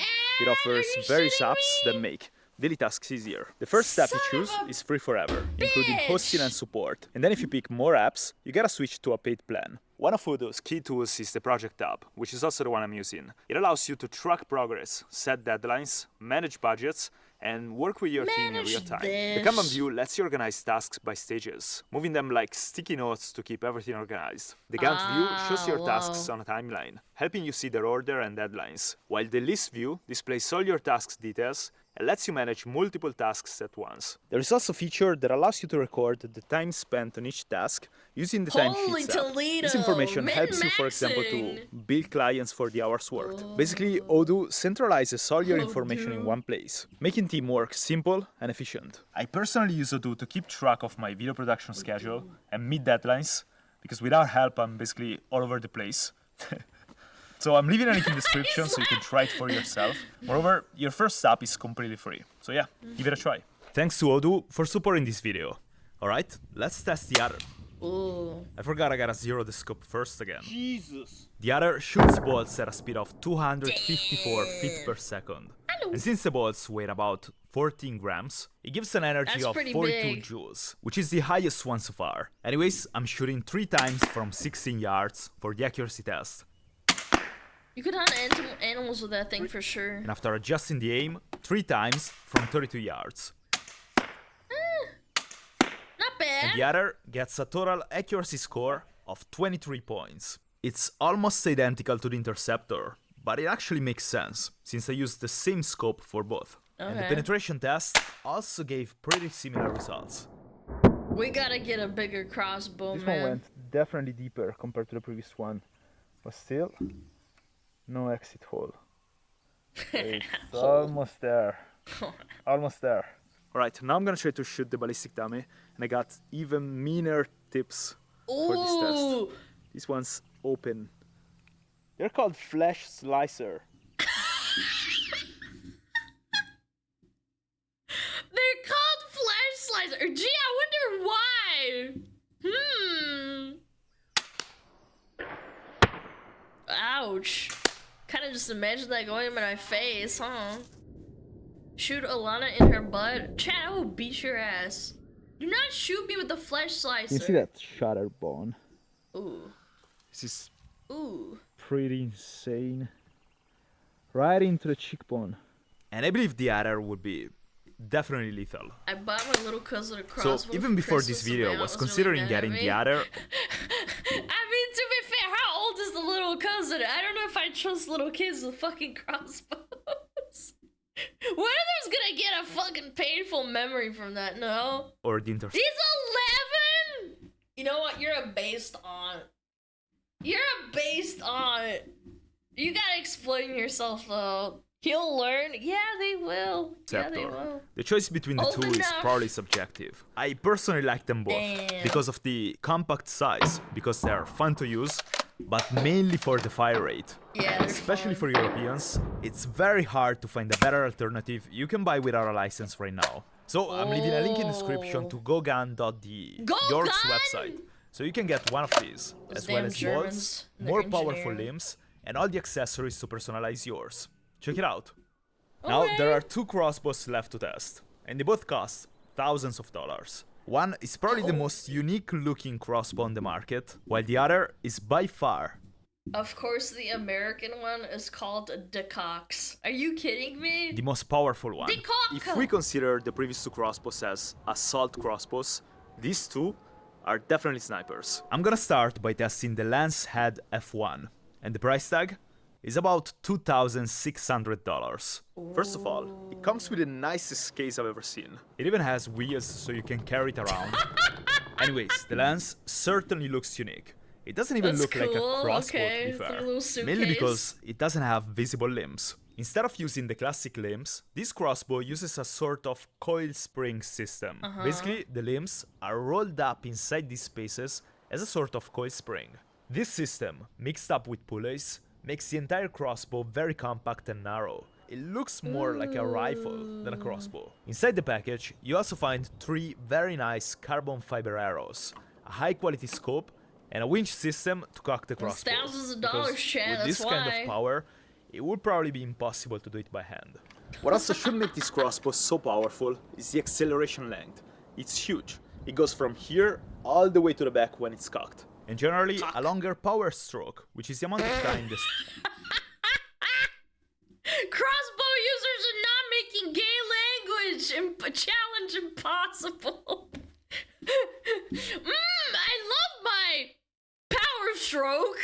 String is in contact with the Chat, bolt. don't know Gives power a higher stroke, speed. please. I also gotta mention the quality of this crossbow. The materials used are very nice, and the trigger already feels out of this world. Now, to load the crossbow, I gotta use the winch system, which is completely silent, by the way. I gotta put this cross section of the winch inside its spot in the crossbow, then release the entire string and latch it onto the crossbow string. That's cool. And then I just wind it. Men This are way, so I'm pulling back the smart. string, and you can actually see the pulley system working. I can also release the Pulley. winch at any moment, because the winch has an integrated brake system, and so it keeps the string in place even if I'm not holding it. Alright, that was the sound of the trigger engaging. So I press the safety button, and then I can release the winch, load the bolt, and now it's ready to shoot. Alright, let's try it. Trigger tech. That's gonna be a lot of power. Safety off. That's a lot of damage.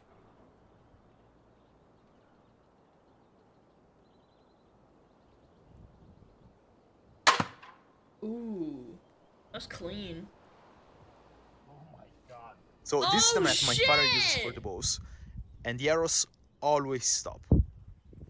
Now. Oh, it went to the tree!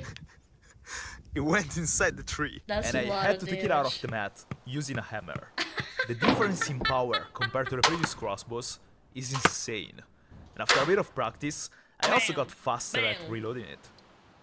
And so, let's go test it. The lens shoots the bolts at an insane speed of 382.1 feet per second. And since That's these bolts fast. weigh about 24 grams, that's 163 joules of I was gonna energy. say 120, 4 I was off a times bit. more energy than the other. And so now, I'm zeroing the Oh! scope for the accuracy test. You're blowing that zombie's head As off. usual, I'm shooting 3 times from 16 yards.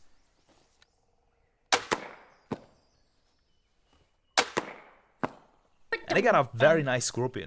Then again, 3 times from 32 yards.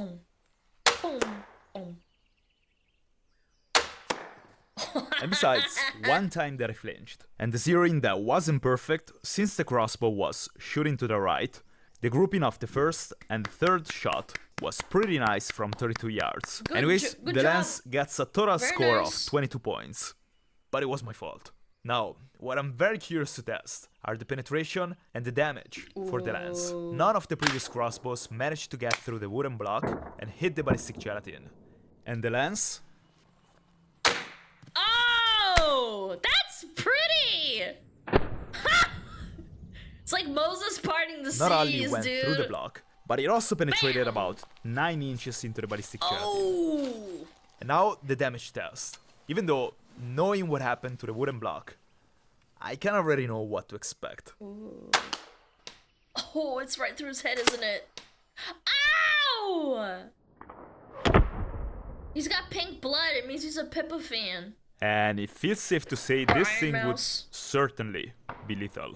The Yeah, thing he's is, a I thought that was pee-pee. powerful, but the last crossbow on the list is currently recognized as, and I quote, the world's fastest, most accurate, and most technologically advanced crossbow on the planet, achieving speeds up to 515 feet per second. That's why it's called 10-point TRX 515. Why is it called the cock, man? I'm gonna show you the features of this Why crossbow isn't it that called the support cock? that claim.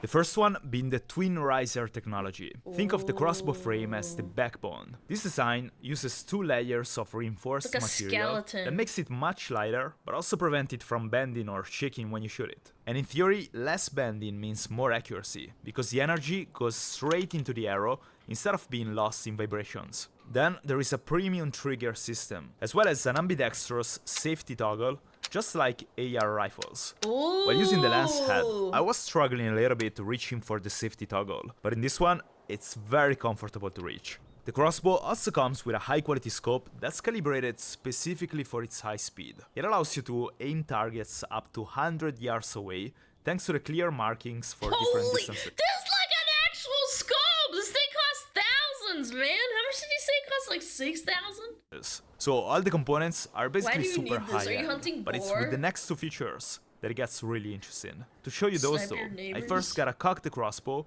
and load it. Unlike the lens, the winch handle Is that legal in Italy? I would assume so because he's filming in his fucking house. I assume the Italian police would probably call him or something, no? is attachable to the body of the crossbow, and the crossbow itself has an integrated winch. The cock! By The cock! pushing this button, I release the hook mechanism that slides until it grabs the string of the crossbow. And now, I just gotta touch the winch and wind it. Okay. At this point, I can load the bolt and then show you the How cool long features. does it take though? The first one is about the barrel and the arrow rest. In the majority of traditional crossbows, the bolt slides on a flat rail so that it's kept in place when you shoot it. In this case instead, the bolt is suspended, and it only touches these three elements to guide it when you shoot it, improving accuracy while making the crossbow also more durable, because there is less wear and tear. What also makes this crossbow very different from most traditional ones is the limbs. Traditional crossbows pull the string toward the shooter, while this one pulls it toward the front. This reverse draw system creates a longer power stroke, as well as more balance, since the crossbow gets tighter when it's cocked. Alright then, Man. let's try it. Now, since I know this thing is gonna hit hard, for sure. I added a few layers to the usual Cock, target. power stroke, again. Decocking. Oh, you can feel that! And I don't know if you get it from the camera, but the power and the feeling this thing gives you is a completely different level. Oh my god, it's so nice. Unfortunately, wood for the arrow went $6,000. straight through all the targets, stopping only after hitting the tree, which I'm very sorry about. And it took me a while to get the tip out of there. Poor tree, I can't keep shooting this thing here. I need a much harder target. Chad, I want to shoot something. Assuming the one Like I a have is gonna be boar enough. in the wilderness. But yeah, let's go properly test it. And as usual, I'm starting with the speed test. Bam! Oh! And it's pretty insane. The speed is 510.2 feet per second. Almost And two since times these as bolts fast. weigh about 28.8 grams or 1 ounce, it means this crossbow carries an energy of 348 joules. That's almost twice the energy of the lens had and 8 times the energy of the other, which is already very powerful. The problem is that I'm also running into a problem I hoped I wasn't gonna run into. This mat has a softer foam and then a very tough layer to stop the arrows, and it worked perfectly till now. But this crossbow is so powerful that the arrow went straight through the tough layer and it broke in the process. So the biggest problem is that I got 2 arrows left for all the tests. To be fair though, I was pretty close to the target when I shot. So maybe by normally running the accuracy test shooting from 16 yards, the bolts won't break. And so I took one first shot to calibrate the scope. Oh, please don't break. And this time, That would suck. the bolt did not break, but I think part of the target just melted onto it. I was about to say, it had so much energy from the heat transfer, it melted the inside. Anyways, I took the second Yikes! calibration shot. And I'm already pretty close to the center. I just need one more shot to zero the scope. It broke. And that means I only got one bolt left. So I decided the to bolts are temporarily move expensive, to yeah, the I bet. penetration and the damage test, and go back to the accuracy test later. That was And cool, man. the bolt certainly penetrated into the gelatin, and the table, and the steel frame of the table. That is the last bolt I have, and it's now broken too. So I spent like half an hour calling all the archery and ballistic shops. This isn't America either. You can't just like order one and have same day shipping, man. Oh no, he lives in Italia. They're gonna be like, Mamma mia, you broke the arrows? Oh, that's so bad. What the frick are you doing? Region, and literally nobody has these bolts. They're quite specific and Oh my god, they're apparently very, $100 very hard bucks. to find. Jesus, dude. So I have no idea how to keep going with this test, and I'm in a rush because I have to upload this video yesterday. Alright, we just found the solution, Mamma mia. and it's called Mark. Mark from tacticalarchery.uk. He's the same guy that sent me this beautiful crossbow to test. And he just told me that he also has bolts. He's gonna ship them today and they're gonna arrive in time for the video. Yay! Thank you so much, Mark. Jeez, if you wanna buy this specific mod... Not gonna lie, I think he's a ding-dong for shooting it that close and then... I don't know why he did that. Maybe he did it for content. Yeah, he's just silly. He's doing it for the content. Of crossbow is literally the best shop in Europe where you can get it. Wow. But they also have a bunch of different crossbows. Bows, targets, wow, bolts. Bolts. So check them out. They're great. Alright, today is 3 days later. I bought a much thicker archery mat. And this one, in combination with the old one, should definitely, safely, hopefully, stop the bolts. And I also got the new bolts from Mark. Please don't break them again, mister. You can hear all the forest noises. Oh! Did it hit through and... I'm scared. Now, it's time to find out if the new bolts are just gonna break once again, failing the test, the video, you, and Mark. Let's see if the bolt broke. Please no break the arrow. That would be really bad. Oh no. And I think it's fine. Oh yes. Thank God. Yes. I thought the old one stuck in there was broke.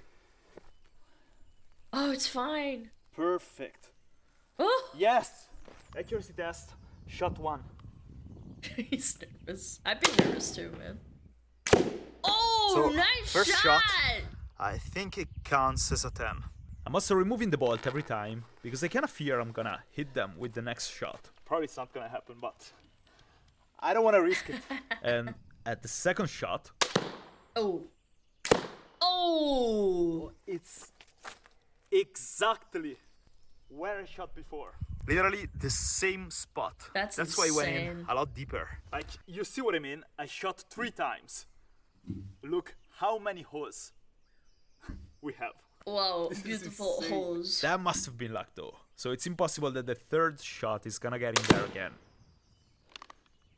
It's still there. It's a wider hole. I mean, these are the 3 shots next to each other. Wow. Anyways, now I'm shooting from 32 yards. Then I shot 2 times high and left, but I realized my scope got loose, or my aim was too embarrassing to take accountability for it.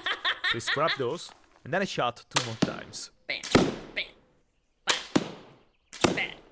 And so the total accuracy score for the TRX is 53 points out of 60. Now the last test is damage. And I mean, I can already know what's gonna happen, but I'm gonna shoot the dummy 3 times at different angles. And for the first shot, I'm gonna aim at the forehead. So damage test, big forehead. Shot number 1. What? Did he miss? Oh! It went clean through! I thought he didn't even hit it! And it almost looks like nothing happened on the front. But on the back, the skull basically blew up. Then I shot a second time. Me after stream. And I'm not sure what happened there. Oh. I see smoke, the bolt tip flying. I just know the arrow broke for some reason and stopped inside the dummy. The and then ballistic I shot dummy the third is a time. Giga Chad. Oh. Oh. Oh, the back end broke. So then, what would I pick for a zombie apocalypse? Probably not a single one. Get a gun. I mean, at least 2. I would certainly get a semi-R one, either the Adder or the Interceptor with a 90-pound limb to make sure it's lethal. And then I would get the 10 point. Assuming I got no budget issues. The 10 point is a clear winner in all categories, and I'd use that for long-range shots with insane accuracy. Yeah, like Let me know if you like this snipers. format. I think I could do this with a bunch of different weapons, and I think it would be interesting. Next, I'm building an insanely powerful, winch-powered... Why did I instantly think of the homemade built gun? I got scared. slingshot. So if you like this it's video, a slingshot, Chad, not a homemade gun. Come on. Thank you for watching. I'll see you soon with the next one. Cool. That would be a ballista. Chat, you're a ballista of love. That's right.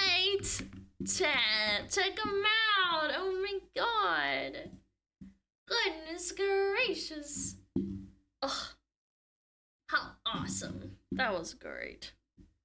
Thank you for that, Mr. Milkshake. Go check them out.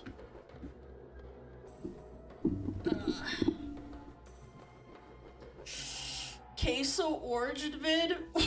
What are you smoking? What? Are you talking about this? The worst parents on a 600-pound life? I unironically think that if you're a giga fatty and then you have kids that become giga fat, that's your fault, not the kid. It's an inherited, like, problem. Like, it's your fault. You can raise a child that doesn't eat like you, but you choose not to.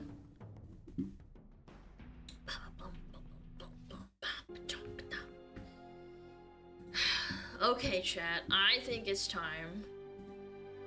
It's time! I must say goodbye!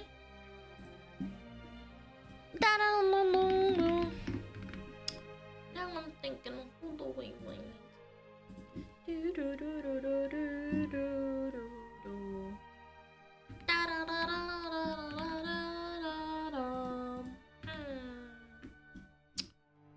I'm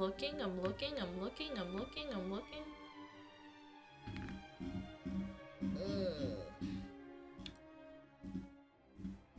I'm crashing out if I don't find someone to raid. I'm gonna freak out. Oh, I know. Puri's back from being sick. Let's go raid her. Yeah! Powody! Yeah, let's do Powody. Yeah, Peroto guy. I can't believe Samik said that to her. The Peroto guy. Okay, chat. Thank you so much for watching. Thank you. It's been a wonderful Monday. Thank you. I appreciate you. Please join the Discord. Hanging out there and be nice. Спасибо вам тоже. Спасибо за стрим. Спасибо. Thank you. Oh, you guys are so nice. My little smugglers. Okay.